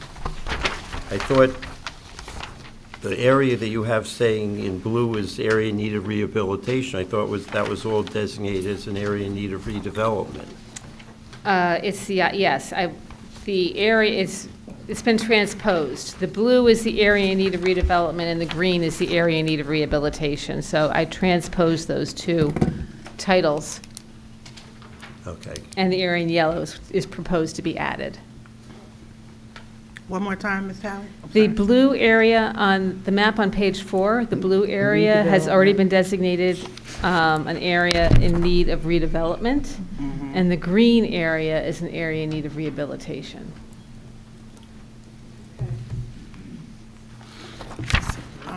Did you have another question, Counselor Harris? No.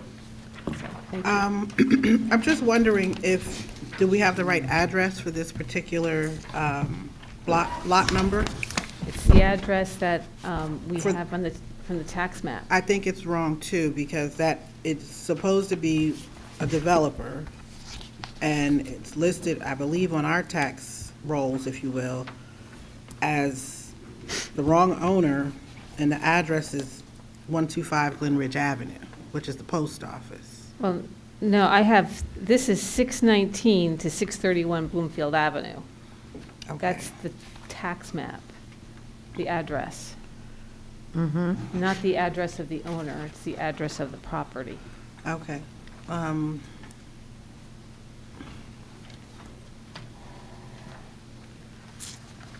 So this isn't going to affect 633 through 635? No, that's not included. Okay.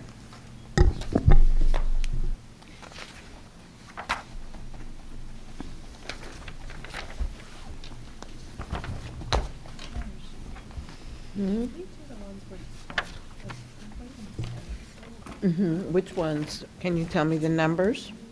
Are there any other questions about this one? Let's vote on this one first, then. Any other questions? Madam Clerk? Can I have a motion for item number 2? Moved. Second. Deputy Mayor Anderson?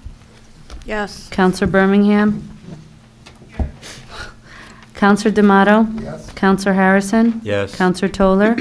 Yes. Counselor Williams? Yes. Mayor Baskerville? Yes. Counselor Birmingham is going to find out which ones they're waiting for so that we can take those next. If we just give a few minutes. Three Yeah. is. Okay, we're going to move on to number 3. Deputy Mayor? You want me to read it? Thank you. Okay, this is a resolution authorizing a study to determine whether Block 3112, Lot 4, located at 14 Miller Street, is an area in need of rehabilitation. Oh, so moved. Second. Discussion of number 3. Yes, I'm just wondering if we should table this until this fair share housing challenge that's been brought against the township is resolved. I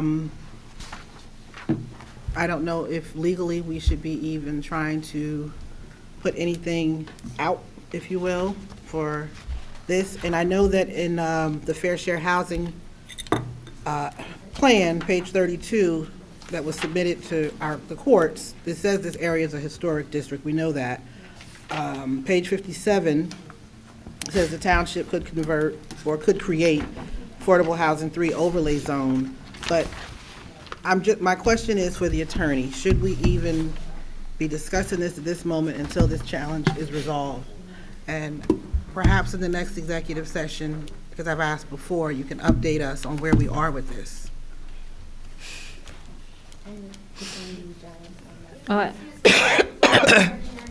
I believe that I updated the council previously this evening on the status of the challenge to the housing plan. What this does, and I believe I've discussed this with the Economic Development Committee, we purchased this property. Right. The property is for affordable housing. All this does is by designating an area in need of rehabilitation, we can craft a redevelopment plan, a very simple one, tied to an RFP, which will be approved by the council to sell the property. Absent that, we have to sell it to the highest bidder. So simply, this is a tool which allows us to move ahead and to craft some guidance at your discretion on how you want to see this property utilized as for affordable housing. I don't think the challenge to our housing plan has any bearing on how we proceed to plan for this property in terms of selling it. I think this is really a function of procedure. So, I'm sorry, did someone else have a question? No, go ahead. I don't have a question, I just wanted to clarify what this was. It would be, my other life, had a couple meetings with a special adjudicator and a bunch of parties and lots of lawyers, and then we had a call with the judge, and the affordable housing attorney who's representing the township is hopefully getting the settlement agreed tonight, but the statute envisioned agreements being finalized by the end of the year, and it would be very helpful if we got a fuller update on where things stand and what the issues are, and because ultimately we're going to have to approve whatever comes out of that unless it's just a total endorsement of what was submitted. I believe the intent is to have a executive session with the council in January to bring you up to speed. We have another session with the judge tomorrow, and afterwards we'll have more information to share with you before we sign any agreements. So that'll be in January. I'm just, do you know what code section requires to be, make it designated as a area in need of rehabilitation? Is there a code section? There's no code section, there's state statute, and really what it focuses on the age of the infrastructure, which is when we've done our area in need of rehabilitation studies, if the infrastructure is more than 50 years old, it meets the criteria. So it's a very simple function. No, I understand, and I know that we did discuss this in EDC, but like I said, my concern is with the challenge against the Fair Share Housing Plan. I'd just like to table this, and if we're going to be updated in January, is that correct? An executive session on the challenge and where we are? Is that what you just said? That's what I said. Then we can put this off until then. There's no rush for this, correct?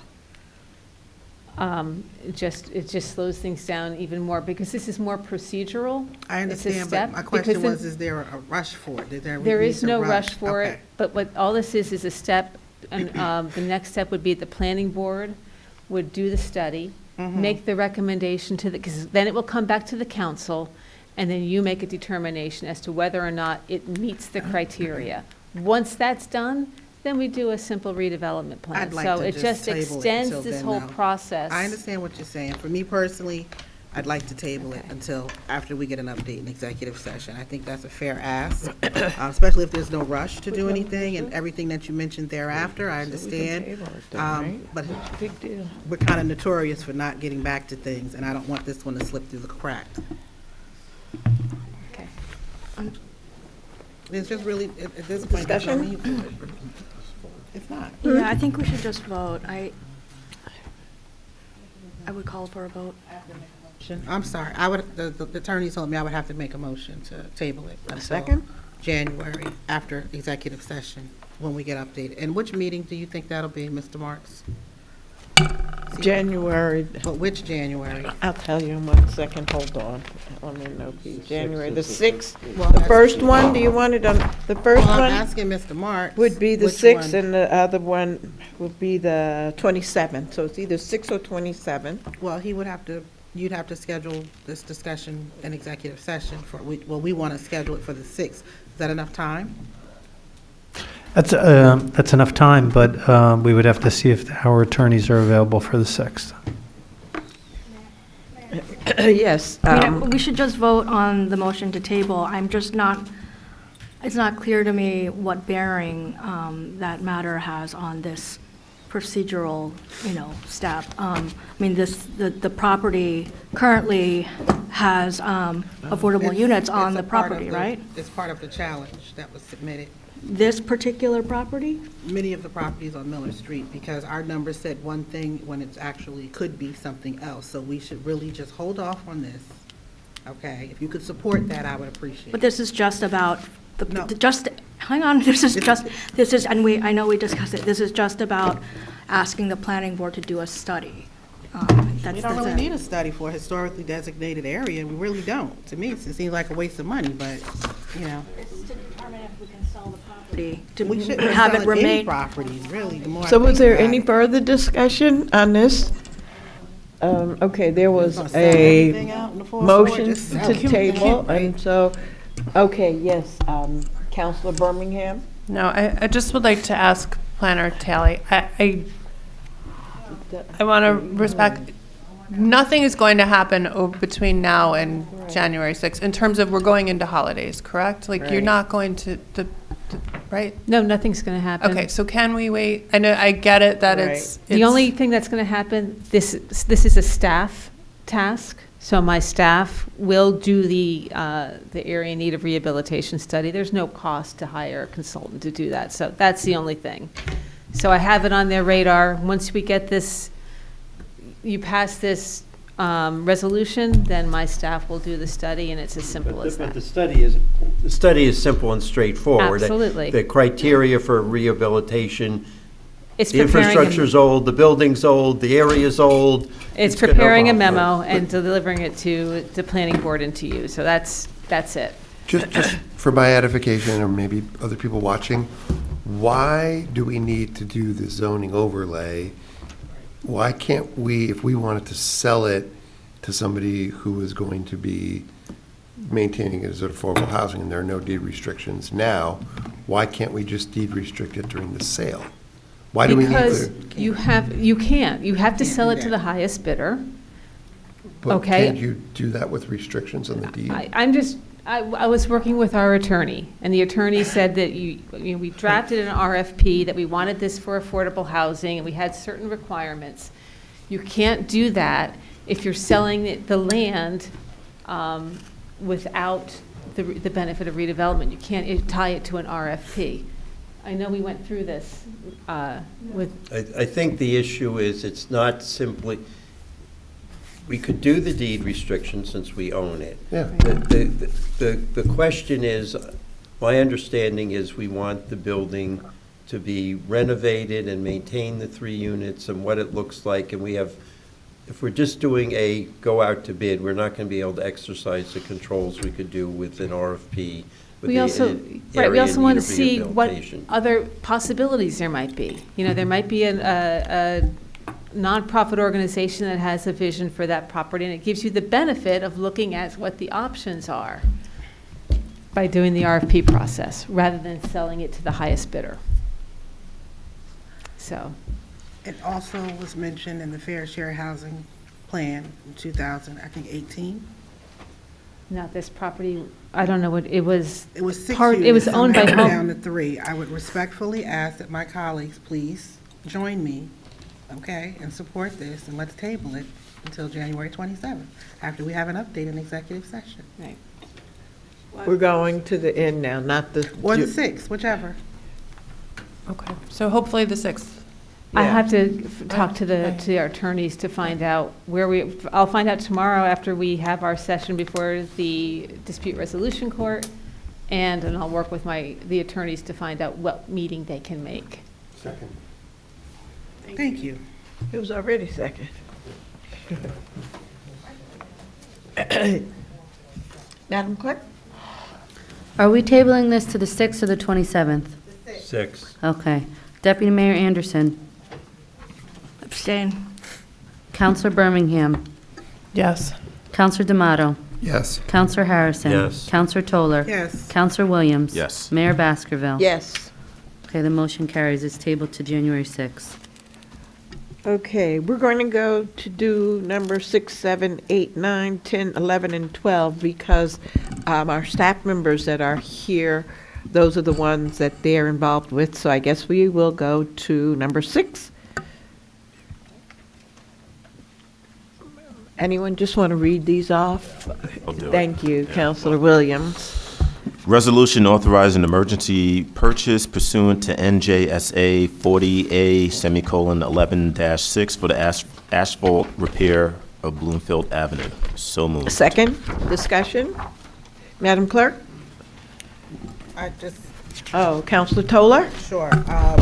I did speak to Michael earlier because I did request this to be tabled, but it somehow got lost. Okay. And I just wanted to know the area of Bloomfield Avenue because it wasn't, did he leave?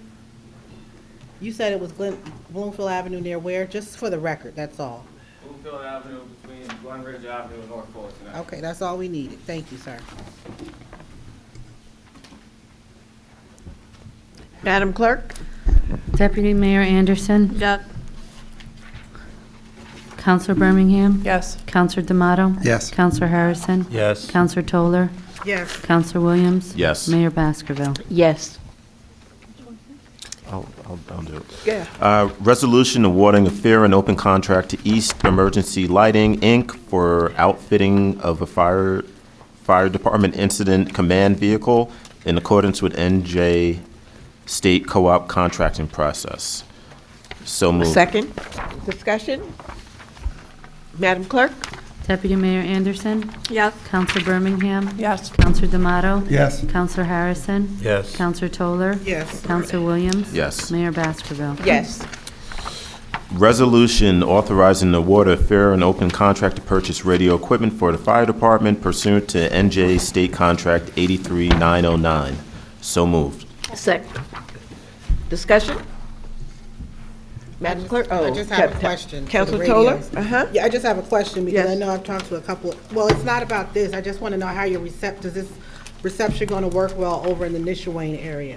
Because I know the calls don't really stay in line over there. Yeah, this doesn't relate to that at all. This is Okay. this is from mobile radios that go in the vehicles that have been Okay, very purchased good. for That's new all. engines. That's all I Okay. have. Thank you. All right, thank you. We're doing 9 now? Madam Clerk? Deputy Mayor Anderson. Yes. Counselor Birmingham. Yes. Counselor D'Amato. Yes. Counselor Harrison. Yes. Counselor Toller. Yes. Counselor Williams. Yes. Mayor Baskerville. Yes. Resolution authorizing amendment to the traffic striping 2025 contract with Dan Swayze and Inc. This is agenda item number 9. So moved. Discussion? Yes. Councilor Harrison? I guess I'm concerned about this being an after the fact. I don't have a problem with what they're doing, but it kind of happened backwards. They went out and did a bunch of painting, striping of school safety, particularly around the Darren School, and now we're being asked to pay for it rather than going through a more normal process of our approving the payment and then they're doing the work. Yeah. Good evening, everybody. Good evening. So a couple things happened here. This was initially in the, I believe the resolution was in April. That was our initial tranche of money that we were anticipating for the normal road repaving, restriping. Subsequent to that, we added a bunch of safety striping through our work with the Complete Streets Director and the Oversight Board. Also, simultaneously, we had a delay in funding for the road resurfacing. So we anticipated having more money in the line item for striping to dedicate to that safety striping that we could use. Now, subsequent to that, we had availability from the contractor once we had the funds in place for the road program. So there's unanticipated road resurfacing simultaneously with the safety striping plan. And we erred on the side of moving ahead with the project because we also had $500,000 in funding for safety improvements. So initially, yes, we would like to have amended this prior to doing the work, but having the opportunity and the contractors available, we went forward with the work. Next time, we will have a Next high time I'll yes. vote no if you do it in the morning. I agree. I have a I agree. question. Counselor Toller? So, right, your resolution for April R-25-16 was for $200,000. Yes. You said you had a meeting with the Complete Streets Director. I just want to know which streets received this striping. So we identified several areas that surrounding the schools, and we tried to. Which schools? So Darien School, off the top of my head, I can't remember the. Was it the PowerPoint that Norberto shared Yes. at the at-large meeting? Correct. So there was not one school in the fourth ward. Do you know when you're going to get to that part of town? What Darien School is in Darien the fourth School ward. is in the fourth ward. But it is. It's on Grove Street. Grove Street, Bloomfield Avenue on this side gets a lot of attention. Anything south of Bloomfield Avenue in the fourth ward does not. So that's why I'm asking. There's not one orange bollard that way, okay? And I'm just curious about Bullock and Nishwain, if and when it's going to make the list, the cut. Right, so these improvements are based on a number of factors, and one of the things that we look at are the traffic patterns and the accidents that happen. So we have to take a systematic approach to addressing the intersections that have the highest incidence of accidents. Now, a lot of the accidents and intersections that are in the fourth ward are county roads. Those are the highest, in fact, throughout the entire town. Those are the highest areas with accidents. So it is our plan to do all of the schools. Whether or not, and where that fits on the rubric, I cannot say, but we have to go through a systematic approach. Okay, if you don't know the rubric, then how are you going to go through the systematic approach? And do you plan on scheduling any meetings with the county? Well, so we have had meetings with the county. Okay. Excuse me, but the rubric is something that we go over at the Complete Streets Oversight Board. So that's a number of people are in. Well, there's the problem. Well, there's a number of factors that need to be considered. So that's meeting with the planning Can you department. email me those factors? Because I'd like to see how it applies to perhaps getting some things done in the fourth ward. Because something's not jiving. I'm not sure what the rubric is, what the criteria is. Well, that's you take all of the data that we have available to us and you Right, and you but we might need to prioritize add the them. word county, like with an asterisk or something, to make it pop for the fourth ward. That's all. We might Okay. have to. Well, and I the don't know. advantage of coming to us before you do the work is we can then evaluate what you're planning to do and whether the criteria makes sense for what the highest priority areas are, and rather than, oh, we did the work and please approve it.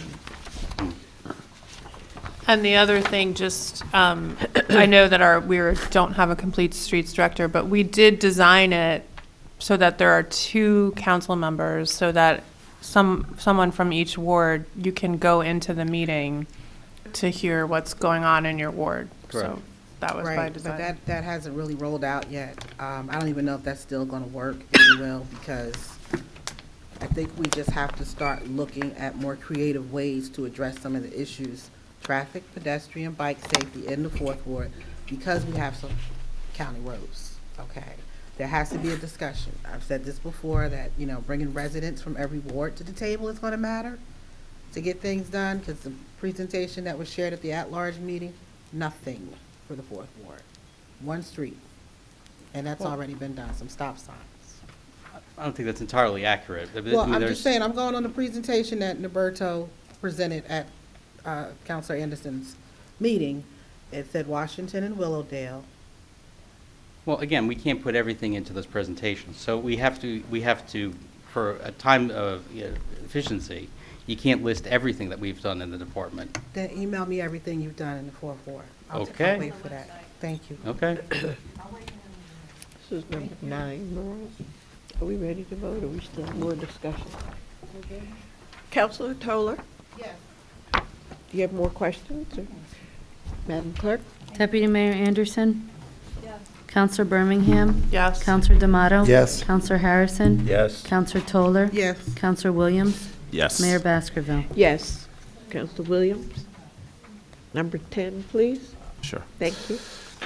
Resolution authorizing emergency repair of the sanitary sewer line at Town Hall, 205 Claremont Avenue, and award of contract to Speedy Sewer Drain and Plumbing Contract. So moved. Second, discussion. Just very quickly, I'm assuming that this was already done. I just think going forward in the memos, it should just indicate that it was already done. Yes, this was already done. This was a sewer break that happened on June 8th. It was the day of the primary. It was initially cleared on June 8th. There was a delay in the actual physical repair. Once the physical repair was done and we got the invoice, we presented it here. So, yes, in the future, we'll add the Boy, date. was it awful. So, Madam Clerk? Deputy Mayor Anderson? Yes. Counselor Birmingham? Yes. Counselor D'Amato? Yes. Counselor Harrison? Yes. Counselor Toller? Yes. Counselor Williams? Yes. Mayor Baskerville? Yes. what are we, 11? 11. Resolution authorizing transfer of funds pursuant to NJSA 40A:4-58. So moved. Second, discussion. I just have a question. Counselor? Sure. I see the from and to. Is the CFO still here? This is from her, right? Yes, yes. Ooh, excuse me. Your question? Yeah, I'm just trying to see these budget transfers. Is this for payroll or, is this to meet payroll, this transfer that you've created here? From, the four from are not involving payroll. The first two, traffic is for salary and wages. The second, building maintenance, is for salary and wages. So there's two items totaling $16,000, transfer twos that are for salary and wages. That's the only question I had. So traffic and building maintenance are both monies being transferred to cover salary and wages, correct? Yes, because I estimated the salary to cover for the rest of the year, and I believe I was going to be short, so that's just a prevention so we don't overexpend. Thank you. Thank you, Madam Clerk.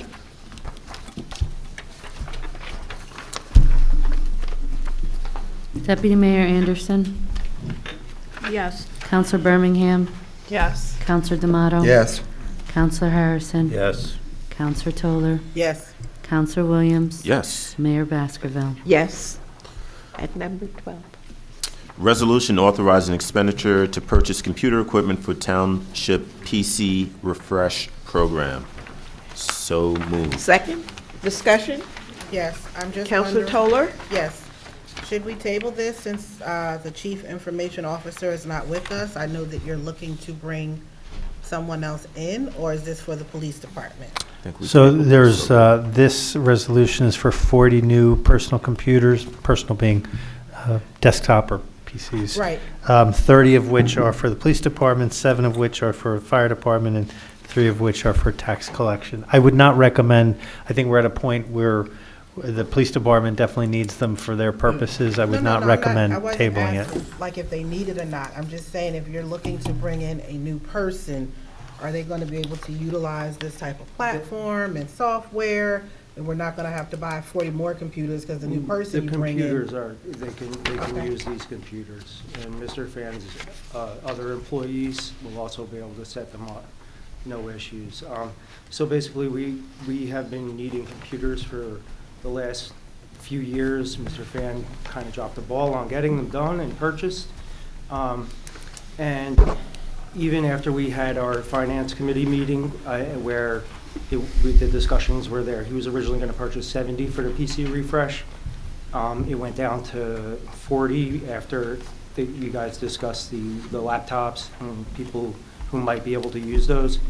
The police department, he told us that after that meeting, that the finance committee approved the purchase for PD, 10 for the fire department and 3 for the tax collector. It's not the purchase that I have a concern with, it's the new The person equipment coming will in. be able to be used by the new. Yeah, because a new millennium. director would come in and decide, hey, I don't like these computers, I want to get everybody else. We have. That will something not else. happen. Okay, we will just not put approve it it. out there. Never happen. We will not approve. Okay, Madam Clerk? Wait. Oh, I I'm have sorry, one question. Deputy. not yet. Okay, thank you. I don't have an issue with this per se, but I just want to know, because it says PC refresh, police and fire and tax. So are there not other departments that need a There are, this was part of a larger order, and when they met with the finance department, we prioritize these because it's going to the police department and things like that. There are other groups that need them, but we're looking to get less expensive equipment because they don't, their computers aren't going to be on 24 hours a day like certain computers in the police department will be. So we're looking to get less expensive equipment. So that's the reason why it was bifurcated. Okay, thank you. Purchase. Madam? Deputy Mayor Anderson, Yes. Counselor Birmingham, Yes. Counselor D'Amato. Yes. Counselor Harrison. Yes. Counselor Toller. Yes. Counselor Williams. Yes. Mayor Baskerville. Yes. Eileen, I think there was only one more. That was 38. 38, please.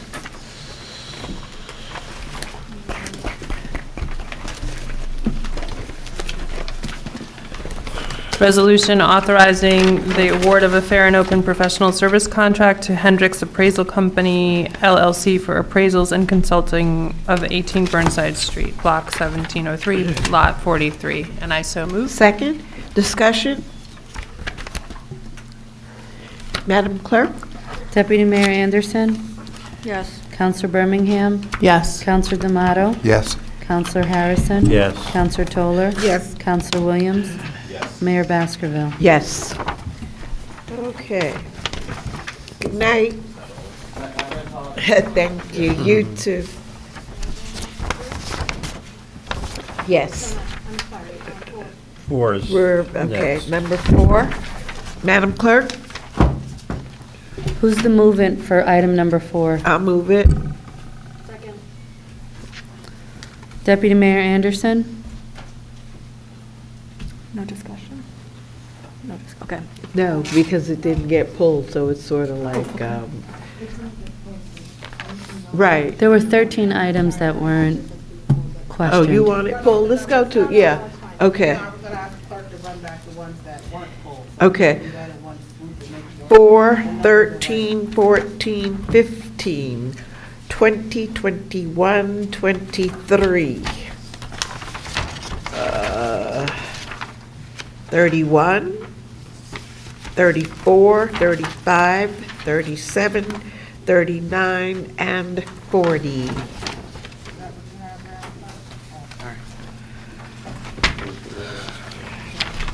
That's what you have? I was gonna pull number 4, because I just had a question, but, well, we're not on that one, so. Are we? We should just do all these together? Minus number 4, because I do have a question, so start at number 13, please. Well, Madam right now I Clerk. have a motion for item number 4, so it may be good for you to. Discussion on number 4. Sure, I'm just wondering, the bill amount here, can this be incurred prior to the resolution? Because that's what this is kind of, is that how I'm reading this?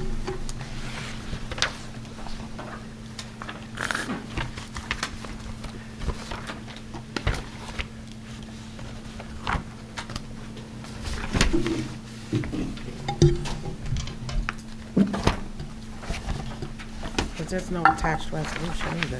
This is number 4, Yes. the Stickel Koenig contract. Mm-hmm. What we need to do is we've exceeded the portion of their contract paid through the municipal budget because there was litigation last year. And so we need to move money into their, from one line item to another line item to pay for that additional litigation cost. It doesn't change the total amount of the contract, We're just changing where the money's coming from, and that's for money for this year, for 2025. And they did an excellent job. Okay, thank you. So we can go ahead and do the swoop. Madam Clerk, please. Deputy Mayor Anderson, Yes. Counselor Birmingham, Yes. Counselor D'Amato. Yes. Counselor Harrison, Yes. Counselor Toller, Yes. Counselor Williams, Yes. Mayor Baskerville. Yes. Madam Clerk, can we please do the consent items as one? Okay, Mayor, so you're moving the consent items. May I have a second? Second. Thank you. Deputy Mayor Anderson? Yes. Counselor Birmingham? Yes. Counselor D'Amato? Yes. Counselor Harrison? Yes. Counselor Toller? Yes. Counselor Williams? Yes. Mayor Baskerville. Yes. Now we go to number 5, right?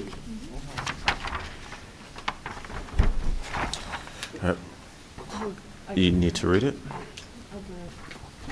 I'll do it. Resolution agenda item number 5, resolution authorizing the use of competitive contracting for property appraisal services and reassessment or revaluation services for the Township of Montclair real estate properties. I so move. Second. Discussion on number 5. Yeah, I just had a question. I'm trying to understand, is this gentleman able to do this work properly, fully?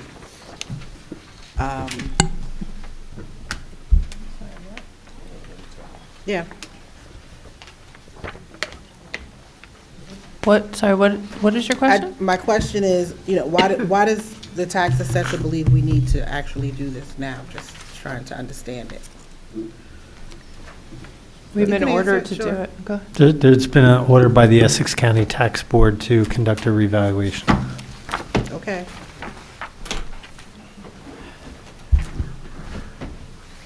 Anything else? Madam Clerk, please.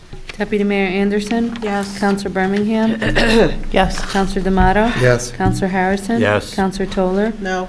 Counselor Williams? Yes. Mayor Baskerville. Yes. 13. Thank you.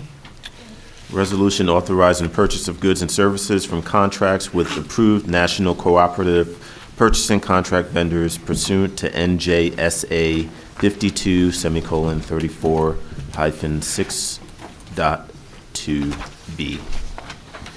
So moved. Second. Discussion. Which item are you on? Number 13. 13. No, 13 was a consent item. We should be on number 16. You're correct. Thank you, Madam Clerk. 16. Okay, do I have a movement? Second. Oh, No. Okay. Who was the second? Second? Second. Okay. You have to You want to call the roll? All right, Deputy Mayor Anderson? Wait, No, we gotta Okay. read it. We gotta read it. Okay, to go repeat what I said earlier, there has been much activity with our only getting a very cursory explanation of what the issues are, what's being presented to the adjudicator and to the court, and I am hopeful that we will have a briefing at our first January meeting. That is, I'm concerned, it's just, this is much further along than I thought it should have without our being briefed on what the issues are and what we're proposing, assuming it's something other than we're sticking with the plan that was adopted and we're not offering any changes to that.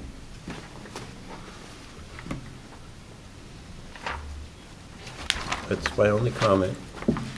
Yeah, I have a question, and maybe the attorney can answer this, because this particular vendor has already represented the township in court, is that correct? Without a contract or a resolution voted on by us? So the town went out to RFP in September, October. A purchase order for $10,000 with this firm was awarded in probably November. So the purchase order is a contract, so they are under contract.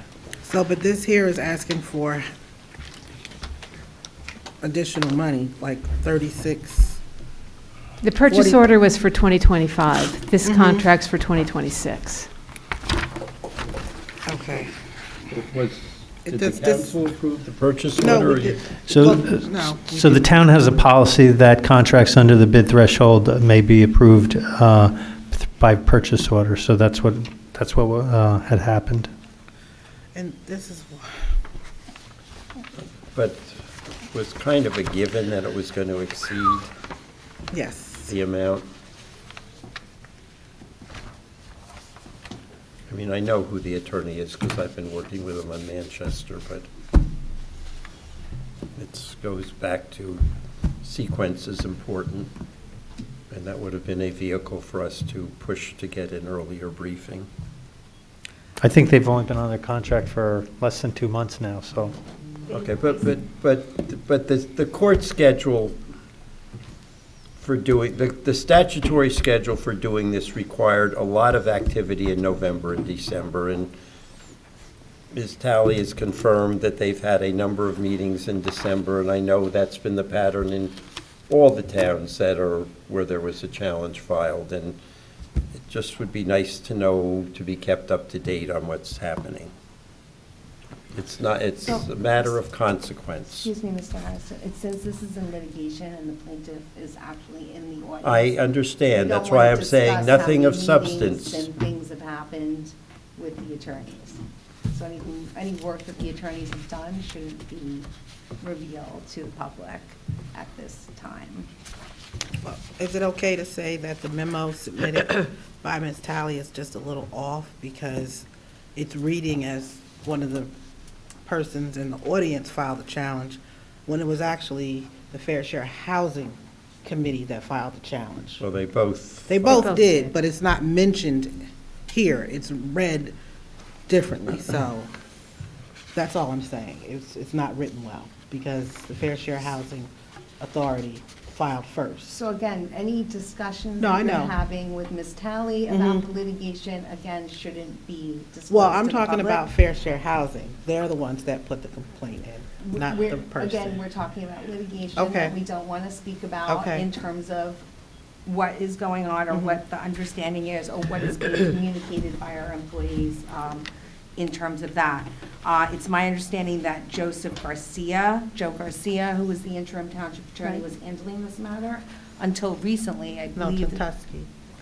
No, We Mr. had- Garcia was handling the matter. Mr. Tatunsky and I do not have any experience in fair share housing. So that's who was handling it originally. My understanding is that Parker McKay did request to substitute in at the request of the administration, and that request to substitute was filed In November. November. Okay, it's okay. And that's what we have, and so that was, this particular contract before you is for 2026, it has nothing to do with what's going on.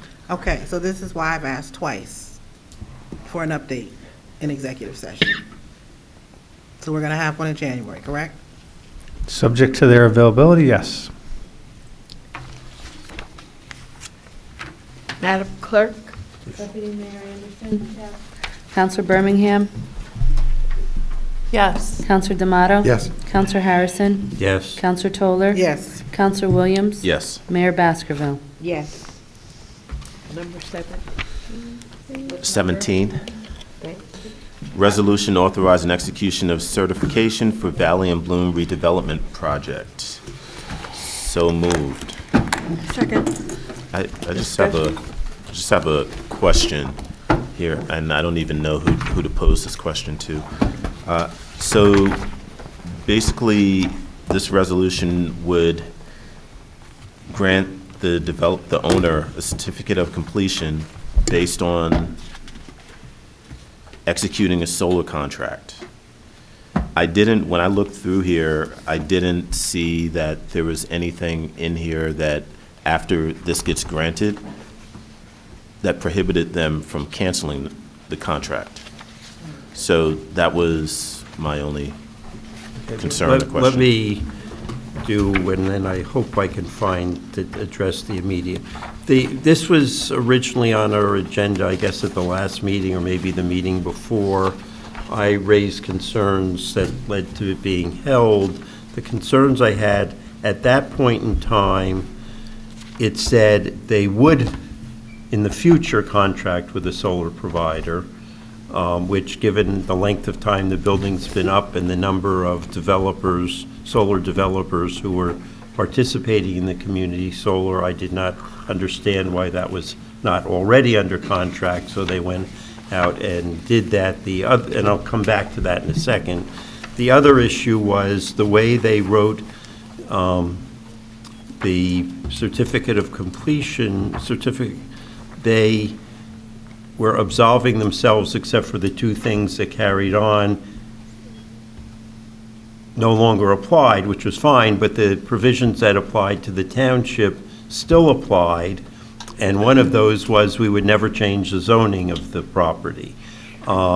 They agreed to revise that, so everything is wiped out except for the two provisions which deal with this discrimination that apply to them that carry forward forever. Let me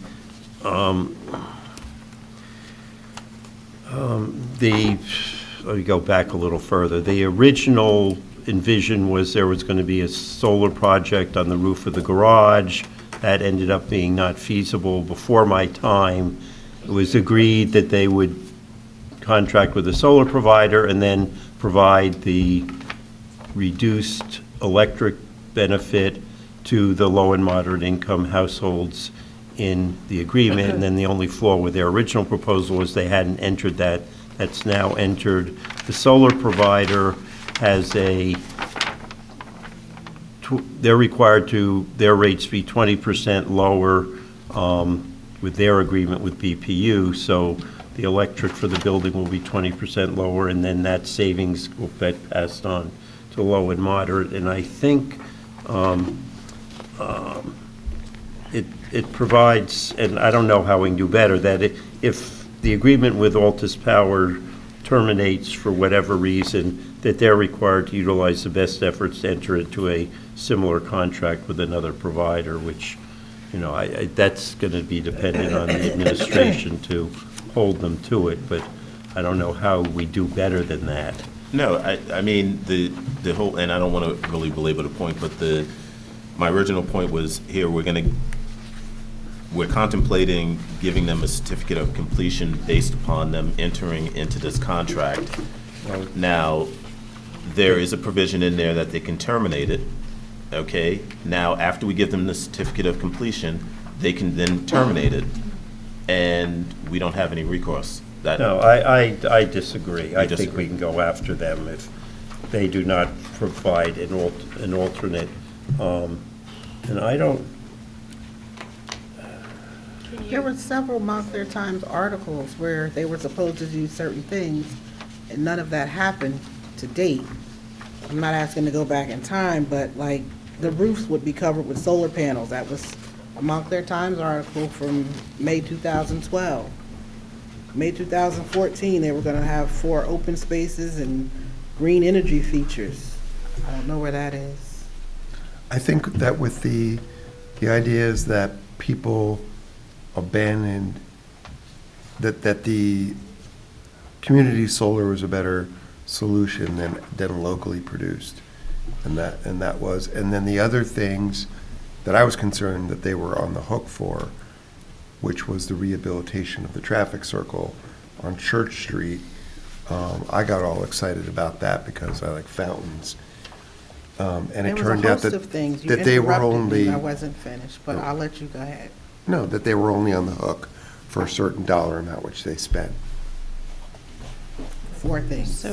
Shuttle service, where's that? Drop-in center, educational play center, where's that? And the circle. I think the circle, I think we did receive funds for the circle. It was like either $30,000 or $40,000. But in any event, They haven't kept their word. They did meet the requirements of the redevelopment plan. We were required to pay $40,000 for the design of the circle. They paid the $40,000. We used that to hire Arterial, who did the design work. The other items, the only item that they did not complete, because they got, I'm not sure if it was LEED certification or LEED compliant. They met that. They have a green roof. They've met all of the requirements except for the solar panels on top of the garage.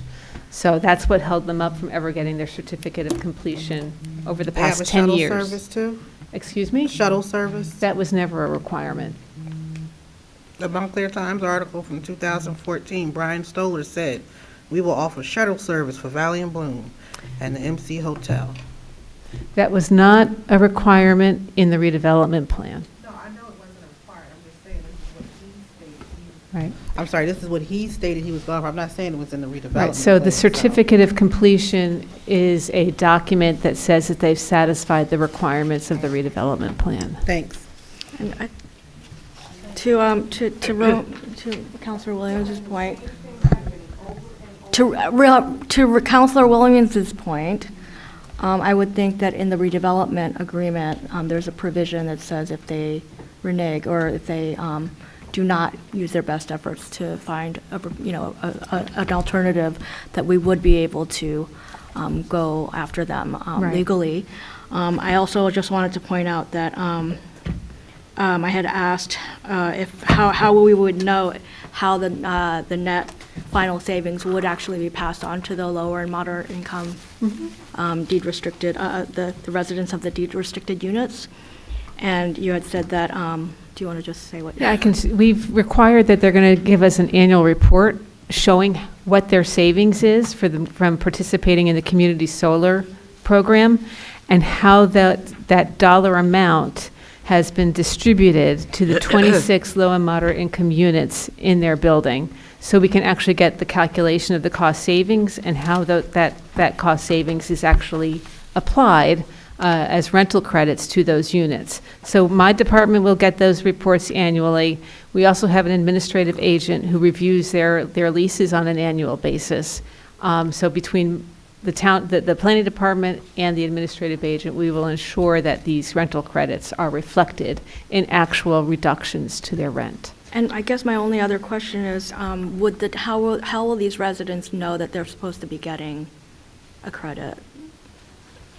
We can notify them, we'd have information on the tenants, so we can notify them that the building, the owner is participating in this program and that they will get a rental reduction over the course of the year. I think that would be really great. Thank you. Okay? Madam Clerk? Wait. Ms. Talley, we were supposed to get the signed affidavit, which I'm not. I got it today. Okay. I believe you. We were supposed to get that before we voted. And I had the signed affidavit. Saved by the bell. Okay.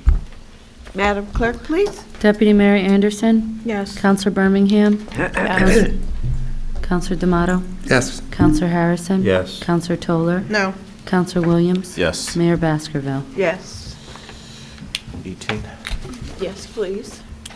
Resolution awarding a contract to Acuity Consulting Services LLC to provide affordable housing administration services. So moved. Second, discussion? Yeah, it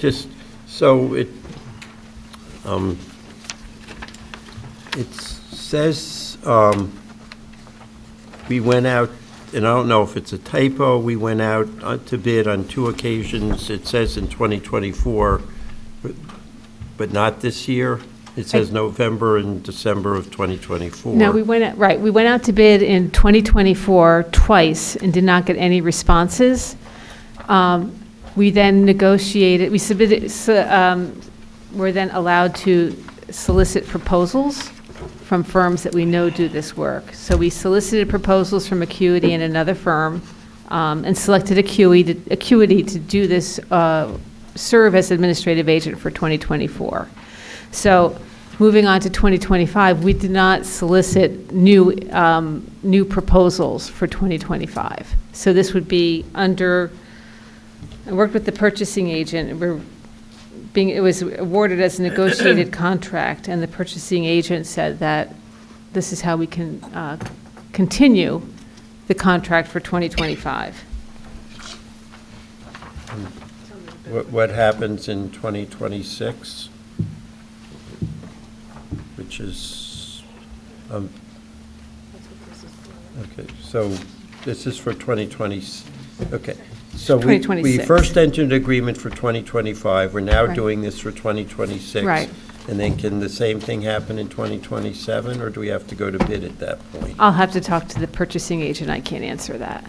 Okay, because I prefer we not go that long. If there were two firms that were interested and you decided to go with Acuity? Right. Acuity had the experience of Okay, working with the municipality I'd be that has a happier local preference, so. If for 2027, we do a bid and see what happens. Absolutely.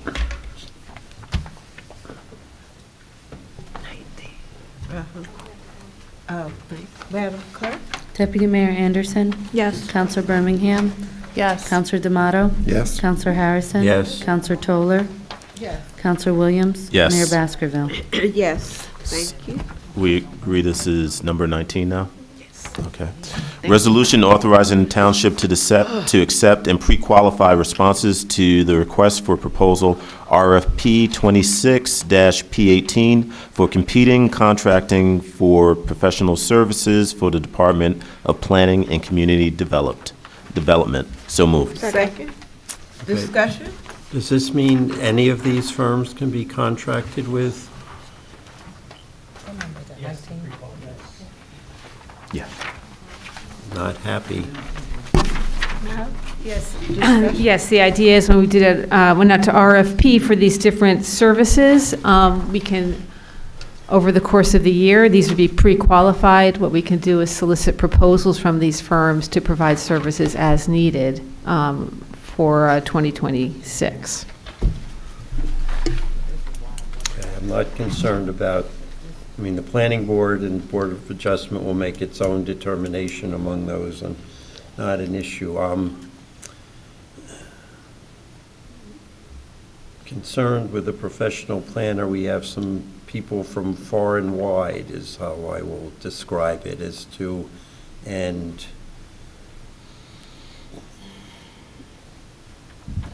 but this would say you could contract with Alta Planning and Design for anything you chose to do, is that correct? Yes, they would be pre-qualified. We have one of 6 firms if we decided to use Alta Planning. And what did they have to do to be pre-qualified? Submit a qualification statement showing that they have professional planners on staff. What about expertise in New Jersey? That I don't. I can't respond to that, tonight. Why is there only one redevelopment architect listed? Just curious. They were the only ones that submitted a response. Just curious, did you tap into the DIP, the Diversity Inclusion Program that was passed in 2022 here? To add any of these to the list of vendors or contractors? Because I know that we have one here. So I'm just wondering if you've tapped into that program, that list there. I don't know what list. Diversity Inclusion Program, it's called DIP. It was passed in 2022 here. Is that a list of vendors? Yes. this was essentially a separate proposal, and I don't know if I did or not. We've always done our own RFP for professional services related to planning and pulled from those professions.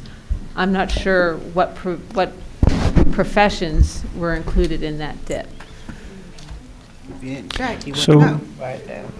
Mayor, if I may? Yes, sir. The Division of Purchasing is directed under the Ordinance for Diversity, Equity, and Inclusion to solicit proposals and qualification statements for professional services and other biddable items. So, it's not incumbent upon each individual department per se, but it is incumbent upon Division of Purchasing to solicit proposals from diverse backgrounds, from vendors of diverse Who keeps backgrounds. track of that kind of reporting? Is it HR that shows how many vendors that we're following affirmative action policies and things of that nature? I'm just curious. We did discuss it in a department heads meeting several months back, and I know Deputy Manager Scantlebury was involved with that.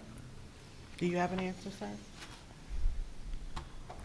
Actually, at the time we did have the program, it was Mr. Morgan who checked and audited every so often, every quarter, whatever, to see what our performance was.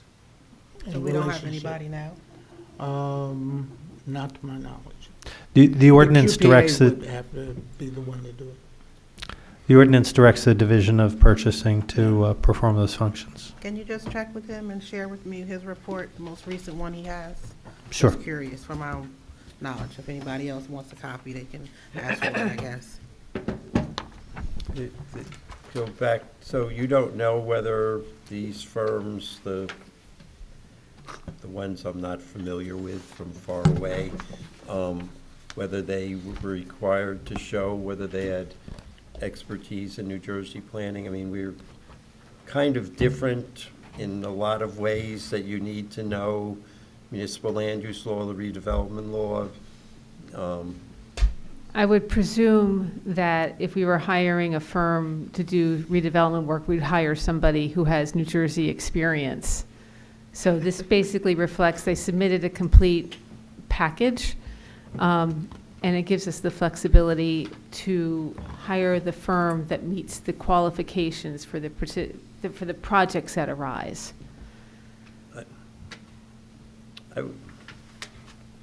But you don't know whether, it's just, this is our last say on this. I can't say, I don't have a lot of information about Alta I'd- planning. I'd be happier tabling this until we understand. I don't want to suddenly discover we're authorizing retaining a firm that has, the only issue is with the professional planner group, but Yeah. are we doing anything in the next month that we need to retain? I mean, I have no problem tabling this. I'd just like to know Yeah. whether the out-of-state firms have New Jersey expertise. They may, but sometimes firms just, they see an ad and they file it and see what happens. Okay. I'll second it. Madam Clerk, please. This is a motion to table item 19. Is it to a date certain? To the 6th. Okay. Deputy Mayor Anderson? Yes.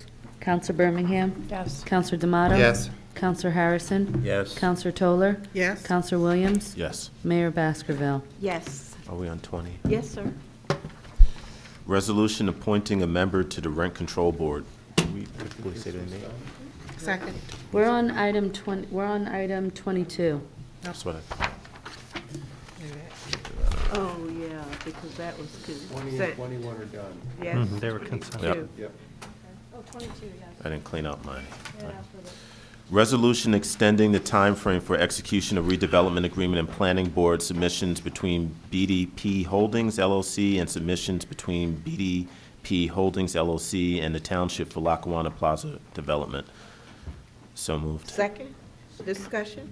Yes, I had asked for this to be pulled. I'd like to make a motion to amend. this paragraph 2, under the now therefore be it resolved, to read, a complete application for preliminary and final site plan approval be submitted to the planning board within 6 months of the execution of the redevelopment agreement.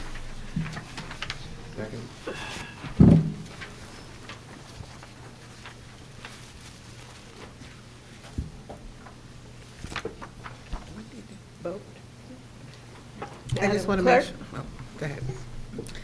Deputy Mayor Anderson? This is for, The as amendment. amended, correct? Okay. Yes. Counselor Birmingham? Yes. Counselor D'Amato? Yes. Counselor Harrison? Yes. Counselor Toller? Yes.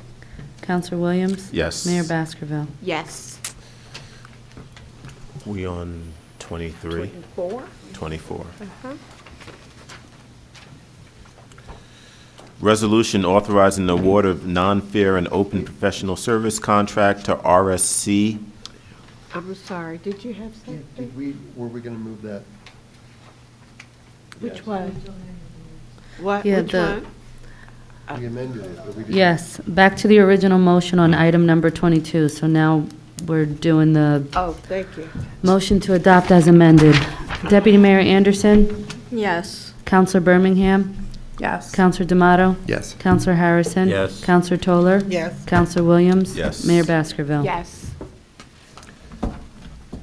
Now 24. Resolution 24. Yes. Resolution authorizing the award of non-fair and open professional service contract to RSC Architects for roof replacement, elevator assessment, and repair for the Township of Montclair Municipal Building 205, Claremont Avenue. So moved. I just have a question. Sorry.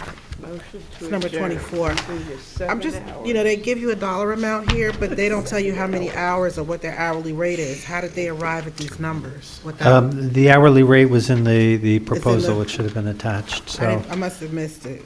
There's two components. One is, so apparently the roof on this building is beyond repair, so this would be first to prepare specifications for a complete roof replacement of this building. Every time it rains, there's actually water that goes into the elevator shaft, and the elevator has been knocked out several times, so it becomes an ADA accessibility issue for anybody who works on the second or third floor, especially with the elevator being out for weeks or months at a time, which is what happened earlier this year. And then the second part is, so it's the design specifications and construction administration to make sure when we do hire a roofer that they're doing, they're following the specifications. The second part is actually doing an assessment of the elevator. The elevator that's in this building is 50-plus years old. I think it's from 1969, 1970. They actually don't make the parts anymore. So it's the second part of the proposal is to do an assessment of the elevator, whether it needs a complete replacement or whether it could be, we could continue limping along with the existing elevator. So this hourly fee schedule on page 8 is what we should follow, depending on what the work would need to be done? The work that needs to be done would be one of these folks that they send in at this fee, because, is that what you're saying? Page 8? Page Yes, page 8. So, again, if that's their fee, for page 5, if they're doing pre-design phase and it's coming to $11,600, who's doing the work from page 8? And how many hours? That's what I'm saying. They are architects. They know their craft. I've dealt with many architectural firms, and I could say that RSC is definitely one of the better firms. They are professional, accommodating, and cost-effective. Okay, no, I understand, but I just think going forward, we should make sure we have a little more detail so we don't have, funds slipping through the cracks. If they are that professional and that courteous and that detailed, it should be very easy for them to lay out how many hours and what their hourly rate is going to be.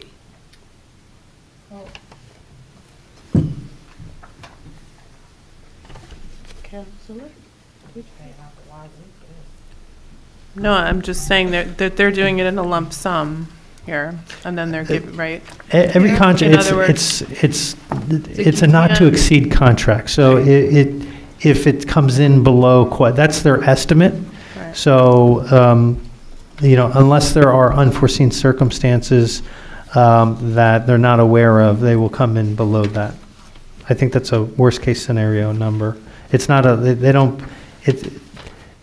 it's not a, it's not a retainer or lump sum contract. But like if you're an architect, you may not know how long it's going to take you to do something until you actually get into a project, right? Like, just like when you. Well, they followed the bid. I'm sure there was specs identified for what the work would be. They should at least be able to tell us something besides just 11 grand without any detail. I don't think any one of us would take an 11 grand quote at your own home without some detail to it. You know what I mean? Everything comes down, for architectural purposes, everything comes down to a per square foot basis. So they know exactly from the size of this roof, what the metrics are, what the design and construction administration costs are going to be for the roof. They deal with enough elevators that, that's their bread and butter. I mean, they know how much it is to assess an elevator and Okay, I do whatever understand. design. For me, I just prefer details, and I like for the numbers to match and the invoices to match, but maybe everybody's not into that. That's just me. Be nice. Be nice. Just give them the money. Madam Clerk? Deputy Mayor Anderson? Yes. Counselor Birmingham? Yes. Counselor D'Amato? Yes. Counselor Harrison? Yes. Counselor Toller? Counselor Williams? Yes. Mayor Baskerville? Yes. Are we on 25? 25. Yes. Yes. Resolution authorizing the township to pre-qualify and award fair and open professional service contract for special counsel conflict general litigation attorney for calendar year 2026. So moved. Second? I just want to say, this is the best memo ever. This is what we should all be looking for from Ruby. She's got her numbers, she's got how much the contract was, what's been paid to date, what's the balance. This is a beautiful memo. Thank you for this. Sarcasm is appreciated before midnight. After Right, midnight, we've been not here appreciated. 7+ hours. You know how much? 7 hours. It is Come a on, good guys, memo. let's get out of It here. wasn't sarcasm. 7 It's a hours. detailed memo. It's showing us how much we had, what we spent, and what's Okay. left. It's Madam great. Clerk? Deputy Mayor I do have a Anderson? question. Oh, I'm sorry. Sorry, just the last item, vacant and abandoned properties. Now, why would that go up by more than 50% in a year? Why is that? It seems like we shouldn't have that many abandoned properties or a hot place.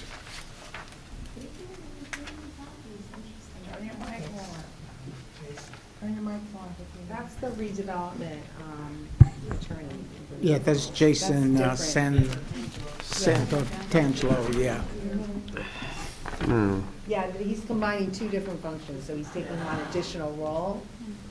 He's taking on rent control. Yeah. He's taking on rent control along with the vacant and abandoned properties. Oh, so this header underneath here is incorrect. It should be something else. In 2025, he was just.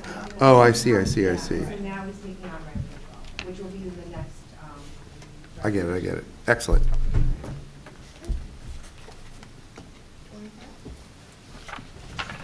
Deputy Mayor Anderson? Yes. Counselor Birmingham? Yes. Counselor D'Amato? Yes. Counselor Harrison? No. Counselor Toller? Yes. Counselor Williams? Yes. Mayor Baskerville? I'm curious about that, but yes. Why not? Number 26. Yes, thank you. Resolution authorizing to pre-qualify and award a fair and open professional service contract to serve as special counsel, labor, and employment attorney for calendar year 2026, RFP-26-P08. So moved. Discussion?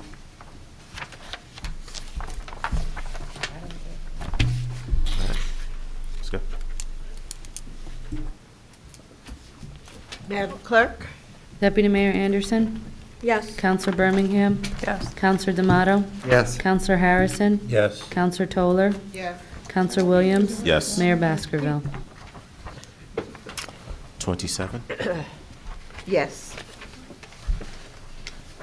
Resolution authorizing to pre-qualify and award a fair and open professional service contract to serve as special counsel redevelopment attorney for calendar year 2026, RFP-26-P19. So moved. Second, discussion. I did have a question, but Attorney Thompson's memo identifies exactly what we spent to date and the balance. So I don't have a question anymore. This is a Madam quick memo. Clerk? Deputy Mayor Anderson? Yes. Counselor Birmingham? Yes. Counselor D'Amato? Yes. Counselor Harrison? Yes. Counselor Toller? Yes. Counselor Williams? Yes. Mayor Baskerville? Yes. 28. Yes. Resolution authorizing to pre-qualify and to authorize the award of a professional services contract for special counsel, rent control, code enforcement for calendar year 2026, RFP-26-P11. So moved. Discussion.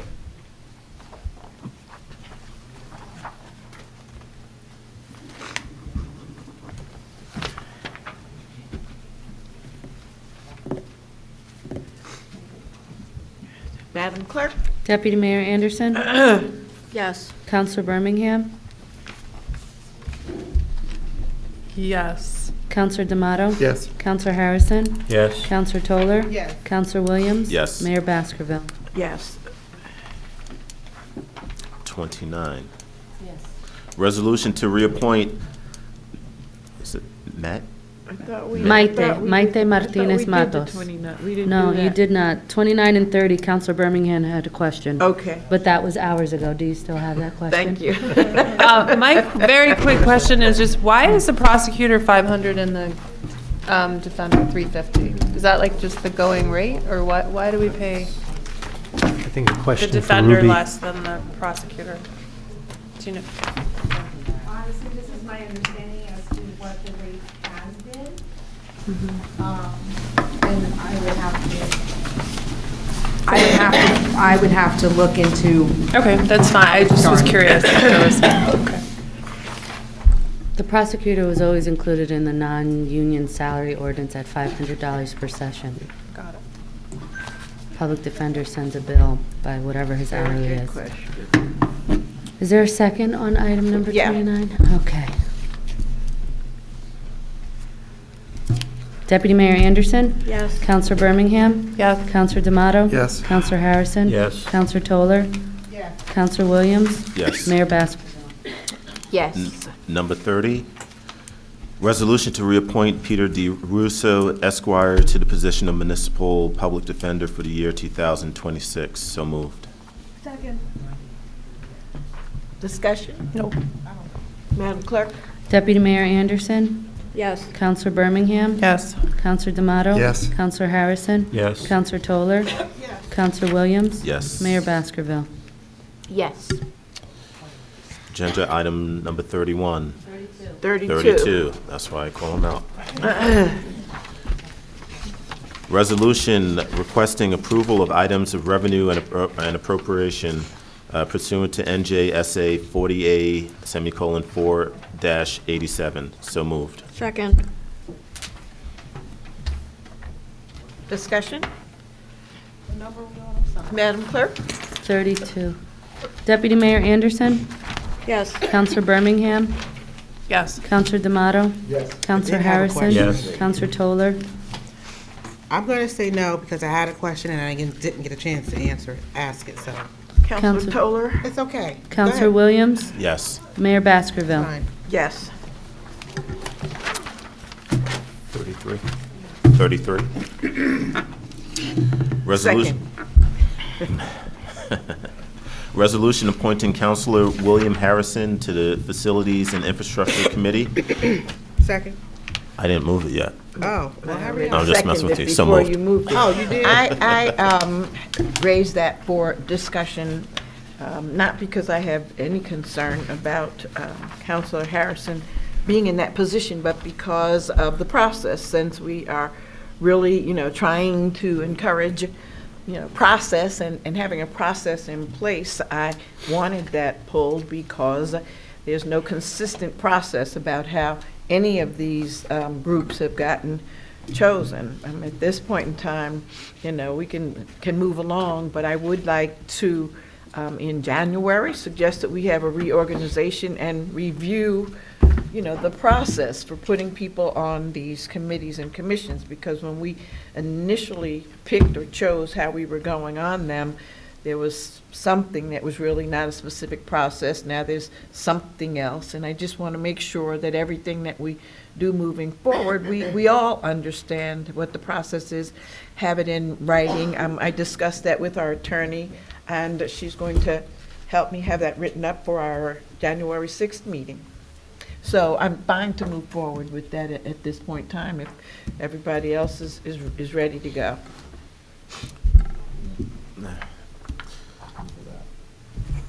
Waiting for you. Madam Clerk? Deputy Mayor Anderson, Yes. Counselor Birmingham, Yes. Counselor D'Amato, Yes. Counselor Harrison, Yes. Counselor Toller, Yes. Counselor Williams, Turn your mic on. Yes. Mayor Baskerville. Yes. 35. Six. 36. 6. Huh? No. 36. No, 36. Yes. Yeah, 36 and then 38, then we can move on to the discussion item. I just had a question on 36. Let me read it first. Oh, Resolution authorizing the Township of Montclair to rejoin the Garden State Municipal Joint Insurance Fund Joint Trust for the calendar years 2026 to 2028. So moved. Second discussion, Councilor Tola? yes, I think when we did this last year, I thought, and Mr. Marks wasn't with us at the time, but this little tiny print, they're gonna have to start printing this a little Right. bigger. There should have been a letter from IMAC, our insurance broker. So the total premiums for general liability and our non-medical insurance program participating in the Garden State Municipal Joint Insurance Fund will be $2,095,558 for 2026. That represents an 11% increase over 2025. IMAC, as our insurance broker, solicited proposals and quotes from other in joint insurance funds in the state of New Jersey. The other GIFs in the state of New Jersey either declined to quote or they were higher than what the Garden State Municipal Joint Insurance Fund quoted us. So there is a significant, as well as medical benefits, which are another resolution on the agenda, there's significant, as anybody paying for automobile insurance or homeowners insurance or flood insurance, there's significant industry-wide escalation of costs in the insurance industry. Do we know what the past year's premiums were? And I'm just asking, and this is for 2026, not 2020. That's for 2026 premiums, And we don't- $2,095,558. Do we know what last year and the year before, was there a substantial uptick The year, in the? I don't have, I could get that for you. Okay, I I'm don't just have it. curious. Yeah, you can. Those were my questions. And Okay. for next year, please have them use Canva or some other platform, software where these numbers are not this tiny. This was last year, the same thing. You couldn't read Madam it. Clerk? Deputy Mayor Anderson, Yes. Counselor Birmingham, Yes. Counselor D'Amato. Yes. Counselor Harrison. Yes. Counselor Toller, Yes. Counselor Williams, Yes. Mayor Baskerville. Yes. 37. No, 38. We're done. Oh, As far as the resolutions are concerned, you've voted on all of them, whether you tabled them or adopted 38 them. we did, okay. What did we Yes. do with 38? Madam 38 you did earlier in the evening, so staff members can leave. Clerk? Okay, thank you. And we did Appreciate it. 39? Okay, so now we are Yes, ready to 39 have the and 40 were a part of discussion. the consent agenda. Oh, they were? Yes, sir. Oh, okay. We doing it in order? We've been here for 7 hours and 20 minutes, so I don't know if we want to start another part of this or not, and if so, what the thought is, because it's a long time to be sitting in one location for anyone. How would you like to proceed with this at this point in time? I think we can proceed very quickly for the first time around, maybe return in January, but I just think it's a good time for the, 6 of the 7 of us ran for these offices and all. Okay, but you're wasting time now, so can you start and just give us? Okay, what it is, we all promised to and do then we something. can- We all promised to do something about it. So we're gonna So get- I made an effort to do We're going to something. each get 3 minutes to talk about whatever this is at this point in time. Then we're going to come back at the next meeting and continue the discussion. So we'd like to start with you? Yes, so we all promised to do something about this, and I did something about it. I drafted actually a resolution 2 years ago, and I updated it with an open mind. That gave us an ability, a framework, one model for doing some share, where we could start out very gently and then move ahead in future years. This is one way to do it. So that's all I would say tonight is, if we want to go around the table and say where we are philosophically on this, and then whether we would like to follow one particular path that you have in your mind, or explore another path, or not do anything, that's up to you. I would just say that the people who are interested in this, comes and goes the interest. Right now, obviously, there's a lot of interest because people believe that somehow we can plug the holes in the district's financing that were caused by this terrible situation of basically throwing bills in the drawer. We cannot. So we should all probably agree and be, straightforward with people. That's not going to happen. We just literally can't do it. So why I would want to do this, for me, it's personally, mostly, as I've said, because I think that pilots represent a kind of a privilege that we have. We have other ones that we shouldn't, feel ashamed of having. We get non-tax revenue from parking meters. We will get it from cannabis. We get it from other things. And that, But at 3 minutes? and then, but for this, you know what? We did 20 minutes in proclamations. We can talk about a very important thing for the community. We can. So it isn't about necessarily just the money and plugging a hole. It's just the principle of having a privilege that I think is kind of unearned for the township side, which is that we both get our money primarily from the tax levy on residential and commercial commercial dwellings, and that we have a special claim on that same property that is above the tax levy cap and comes to us without any restriction. And I think that, for me, it makes sense to share that privilege, period. The model that I've come up with, is it the best? I don't know. What I will say finally is that we need to look at this now and talk about it, because we're about to enter into closing a negotiation and voting on the mother of all pilots of the last, 10 years. And I personally will not vote for that without some kind of resolution of this question. So that's it. So if you want to just go around, say where you've been, where you want to take it. Councilor Birmingham, your turn? Sure, and it is very late, and I am not going to take too much time because my brain is kind of getting a little bit fried. But I do think as a community, we do need to look at protecting our schools. I think it is really incumbent upon us to make sure we are educating our children to the best that we can. I will say, and again, I'm happy to go through at another time the history of Montclair school funding, but at one point in the late 70s, we were getting almost a third of funding from external sources, mostly the state. And that has all changed. And the reality for Montclair right now is that we are considered by the state of New Jersey, based on really how much our houses are selling for, we are considered a wealthy district. And the problem with that is that there really is inherent in the school funding formula that was passed in 2008.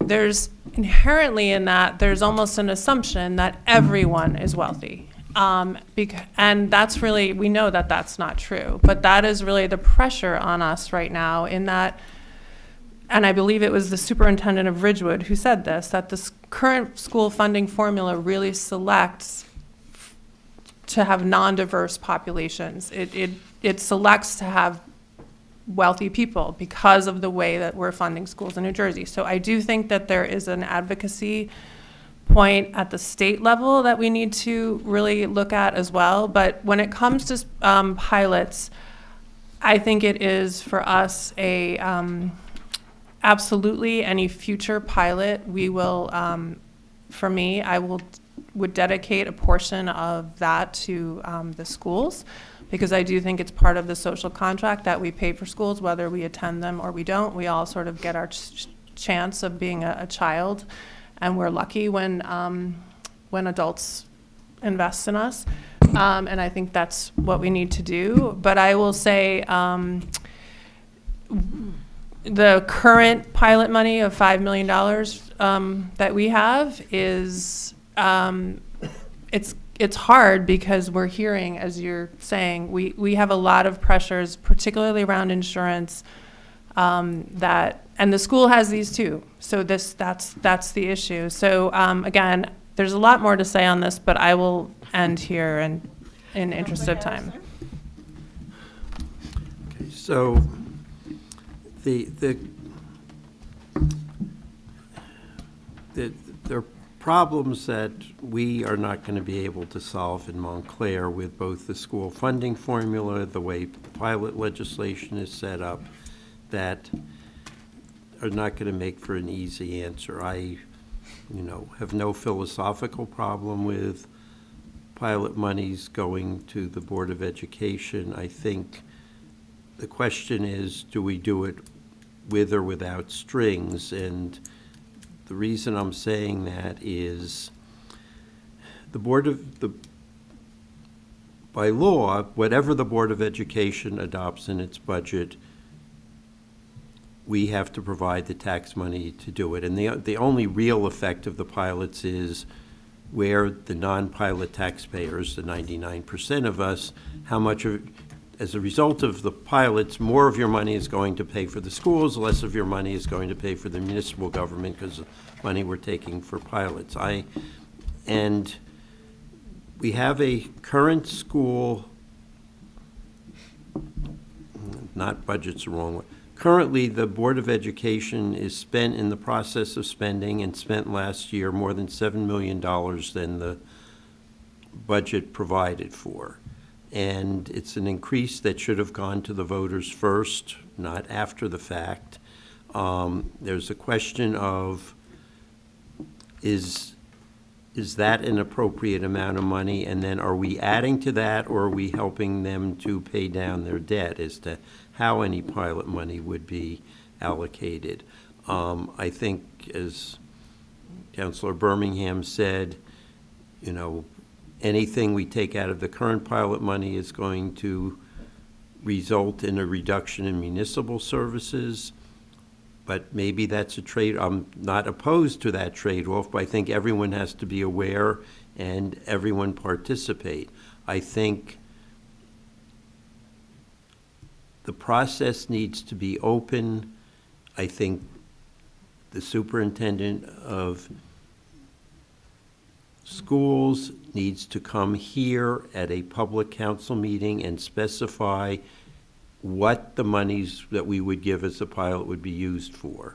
I view the Board of Education, unfortunately, as something of a bottomless pit. I don't want to say, oh, here's $1 million, without knowing how that money is going to be used, how it relates to what is the appropriate budget. We are currently spending on a per pupil basis relatively high amount for schools, and it's a question, and there are trade-offs, and do that. I think something that has really, it's been done on a little level, but really can be done more. A lot of the advanced placement courses, can we coordinate with other towns and say, you do this one, we'll do this one, you do this one, we'll do this one, and work out an arrangement. So some of the, what I'll call poorly attended advanced placement, there might be, rather than saying, okay, we'll cut them because only 5 students, maybe they're 15 students if you do Glen Ridge, Cedar Grove, Verona, Bloomfield, and say, let's figure out a way to do this. But I think what's happening is unsustainable, and the pilots aren't a magic solution.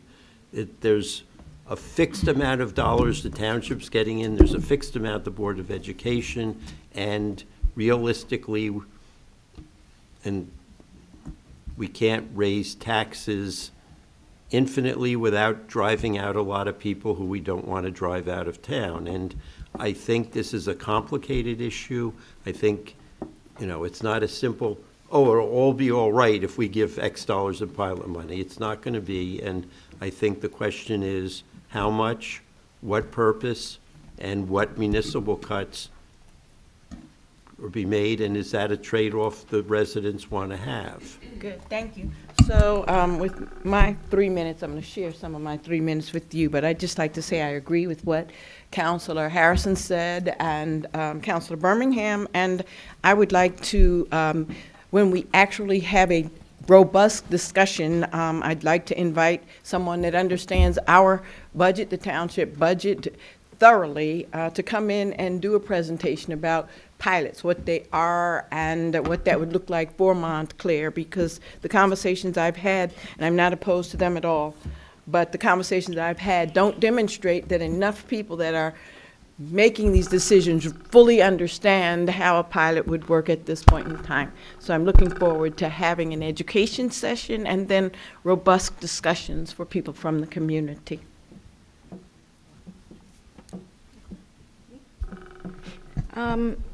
I don't think that my general position has changed that much, except I will say that I do think that the schools are part of our town's infrastructure. It's the reason why a lot of people wanted to come here. They had children. That being said, we have other infrastructure needs in our town. Maintaining our buildings, our utilities, our roads, complete, safe streets, all of that, which to me are equally as important. So I am weighing both of those things. I think it does make sense for future pilots to allocate some portion of the monies. And I think that this is a good, I did read this, and I think it's a good start in developing a formula. And I agree that we do need to think very carefully about what kind of trade-offs we would have to consider. But I also agree that it would be really irresponsible for us as a municipality not to have some strings attached to the money. I would like to, see some movement towards structural systemic change, and so even if we're separate now from the school district and the board, I think there still would need to be some accountability. So that's where I stand today, and Thank you. that's it. Councilor Williams? Yeah. Councilor Williams? So the thing here is what I wrote to constituent is I want to give Ms. Turner time, space, and grace. And what we're doing right here is obviously she's advocating for getting pilot funds. She's advocating for whatever resources that she can get to help with the situation. And I don't know if this is helping or hurting her, and that is my worry. But with that said, I do think for future pilots that we should look at giving school their pro rata share, but I also agree that there should be benchmarking. Some constituents have reached out and said, hey, the municipality needs to benchmark, and our public safety is too high in comparison to this towns and that town. But what's left out of that email is how does our BOE cross structure rate with other towns? That part is always left out, and I think that that's an important part also. I have children in school. I want to see them succeed. I want to see every child succeed here. And so this is one of the things that it's important to look at, and it can't just be that the municipality has to, come to bear.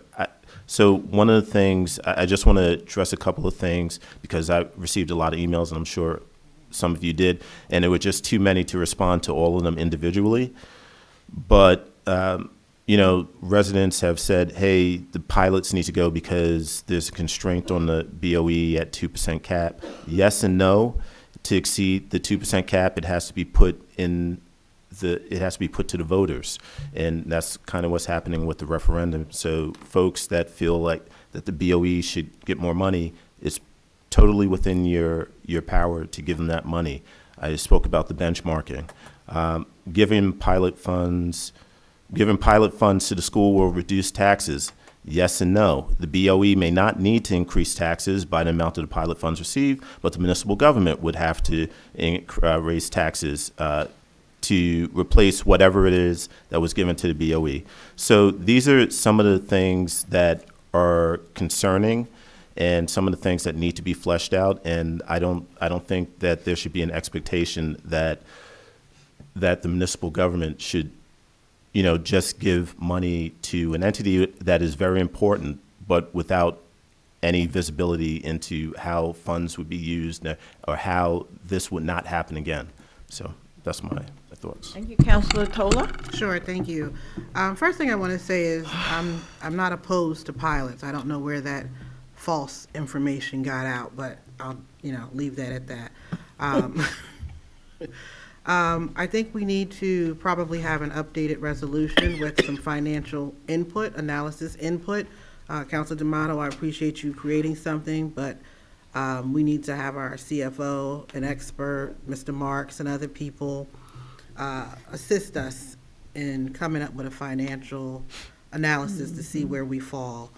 Because I've had some questions. That's why I asked about how much did we spend on the snowstorm that just happened, what would our tax increase be, things of that nature. I kind of agree with Councilor Harrison that pilots with or without strings is the question. My vision is maybe we go back to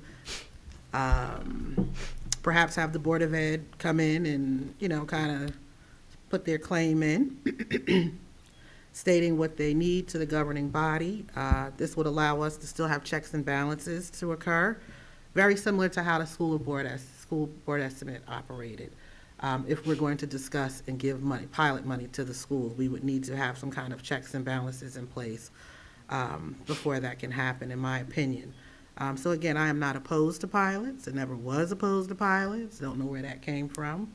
I have to keep saying it because, there's a lot of crazy stuff out here in the atmosphere. So I just think before we even decide we can put up a resolution, we need to sit down and talk with some financial experts to see where this is going to make it fall for our side versus the Board of Ed, what they need and what we need to take care of on a municipal level. So, Thank you. Manager Marks, did you want to weigh in at all? It's too smart. Yeah, no, I just. I have nothing to be report. careful 'cause I have nothing to okay, add. they'll be All right, talking then about I'd like to checks. make a motion to adjourn. Wish everybody happy and safe holidays. Second. All in favor? Happy holidays to all of you that persevered this long. Right, and we're going to pass a resolution, hopefully, that we do not stay in meetings for 7.5 hours. It's not healthy. But thank you all for being here.